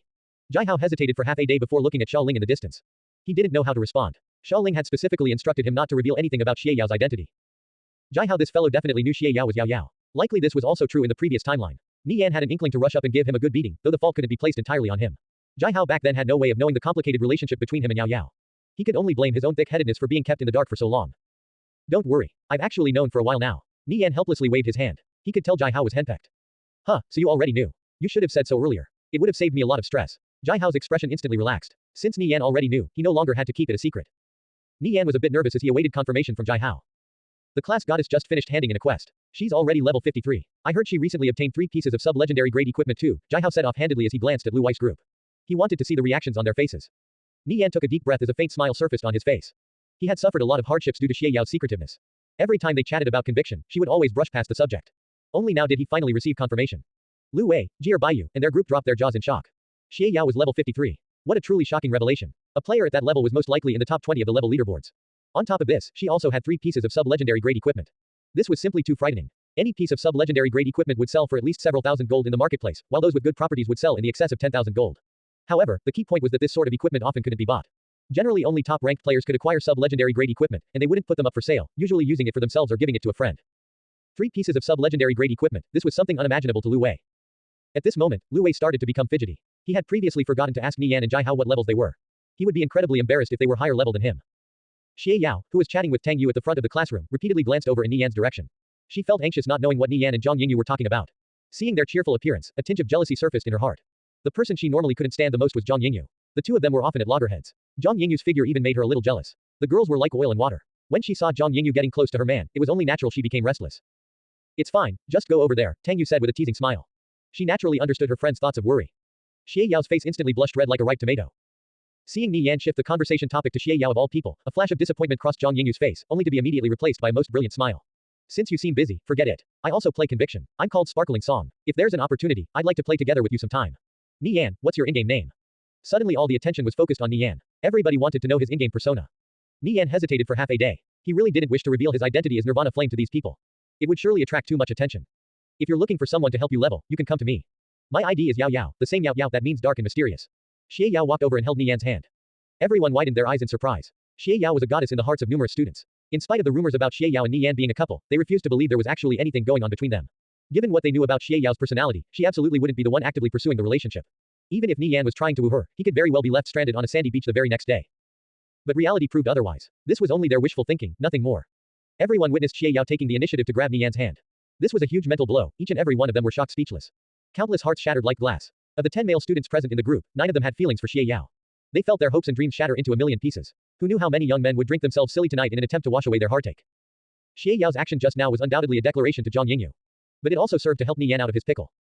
Xie Yao's faint fragrance wafted into Nie Yan's nose like a fresh spring breeze. He felt her soft and tender touch in his right hand. Despite being separated by clothes, he could still feel her well-developed figure, which wasn't as fiery as Zhang Yingyu's but more well-proportioned. Nie Yan swept his gaze over the male students around him. When he saw the expressions of jealousy in their eyes, a sense of satisfaction welled up in his heart. After enduring so many hardships, Nie Yan's mind had matured a lot. But he still found it hard to remain calm in this situation. This was because the person beside him was Xie Yao, the love of his life both past and present. Nie Yan saw Jai Hao secretly giving him a thumbs up. He couldn't help but break out into a smile. The next time I need to level I'll definitely look for you, Xie Yao. Zhang Yingyu bit her lips, feeling a bit unresigned. I'll be leaving first. I still have a rehearsal to attend. If you have the time, the two of you should come and watch my performance. Of course, we'll definitely come watch if we have the time, Xie Yao replied. At this moment she was also in a bit of a daze. She never imagined she would do something so brash either. But when she saw Zhang Yingyu with Nie Yan, an intense sense of crisis arose in her and she forgot everything else. She felt Nie Yan's arm lightly brushing against her bosom as a sense of annoyance and helplessness washed over her. He used this opportunity to take advantage of her. She gnashed her teeth in anger, but she couldn't let go right now. Even Tang Yu never imagined Xie Yao would do something so hot-headed. Zhang Yingyu gazed at Nie Yan. Nie Yan was about to say goodbye. However, he felt a painful pinch on his arm. He turned to see Xie Yao's innocent smile paired with a frosty gaze. He instantly swallowed his words back. The sweet and gentle Xie Yao could become quite terrifying when she wanted to be. Seeing Nie Yan was not going to say anything, Zhang Yingyu turned around and quietly left. The two girls were rivals in love. The other people were only spectators. It was none of their business. Lu Rui, who was sitting at the other side of the room, had witnessed the whole course of events. His bald fists were violently trembling as he tried to contain his anger with great effort. The academic test results are out. Let's go take a look. Xie Yao tugged at Nie Yan, then said to the others, we'll be going. See you later, everyone. Nie Yan hurriedly bid everyone farewell before being dragged away by Xie Yao. Ah, what a lucky guy. I wish I could be like him, Lu Wei said with a sigh, then turned to the several students beside him. After seeing our results, let's go out for a drink. We're going to rock till we drop. Rock till we drop. Lu Wei's words immediately received the approval of the group. For the first time Jai Hao's circle of friends viewed Lu Wei in a positive light. This was because they were comrades in heartbreak, degenerates in arms. Xie Yao dragged Nie Yan to a quiet corner. Nie Yan, you and I need to have a serious discussion. Xie Yao angrily exclaimed. Nie Yan immediately showed an attentive expression. If I ever catch you flirting with Zhang Yingyu again, you better watch out I don't. Xie Yao raised her fist and made a menacing gesture. Seeing Xie Yao's appearance, Nie Yan couldn't help but burst out into laughter. He could never imagine her doing something like this in the previous timeline. He felt incredibly blessed at this moment. Nie Yan and Xie Yao sat down in their respective seats, side by side. The students started searching for their results on the top military academy's website. Over 30,000 students from all over the country were on the list. Xie Yao ranked in the top 700 in the academic portion of the exam. She had passed with flying colors. Seeing Xie Yao's results, Nie Yan felt relieved. Even though he knew Xie Yao was definitely capable of entering the top military academy, he was worried his interference in this life would negatively impact her academics in one way or another. Nie Yan's results were a bit special. He was one of 300 students vying to become an ace in the top military academy. After checking her own results, Xie Yao immediately moved her seat beside Nie Yan. Nie Yan, did you check your results yet? No, not yet, Nie Yan replied. He entered his student number into the website and was redirected to his results. He scored 503 points, which was roughly what he predicted. Seeing this score, Xie Yao felt her heart drop. The lowest cutoff score for becoming an ace was 600 points in previous years. At this moment, Nie Yan checked his rankings to see how he compared to the others. He was rank 3 in the academic portion, rank 1 in the fitness portion, and rank 1 overall. Seeing the rankings, Xie Yao was shocked. Why did Nie Yan rank so high after only scoring 503 points? She found this hard to believe. She checked the note at the bottom of the rankings. The passing mark for this year was merely 301 points. Nie Yan had surpassed it by a full 202 points. There was also a small explanation for why the cutoff score was so low this year. The ACE exams this time around emphasized practical knowledge more and was several times more difficult than previous years. At this moment, Jai Hao and the others walked over. So, Nie Yan, did you pass? Almost everyone in the class was waiting for Nie Yan's reply. When they saw the rankings on his computer screen, along with the explanation, they all sucked in a breath of cold air. Holy shit, he passed by over 200 points. Fuck, how the hell are we supposed to compare? You're making all the other guys look bad. Following shortly after were deep sighs. Nie Yan's results immediately spread like wildfire throughout the entire school. The students from other classes were also deeply interested in how well he performed. So the students in class 3 quickly shared the news to their friends and peers. Once everyone in the school learned of Nie Yan's results, they were struck speechless. What frightening results. This was monstrous. It was practically inhuman. Nie Yan never expected this outcome either. Since the ACE exam was so difficult, he never had any real hope of passing. After all, talented people were as numerous as the hair on 9 oxens. Even if he had the advantage of living a second life, having studied many more years than others, talented people existed everywhere. To rank in the top 3 was truly something special. He recalled hearing something about this year's ACE exams being especially difficult in the previous timeline. However, it was only in passing, and he didn't bother with it since he was so far removed from anything related to the top military academy back then. Xie Yao was also happy for Nie Yan. His future would surely be bright. At the same time she also worried. Nie Yan was so outstanding. Once he expanded his horizons and experienced more of the world, would she still have a place in his heart? Nie Yan became the topic of conversation for the whole school. He was the third student in the history of Huahai to enter the top military academy as an ace. This was an incredible honor. Yang Boyi rushed over to congratulate Nie Yan, whose results exceeded his expectations by a country mile. All the teachers and administrative staff were shocked. The school quickly got into action to celebrate this joyous event. It was crucial to publicize this news. A role model student like Nie Yan would undoubtedly increase enrollment numbers. Yang Boyi pestered Nie Yan to no end, informing him that he would be attending interviews, giving speeches, and so on. Huahai High's foundation was formidable, so he didn't dare to not give face. He would accomplish every task they handed him with utmost perfection. After being run ragged for 3 hours, Nie Yan was exhausted. However, the matter of the school's reputation had been taken care of. Nie Yan had become a legend in Huahai High. This sort of achievement was the first of its kind in the school's history. Just a few hours later, word of his accomplishment had reached all the way to his hometown of Ningjiang. Likely there were other students in the school who also came from Ningjiang. Back in Nie Yan's old high school, when his former classmates learned of his achievements, each and every one of them was completely flabbergasted. Nie Yan's grades in their class ranked in the top 5 at best. How did he suddenly become so amazing after transferring to Huahai High? When they asked around and confirmed it really was Nie Yan, they were speechless. This kind of transformation was too dramatic. They were starting to question reality. After settling all his matters at school, Nie Yan drove Xie Yao back home before making a trip to his father's company. Once Father Nie learned Nie Yan had entered the top military academy as an ace, he was so elated he draped the halls in red silk and threw a company-wide party. Father Nie laughed heartily as he was surrounded by relatives, employees, and friends giving their congratulations. His face radiated like the spring sun. Seeing his father's gratified appearance, Nie Yan felt happy too. Recalling how much his parents had suffered in the previous timeline, he held back the urge to cry. After 2 hours of celebrating, the atmosphere in the company finally settled down. Nie Yan chatted with Ah Chen about the War God tribe's development. Although everything was on the right track, the lack of funding still remained a vital issue. They required at least several 100,000 gold to fully expand their base of operations. Second to only Kalor, Nisode was an ideal place to set up a foundation. It was the territory of the Tuoba family. However, there were undercurrents of change flowing beneath the city. After falling victim to the machinations of the Century Financial Group, the Tuoba family showed signs of withdrawing from the virtual reality industry altogether as they sold off a large portion of their virtual assets. All the while the several guilds under the Tuoba family were in chaos as the administrative layer which oversaw them splintered and collapsed. In this environment, the War God tribe thrived. With several dozen gaming orbs serving as the framework, they rapidly established themselves as the new dominant force in Nisode. It was just like in the previous timeline. The Nie family's immense capital was put on full display. With money serving as a weapon, they would naturally sweep away everything in their path. The War God tribe's growth potential was unrivaled. Even with their development stunted in the previous timeline, they still reached a point where they could rival Victorious Return at the peak of their glory, even holding the advantage over them at some point. One could imagine just how glorious the War God tribe was back then. No need to worry about the gold. I'll settle the issue by tomorrow, Nie Yan said. He would have plenty of gold after selling off the remaining night vision equipment. It would be used to invest in the War God tribe, Sapphire Shrine, and Holy Empire. It was crucial these several guilds grew as well. Nie Yan roughly understood the War God tribe's situation after chatting with Ah Chen. Even though they had some minor setbacks, they were much better off compared to the previous timeline. After all, they had just started expanding their operations. Thanks to the information Nie Yan provided, Father Nie participated in the Tuoba family's dispute. He secretly bought a large amount of shares from several subsidiary companies owned by the Century Financial Group. Although the rate of acquisition was slow, it was nearly impossible to detect. Father Nie understood this had to be done covertly, or the consequences would be severe if the Century Financial Group found out. Nie Yan felt confident in his father's ability to properly run the company. The failure of the previous timeline was in part due to the War God tribe requiring too much resources, and in part due to the rampant misuse of funds as well as the betrayal of Luo Ming's group. The danger of the latter was eliminated early on, and with him backing the War God tribe, the burden on his father needing to purchase gold was greatly reduced. Like this, the crisis that befell them in the previous timeline wouldn't see itself repeated. Thanks to the success of the company, Father Nie's net worth surpassed 1 billion yen. Although this was nothing compared to those large financial groups, he could still be considered an accomplished businessman. With the rapid expansion of the company, they would inevitably branch out to other industries. The future power structure of the Viridian Empire was already set in stone. There's been new movements from the Century Financial Group. They're currently investing a large amount of resources into conviction and rapidly expanding their gold farming operations. I know you're at war with bloodlust blades, be careful, Ah Chen warned. This was news he had received not long ago. No worries. I have a pretty reliable source of income. I want for nothing more than to see the Century Financial Group go at it with me. We'll see who lasts until the end. Either way, in the long run, they'll be the ones losing out the most, Nie Yan said.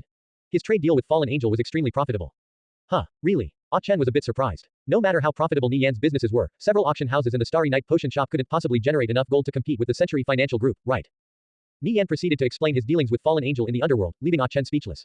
No wonder Nie Yan could obtain so much night vision equipment. Every 10 days he would receive a terrifying sum of wealth. If the Century Financial Group truly took the step to compete with him, they would find they had fallen into a never-ending quagmire.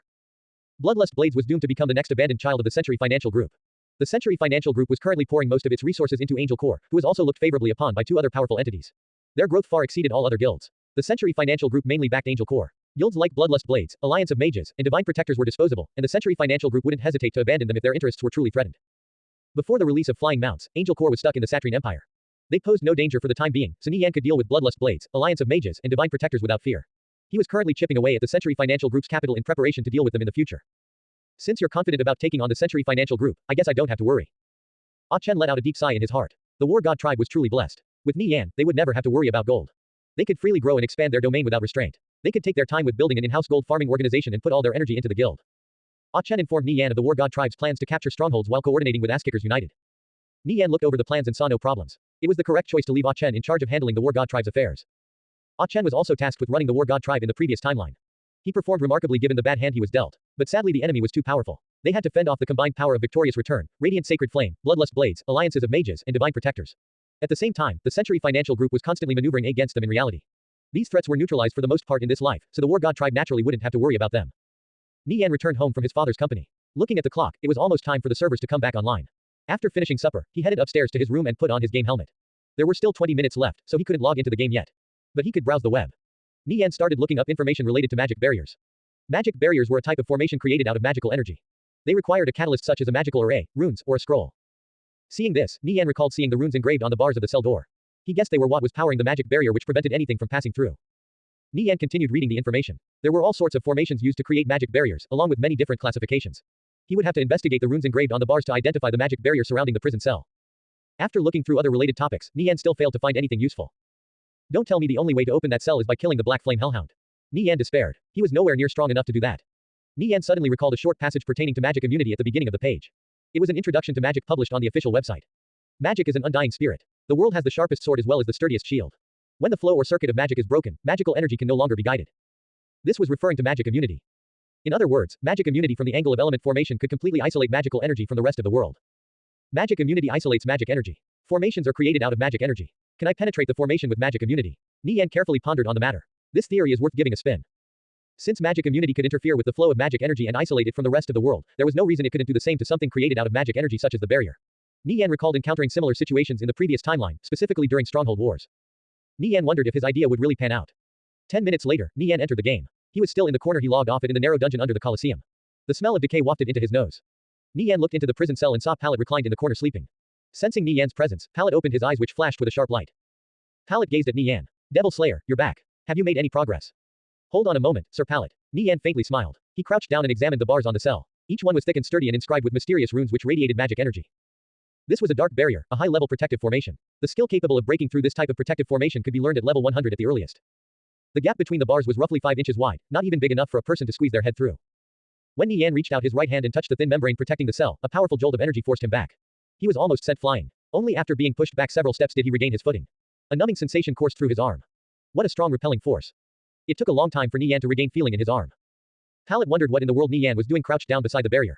When he saw Nie Yan getting blown away, he hurriedly warned, Devil Slayer, do not attempt to break this barrier. It contains over 600 megacycles of magic energy. Only a level 180 great mage can break it. Nie Yan simply shook his head with a faint smile. Just sit back and watch. He walked back up to the prison cell. Even though he had to go through that unpleasant experience just now, he confirmed that the energy powering the barrier was no different from regular magic energy. Pallet's eyes widened in surprise. Did Nie Yan really have a method to get past the barrier? This was beyond his expectations.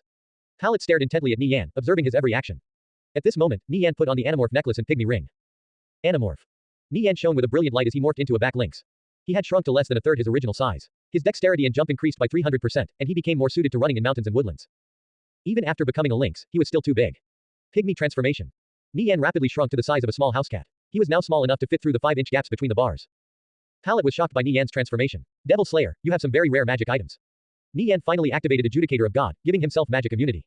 He sucked in his chest and slowly approached the barrier. He was extremely nervous. If this idea didn't work, he would be blown back again. As Nie Yan walked forward, the thin membrane protecting the cell warped and twisted before gradually giving way. Nie Yan's body passed through the barrier as he slowly made his way into the cell from a gap between the bars. Any part of the barrier that touched Nie Yan would dissipate into nothing. Magic energy was a type of particle that was omnipresent in the world of conviction with its own unique laws governed by the system. Those who could comprehend and manipulate these laws would become powerful existences. Those who attempted to challenge these laws or destroy them altogether would inevitably be wiped into non-existence. By using the magic immunity from Adjudicator of God to bypass the barrier, Nie Yan was making use of the already present laws in the world of conviction. When Nie Yan finally passed through the gap between the bars and entered the cell, the barrier returned to normal. Nie Yan cancelled his active skills and rapidly returned to his original size. Witnessing how Nie Yan got into the cell, Pallet was completely blown away. He never imagined someone could use this sort of method to bypass a barrier. What did I say, Sir Pallet? And look, here I am. Nie Yan greeted with a smile.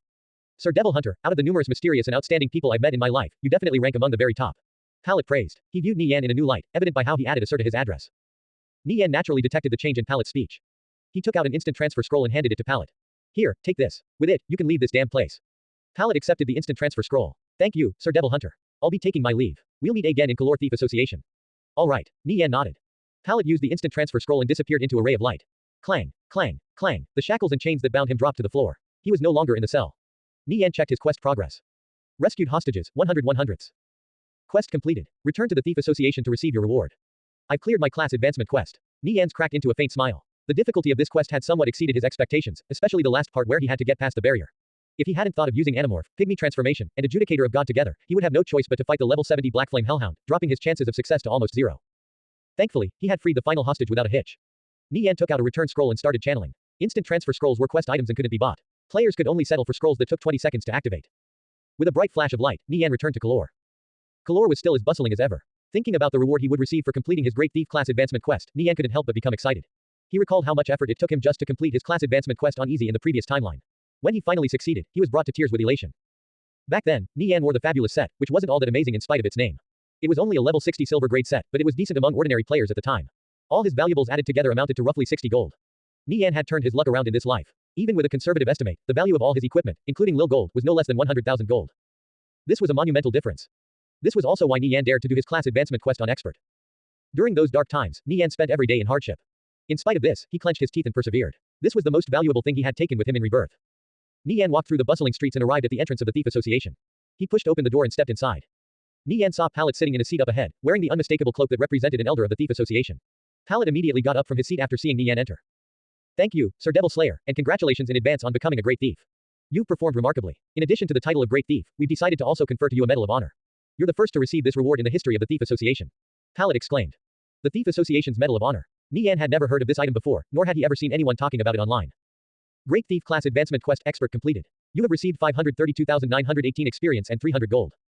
Nie Yan lit up with a white light as he directly leveled up to level 55. The experience was great, but the 300 gold reward was negligible to him. You have received the title of Great Thief. Nie Yan checked his character information. All his stats were increased by 30%, his health rose to over 4,000 points, and the category of both his attack and defense had changed from ordinary to enhanced. Nie Yan didn't know the complex formulas that went into calculating attack and defense. But it was rumored that leather armor enhanced would reduce damage by at least 60%. After becoming a great thief, players were given a bit more freedom to express themselves. They were allowed to integrate some real-world fighting techniques into the in-game combat. Of course, it was still limited by the system. Stepping into the adept class was when many players started to truly shine. Nie Yan understood that he would have to face many new challenges in the future. The adept class players weren't nearly as easy to deal with as ordinary players. Even after reaching his peak at level 180, Nie Yan still hadn't mastered every single great thief technique. Every player played the game their own way, so they were bound to develop a style of combat unique to them. For Nie Yan, becoming a great thief was the beginning of a brand new journey. He was walking on a strange yet familiar path. Great Thief, this title bore the weight of Nie Yan's past memories. There were many great thief skills. Every player had their own unique understanding of these skills and would use them to different effect. Given that Nie Yan's comprehension of the thief class had grown a layer deeper, he would surely be a much deadlier great thief in this life. Nie Yan took out the great thief skill book he had previously looted to examine. Reverse grip backstab freedom skill. Description: become invincible for 2 seconds after evading an enemy's attack. Circle behind them and retaliate with an attack. Enhances backstab damage. Requirements: action weapon 50 rage. Properties: deal an additional 100% to 300% damage. Ignores armor. Cooldown: 30 seconds. Restrictions: Great Thief can be learned by any faction. Great Thief skills generally carry the label of freedom skill. If used well, a player could display up to 3 times their normal combat strength, otherwise, they would be no different from regular skills. Nie Yan learned the skill and glanced at his skill bar. Reverse grip backstab required rage, which could be generated through combat. Reverse grip backstab was a combo skill which built up combo points. The higher the combo, the more damage a finisher skill would deal. Nie Yan would have to acquire the combo and finisher skills for Great Thieves a step at a time. His skill bar would undergo a massive transformation in the time to come. Most regular skills would start being replaced by freedom skills while others could be upgraded to freedom skills through quests. Nie Yan was excited to finally be a great thief again. There were many facets of the new class he was familiar with, while some would pose brand new challenges. Sir Devil Slayer, let me congratulate you once more on becoming a great thief. Here is your Medal of Honor. We hope you'll bring glory to the Thief Association, Pallet said in a formal tone.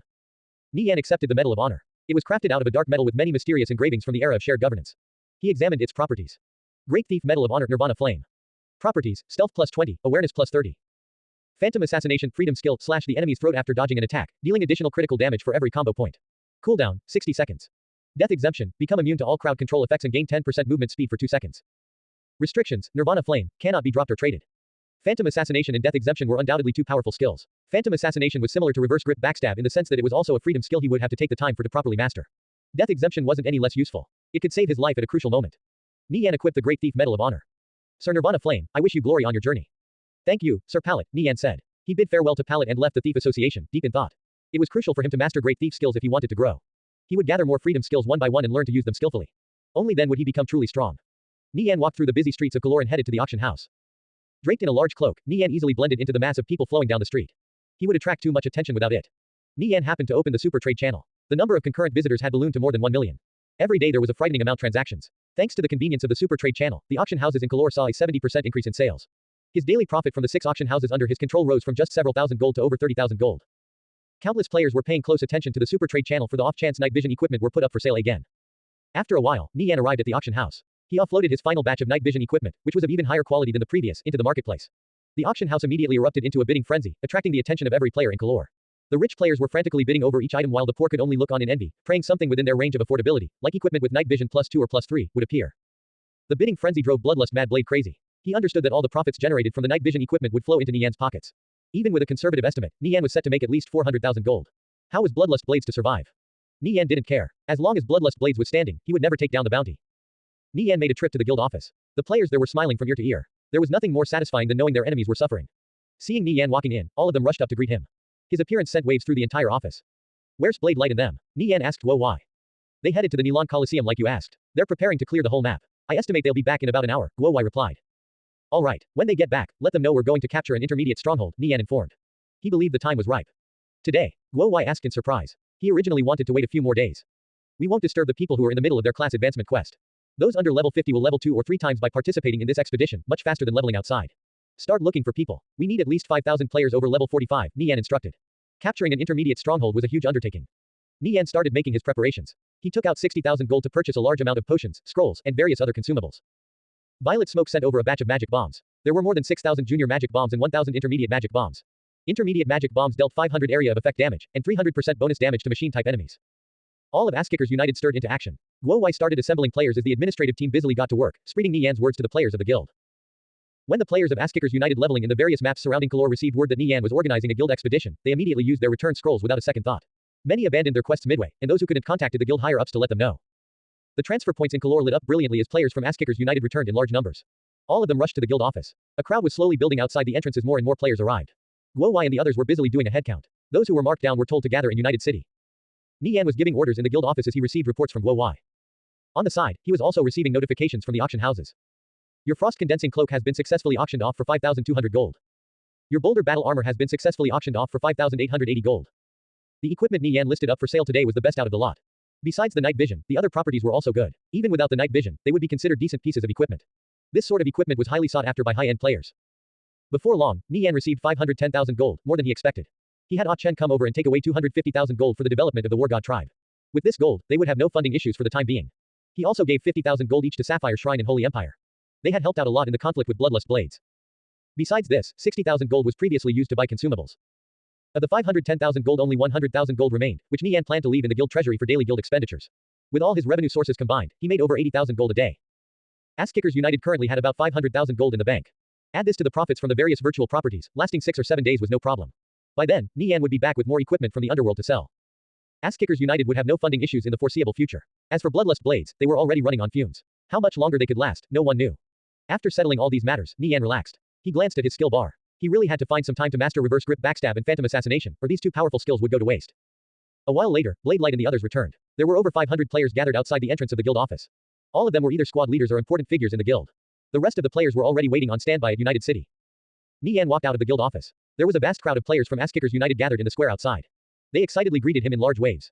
We're going to capture an intermediate stronghold, right? How confident are you? Smoke Stub walked up to Nie Yan and asked. He was puzzled by Nie Yan's insistence on taking on an intermediate stronghold when there were so many basic strongholds available. They didn't even know what sort of monsters guarded an intermediate stronghold. However, Nie Yan had done his research. He wouldn't make a rash decision. Don't worry, Nie Yan reassured with a smile. He had read up on intermediate strongholds in the previous timeline. It shouldn't be too difficult for them to clear one. Seeing the look of confidence on Nie Yan's face, Smoke Stub didn't say anything further. Nie Yan wasn't the type to act on impulse. Guo Wai, tell Sapphire Shrine and Holy Empire to closely monitor Victorious Return. We don't want them pulling anything funny while we're trying to clear the stronghold, Nie Yan ordered. Although Victorious Return's glory days were long over, even a dying viper could still deliver a nasty bite. Relax. I don't think Victorious Return will try anything. Even Sapphire Shrine and Holy Empire are stronger than them now. With so many guilds joining forces to take them down, they won't even know what hit them, Guo Wai reassured. Since Victorious Return had gone radio silent, with their members steering clear of trouble, Ass-Kickers United couldn't be bothered to deal with them any longer. But if they tried anything funny, they would instantly face the combined wrath of Ass-Kickers United, Sapphire Shrine, and Holy Empire. No matter how much of a fight Victorious Return put up, they would be crushed all the same. What's our headcount? Nie Yan asked. 5,020 players in total, with 532 of them here and the rest on standby in United City, Guo Wai answered. This was the most elite force Ass-Kickers United had ever gathered together. Nie Yan ordered Guo Wai to divide the players into 26 companies. He assigned at least one priest with junior revive and a capable leader to each company. He also decided on some rules to follow when clearing the intermediate stronghold. All he had to do was pass down his orders to the company leaders. There was also a special 20-man task force composed of 12 fighters and 8 priests, which included the likes of Blade Light, Lofty Shadow, Nie Yan, Black Heaven, Painted Muslin, Young Seven, and Moon Child. This task force would serve as the shield of the expedition team. It was their job to engage powerful bosses. It took an hour just to get everyone organized, but it couldn't be helped since there were so many players participating. Nie Yan stood off to the side, waiting for the administrative team to finish sorting everything out. Nie Yan was chatting with the others when Yao Yao, dressed in her light blue robes, walked over to him.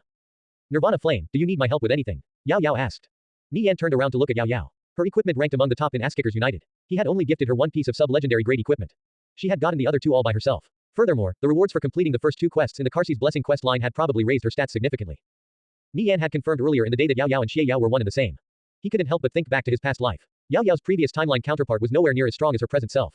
He recalled she kept her level roughly close to his, only ever really doing any leveling when he invited her to play, nor did she really care about her equipment. Given the Dragonsaur Financial Group's resources, she could have easily left him in the dust.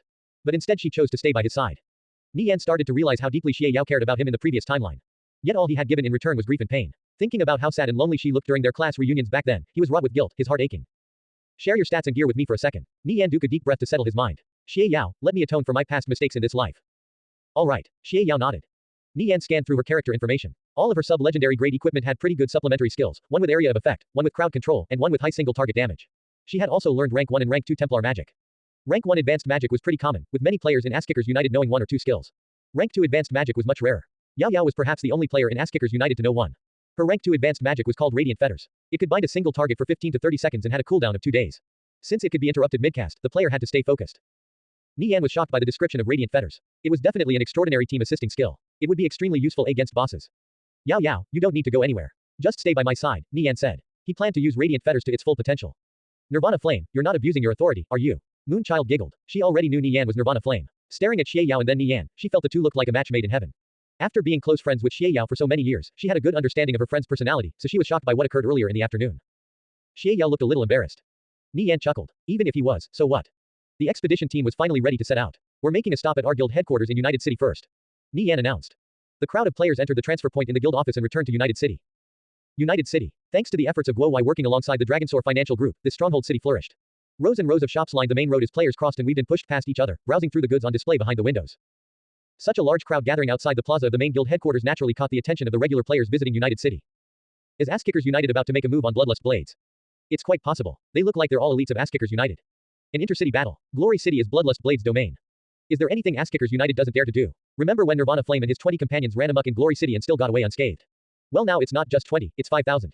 The news spread like wildfire and soon reached the ears of the enemy. Mad Blade anxiously dispatched forces to prepare for the incoming assault as all of Bloodlust Blades geared up for battle. Only a minute later, it was revealed that Asskickers United wasn't going to war at all but simply setting off to capture an intermediate stronghold. Bloodlust Blades had gotten all worked up for nothing. Nie Yan ran some drills with the expedition team. It was crucial that each company could execute his orders without delay. Why like this could they function as a whole? Nie Yan found several capable players, such as Smoke Stub, Paladin of the Elegy, and Lustboy, and put them in charge of a company each. He also further divided the companies into squads. Like this, it would be easier to give out orders. Only after running drills for roughly 2 hours did the expedition team set out for the intermediate crypt stronghold. The earth rumbled as more than 5,000 players streamed out of the gates of United City on horseback into the valley below. Nie Yan rode ahead of the expedition team. As a thief he could scout out the circumstances around the crypt stronghold before the others arrived. His Faulkner warhorse was also fast enough to give him an hour's lead over ordinary players. The crypt stronghold was constructed during the era of shared governance to guard against a possible counterattack from the dragons. It was later abandoned, falling into ruin through years of neglect, and then occupied by creatures of darkness. This was the only information about the crypt stronghold given on the official website. Not much could be discerned. However, Nie Yan knew this stronghold was close to many well-known leveling spots such as the Lamia Lair, Spider Hole, and Infernal Everglades, all of which were level 60 to 70 maps, and a little further were multiple level 80 maps. In the previous timeline, the crypt stronghold became the go-to destination for players ranging between level 60 to 80. And at the peak of its popularity, when the player base had reached level 60, it was dubbed Minicolor for rivaling the largest city in the Viridian Empire in commerce. Capturing the crypt stronghold would be extremely beneficial to Asskickers United and the Dragonsaur Financial Group. To the former it was an endless source of gold, and to the latter there was no better location to set up a real-world business district. In the previous timeline, Cao Shu had profited immensely from the crypt stronghold. In this life, Nie Yan planned to snatch it away for himself. The Century Financial Group would have no business here. The ancient walls covered in cracks and moss, with many regions having collapsed into ruins, served as a testament to the bleak history of the crypt stronghold. This square-shaped stronghold which covered an area of 5,000 by 5,000 meters still showed traces of its former glory. In the previous timeline, after clearing out all the monsters, Victoria's Return rebuilt it from the ground up. Back then, the crypt stronghold with its renewed life and flourishing commerce was a marvel worthy of players' admiration. It was important for Nie Yan to continue making both himself and Asskickers United stronger. Only then would they stand a chance against the Century Financial Group. Securing the crypt stronghold was a must. In this life, the Century Financial Group had withdrawn most of their capital from the Viridian Empire and redirected all their time and energy on Angel Core in the Satrine Empire. However, Nie Yan still felt an impending sense of crisis. The Century Financial Group was a behemoth of an existence no one could rival in the virtual reality industry. Nie Yan, galloping like the wind on his Faulkner warhorse, arrived outside the crypt stronghold. He dismounted and slowly approached. From memory its interior was akin to a vast labyrinth with many buildings spread out in a complex fashion. Investigating such a place was going to be a huge pain. Nie Yan entered the crypt's stronghold, where he was greeted by a bluestone-paved street about 100 meters wide, big enough to allow 100 people to walk side by side. On both sides were broken-down shops, a small reminder of a once bustling populace. Black armored swordsmen roamed the street. Nie Yan inspected one with transcendent insight. Phantom swordsman, elite, level 50. Health, 35,000. Even the weakest monsters in the crypt strongholds were elites. Lords were far from rare, and super variant and demonized lords appearing was possible too. The only way to deal with such powerful monsters was with numbers. Nie Yan entered stealth and proceeded forward. The numerous wide-open streets weaved and crossed with each other. He occasionally encountered small squares big enough to fit 600 players. These plazas were often occupied by lords ranging from level 50 to 60. Marking down all the bosses he encountered, Nie Yan started creating a map of the crypt stronghold. His stealth ability was unrivaled. Not a single monster spotted him. Nie Yan slowly made his way to the center of the map, successfully avoiding the phantom swordsman roaming the streets. As he passed by a run-down street, he happened to notice the unmistakable sparkle of a gold treasure chest not far away. It was tucked away in a corner patrolled by a phantom swordsman. Only a single phantom swordsman, dealing with it will be a piece of cake. Nie Yan thought. How could he pass up on this treasure chest? Nie Yan slowly crept up behind the phantom swordsman. It passively wandered about, occasionally stopping to look around.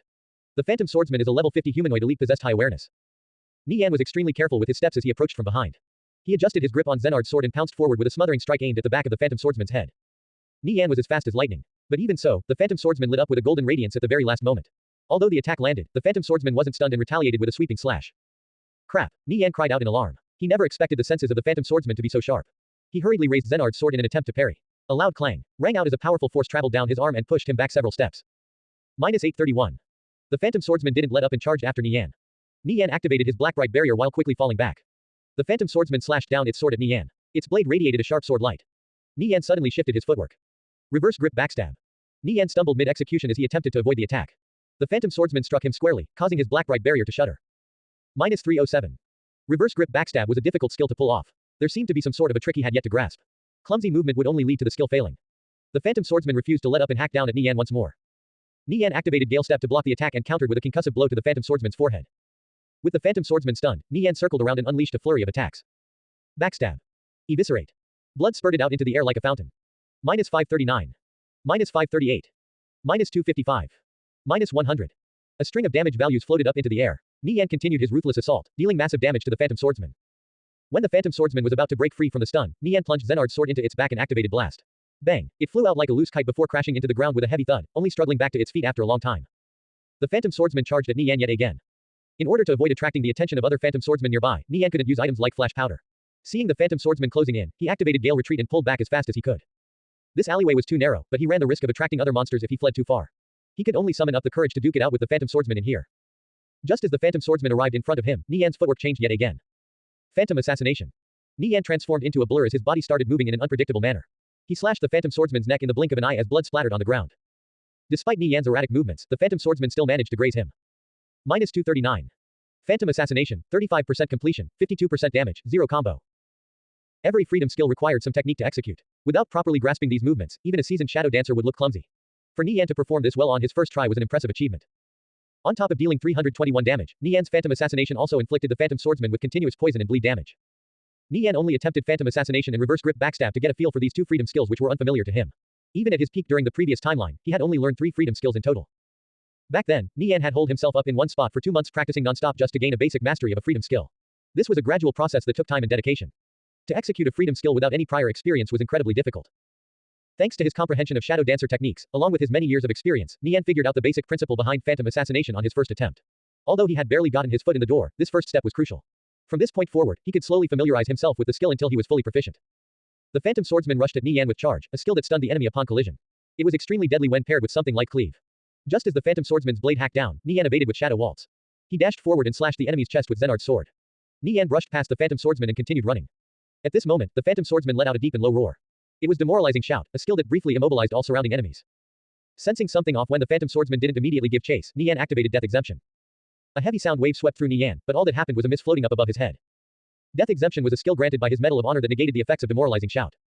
Nie Yan glanced at the phantom swordsman. He had already shaved away 70% of its health bar. Perhaps he was the only player who could solo a level 50 elite. The phantom swordsman's combat ability was too powerful. It had too many crowd control skills at its disposal. Even a party of peak players would have a tough time dealing with it. The phantom swordsman brandished its sword once more and pursued the quickly retreating Nie Yan. As Nie Yan continued kiting the phantom swordsman, his health fell to 22%.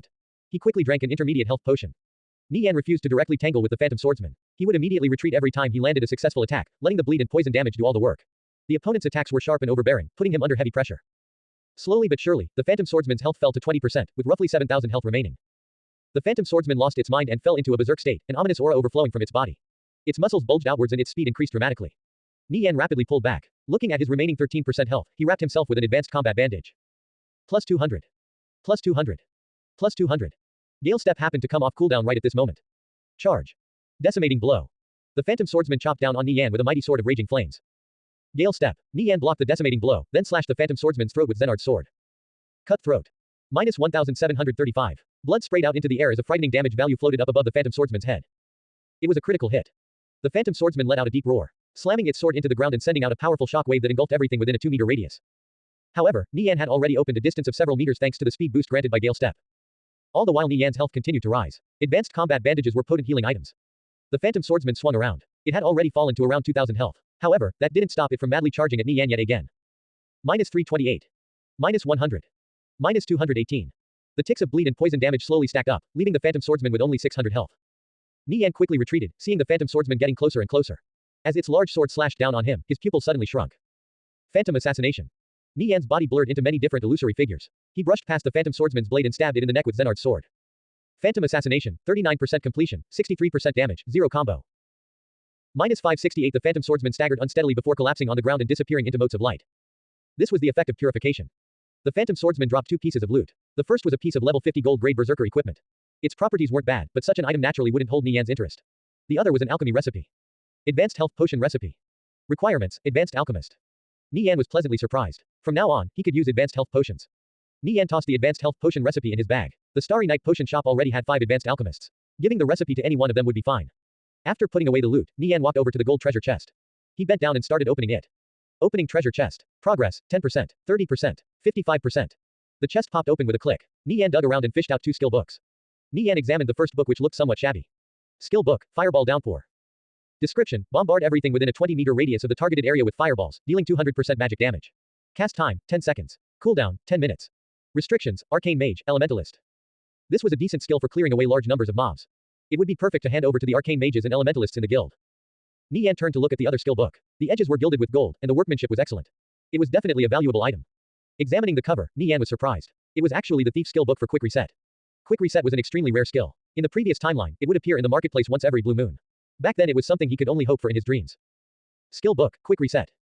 Description, reduce the cooldown of one of a selected skill excluding advanced skills to 2 seconds. Cooldown, 15 minutes. Restrictions, Thief. Nie Yan glanced at his skill bar. It was already completely full. More than 20 of his skill slots were taken up by passive skills that increased dexterity and strength. If he wanted to continue learning new skills, he would have to clear out some space. The passive skills that only added 3 dexterity or strength were disposable to Nie Yan. Nie Yan learned Quick Reset, then continued exploring the stronghold, using any lone mobs he encountered on the way as training dummies to practice phantom assassination and reverse grip backstab. These 2 freedom skills were fairly difficult to get the hang of. It would be impossible for him to completely master them anytime soon. All freedom skills generally required a long time to fully grasp. Nie Yan was in no rush. Nie Yan gradually made his way to the center of the stronghold. He hit atop a 10-meter tall building, peering down at a public square up ahead. It was spacious enough to fit several thousand players, and roaming around in the center was a 6-meter tall bear that resembled a small hill. Nie Yan recalled hearing in the previous timeline that the final boss of the crypt stronghold was level 70. The expedition team should be arriving right about now, Nie Yan thought after checking the time. He jumped off of the building, gently landing on the ground using the Featherfall Jewel. After which he sprinted off to meet them. When Nie Yan returned to the entrance of the crypt stronghold, he received word from Guowai that the expedition team had arrived. Gazing far into the horizon, Nie Yan saw a large mass of players on horseback riding towards him. They stopped in the field outside the crypt stronghold, dismounted from their horses, and started organizing into their ranks. Nie Yan issued out orders which were carried out immediately. Blade Light, Lofty Shadow, and the others entered the crypt stronghold first and stood at the center of the street. With Blade Light, Lofty Shadow, and Nie Yan tanking at the front while the priests supported them from the rear, they started warming up by clearing away the first few Phantom Swordsmen in their path. The other teams followed suit, entering the stronghold one after another. Ass-Kickers United's large movements naturally attracted the attention of other guilds, who all received the news they were planning to capture the crypt stronghold. Ass-Kickers United was perhaps the only guild right now that dared to take on an intermediate stronghold. Although Victorious Return wanted to interfere, they were powerless against the might of Holy Empire and Sapphire Shrine. Kalor no longer belonged to them. Bloodlust Blades was too busy trying to put out the fire on their side, and Divine Protectors and Alliance of Mages were too far away. Dispatching players to Kalor was simply suicidal. Ass-Kickers United was basically invincible within Kalor. Without several 100,000 troops, it was impossible to stop them. Under Nie Yan's command, the over 5,000 elites from Ass-Kickers United started clearing the crypt stronghold. Kalor was exceptionally tranquil, with not a speck of dust being kicked up despite Ass-Kickers United clearing the crypt stronghold. At this moment, 5 figures stepped out of Kalor transfer point and immediately attracted the attention of the surrounding players. One of them was tall, green, and rippling with muscles, resembling a ferocious beast. This was an orc from the Satrine Empire. Another had delicate features, jade-like skin, and 2 long ears. It was an elf. This was the first time players from the Satrine Empire had stepped foot in the Viridian Empire. Their strange appearances immediately attracted many curious gazes. The player standing at the front of the group was the tallest among them. He had a sturdy stature, dark green skin, and was fully clad in plate armor. He held a heavy shield in one hand and a large sword in the other. A metal helmet covered most of his head, only showing his face which appeared extremely fierce. He was an orc warrior. Orcs with their innate strength were the race most suited for the warrior class. The orcs had given birth to many outstanding warriors throughout history. Standing beside the orc warrior was a slim player with pointy ears. He wielded 2 daggers and wore leather armor, signifying he was an elven thief. The innate cloaking ability of elves made them extremely suited for stealth. There were 3 more players. One of them looked somewhat portly. He wore ash-gray robes covered in ancient charms. He was a shaman doctor, a frightening class that could cast healing magic and wield the power of nature. His friendly and approachable appearance made it easy for a person to lower their guard. But the sharp killing intent radiating from his eyes suggested this was only a facade. As for the other 2 players, one was an elven mage and the other an elven druid. It would be strange if this group didn't attract the attention of everyone around them. The lowest level among them was level 51 while the highest was the elven mage at level 55. So this is Kalor, It's a lot less lively compared to our Orc King City, the orc warrior remarked with a hint of disdain. The portly shaman doctor gazed at the players walking up and down the street. Don't be so quick to judge. The map layout here is different from the Satrine Empire. Orc King City is surrounded by many level 30 to 60 maps. It's not strange the city is at the height of activity right now. All of Kalor players are spread out over several hundred surrounding towns and villages. Even though at a glance Kalor seems quiet and empty compared to Orc King City, their population is at least 2 times larger than ours. The orc warrior lightly grunted while the others nodded in acknowledgement. Although they each had their pride, they showed respect to the shaman doctor. It appeared this portly player was the de facto leader of the group. Flying Cat, I heard you have a classmate in victorious return. Why don't you call them over to show us around? I have no problem compensating them for their time, the shaman doctor said. They were travelers in an unfamiliar city. It would be best if they found a guide. Flying Cat, who was the elven thief, thought for a moment before nodding in understanding. All right, I'll get in touch with him. Love Guru, do you know when the Elite Knight Corps are recruiting again? The orc warrior casually asked as he looked around at the sights. The Elite Knight Corps was the strongest group of warriors in Angel Corps. They currently comprised 50 members. I don't know. You'll have to ask Angel after we return, the shaman doctor replied indifferently as he looked around at the nearby shops. Their mission for coming to Kalor was to gather intel on one of their potential rivals, Asskickers United. It would be great if he could bring back some useful information. How could I ask the guild leader? The orc warrior gave a bitter smile. You're a veteran member of Angel Corps. How can we help you if you're failing to meet the mark? If you really want to join the Elite Knight Corps that badly, figure out a way to enter the top 50 first, Love Guru said. He was a high-ranking member who held significant sway in Angel Corps. The orc warrior was the weakest in the group. The rest of them all ranked within the top 100 of Angel Corps. Love Guru was ranked 7th, but his influence was only second to Soaring Angel. His connections were deep. Angel Corps wouldn't be what it was today without him. Give me a break. All those players in the top 50 are a bunch of freaks. It would be easier to scale Mount Everest. The orc warrior exclaimed dejectedly. Back when Angel Corps was running around in other virtual reality games, he had always been in the top 50. But things changed after entering Conviction. Angel Corps had gotten ahead of the competition and secured a lion's share of the real estate market in Orc King City. They received the support of 2 giant companies and later on the favor of the Century Financial Group. Their popularity soared overnight, with a large number of new recruits joining every day. After crushing all the other guilds in Orc King City beneath their feet, they stood at the top unrivaled. The orc warrior gave it his all, competing with the galaxy of talent in the guild, but gradually lost his top 50 ranking. Due to him being a long-standing member, he could still run dungeons with Love Guru and the other veteran members frequently. But his ranking in Angel Corps had already dropped down to the top 700. Love Guru laughed and comforted the orc warrior. You're a veteran member of Fallen Angel. All of us know how many years you've toiled for the guild. As long as the guild stands, you will never be mistreated. But you also need to shape up. It would be shameful if we veterans lose to those new recruits. We're eventually going to control the entire Satrine Empire and even expand into the Viridian Empire. You better be there too. Don't fall behind. Yes, Love Guru. The orc warrior nodded emotionally. Love Guru and his group visited the Starry Night Potion Shop, the several auction houses in Kalor, and a few NPCs. All the while Love Guru was carrying out his mission as he recorded down any information related to Asskickers United that entered his ears. Crypt's stronghold. Asskickers United's arrival destroyed the tranquility of this place. There were players on every street, clearing away the phantom swordsmen, as they slowly pressed forward. Nie Yan led a group of 500 players through the main street as he advanced toward the heart of the Crypt stronghold. Only now did he truly understand the strength of numbers. All Nie Yan had to do was pass down an order whenever they encountered an elite, and a shower of spells would rain down from the sky, blasting the enemy into smithereens. Although some accidents occurred, such as phantom swordsmen managing to reach their backline and slaughtering the mages, they were quickly dealt with. Thanks to the large number of priests with revive, their losses were greatly reduced. At most players who died would lose a bit of experience. Nie Yan spotted a giant creature in a plaza up ahead. Black Mammoth Lord level 50. Health, 230,000. This black mammoth stood over 4 meters tall. Taking on a level 50 lord directly was extremely difficult. This was a flat plaza, there were no environmental obstacles to take advantage of. All they could do was allow the fighters to tank it head on. This black mammoth was also guarded by more than 60 phantom swordsmen.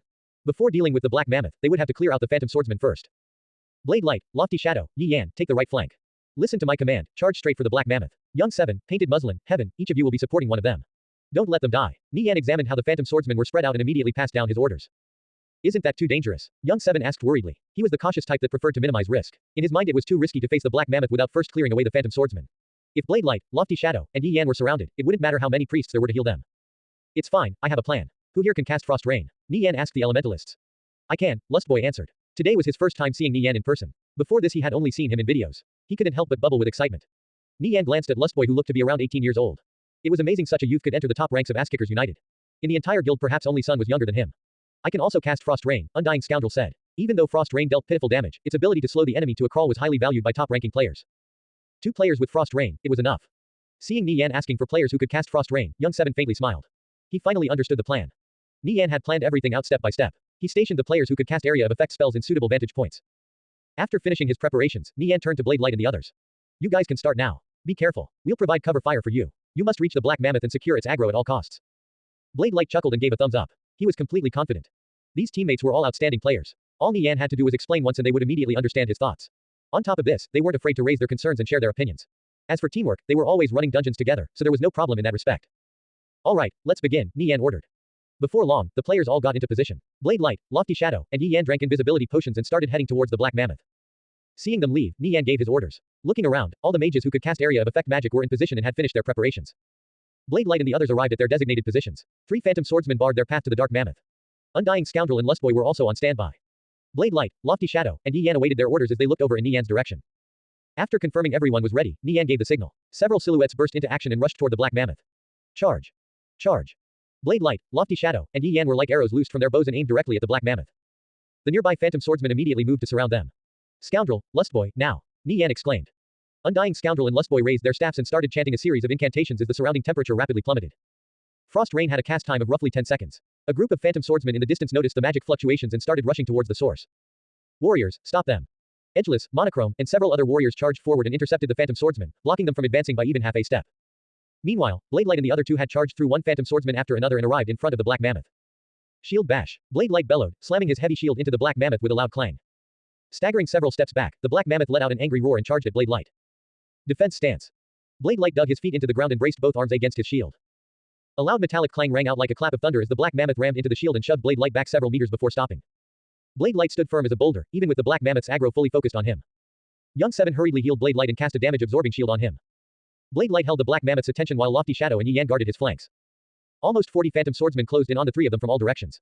They felt their scalps go numb. With so many level 50 elites surrounding them, they were basically sitting ducks.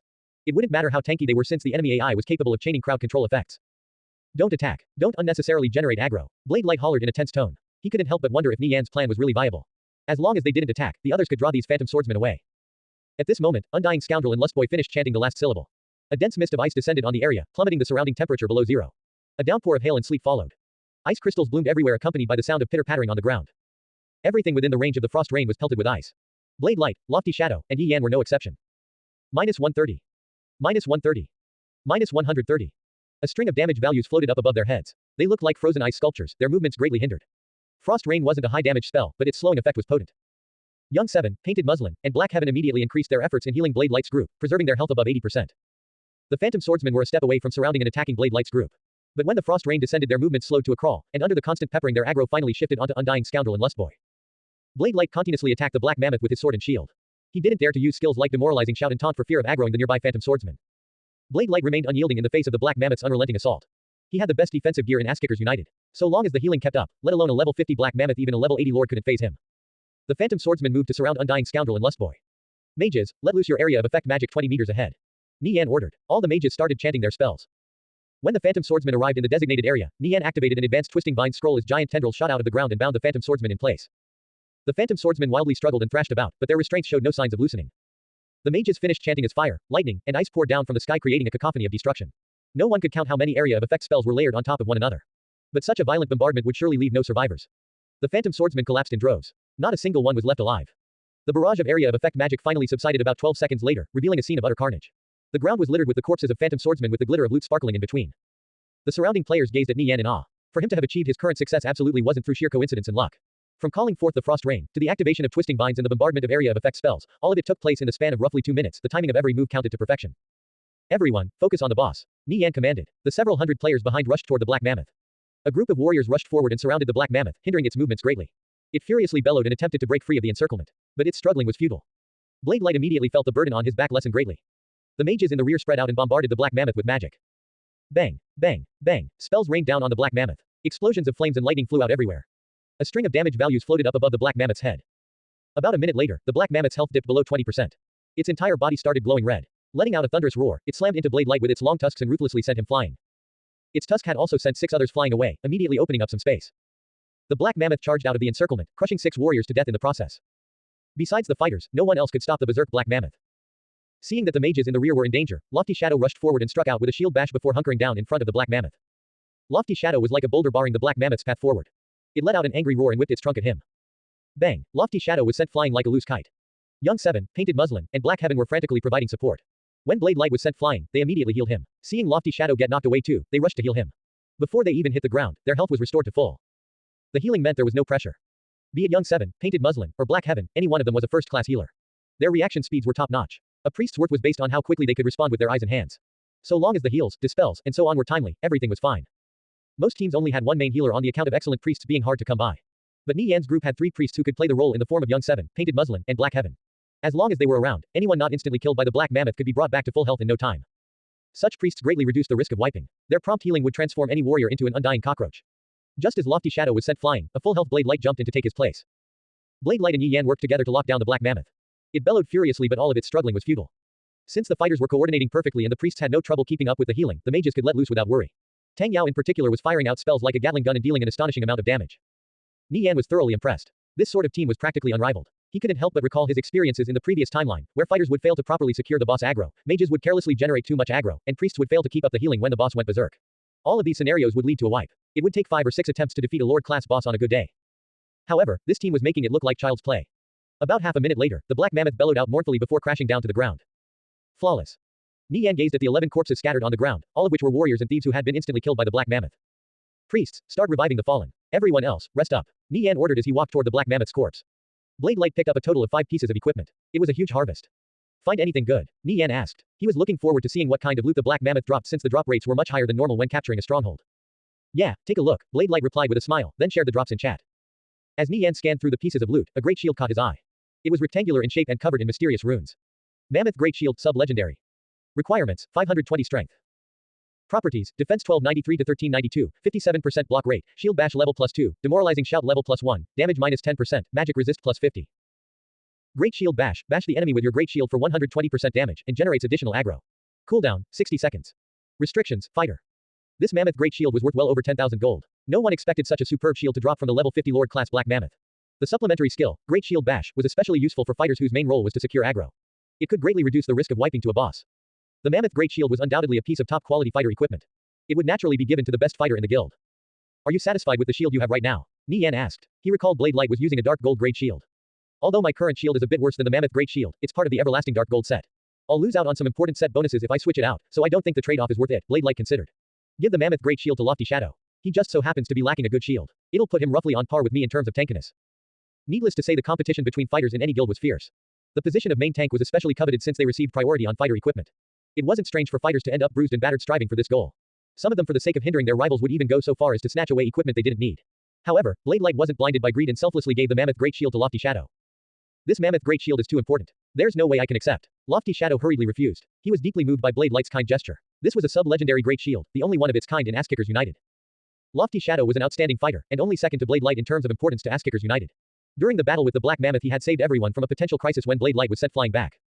Don't be modest, Shadow. You've definitely earned it, Nie Yan said. After giving it some thought, he believed Lofty Shadow was indeed the most suitable candidate to receive the Mammoth Great Shield.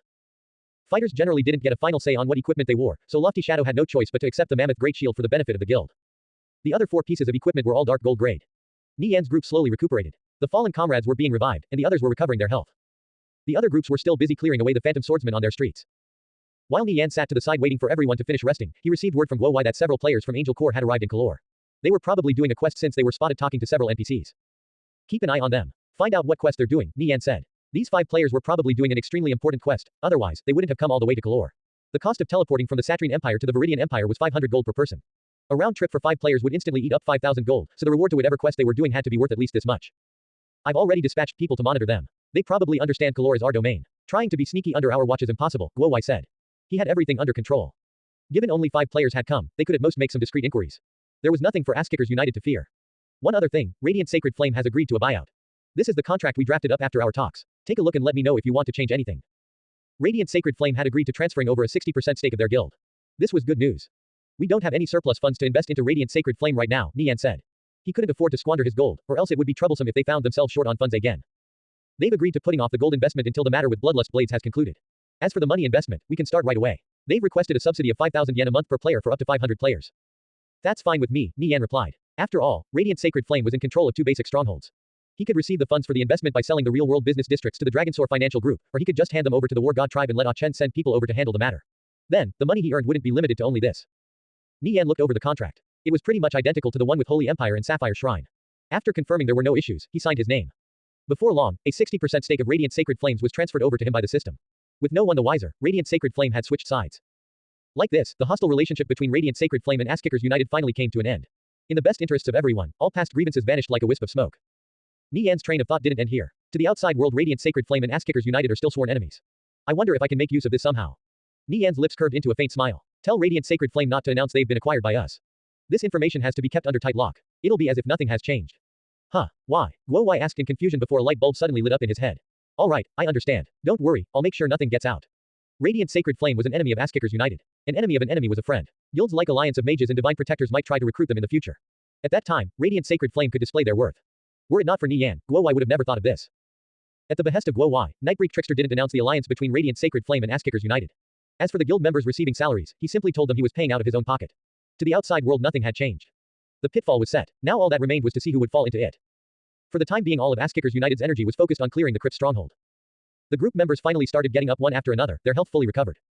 Alright, let's continue advancing to the center of the stronghold, Nie Yan said. The players quickly found their companions and reorganized back into their respective squads before setting off. Many ancient and mysterious buildings lined both sides of the main street. Nie Yan's gaze fell on a stone tower poking into the sky up ahead.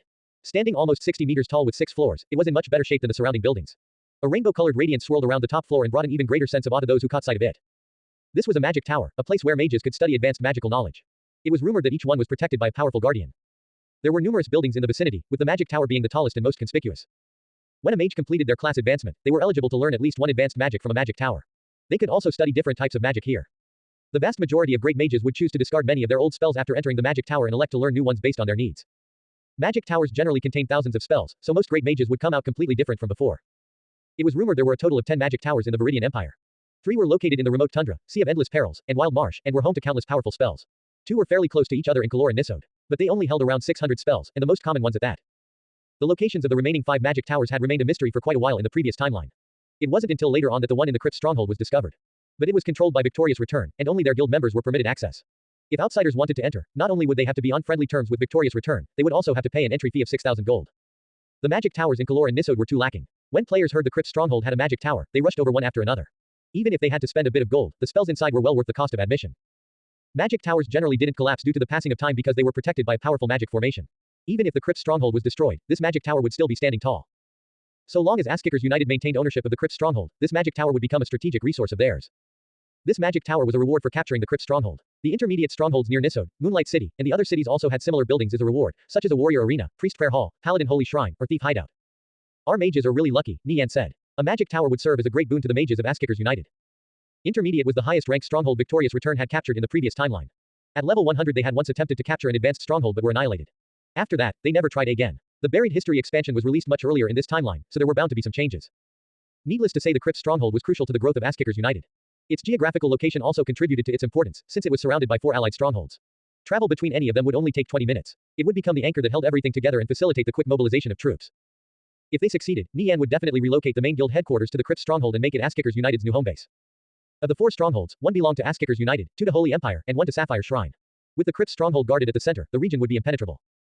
The magic tower's importance was unquestioned. Asskickers United would naturally exploit it to its full potential. Nie Yan approached the magic tower, only to be stopped by a faint screen of light. When he tried touching it, he felt a strong repelling force. A bluestone path led straight to the entrance. The magic energy in the air was dead still, making the ash-gray tower look deep and tranquil. Only great mages are allowed to enter.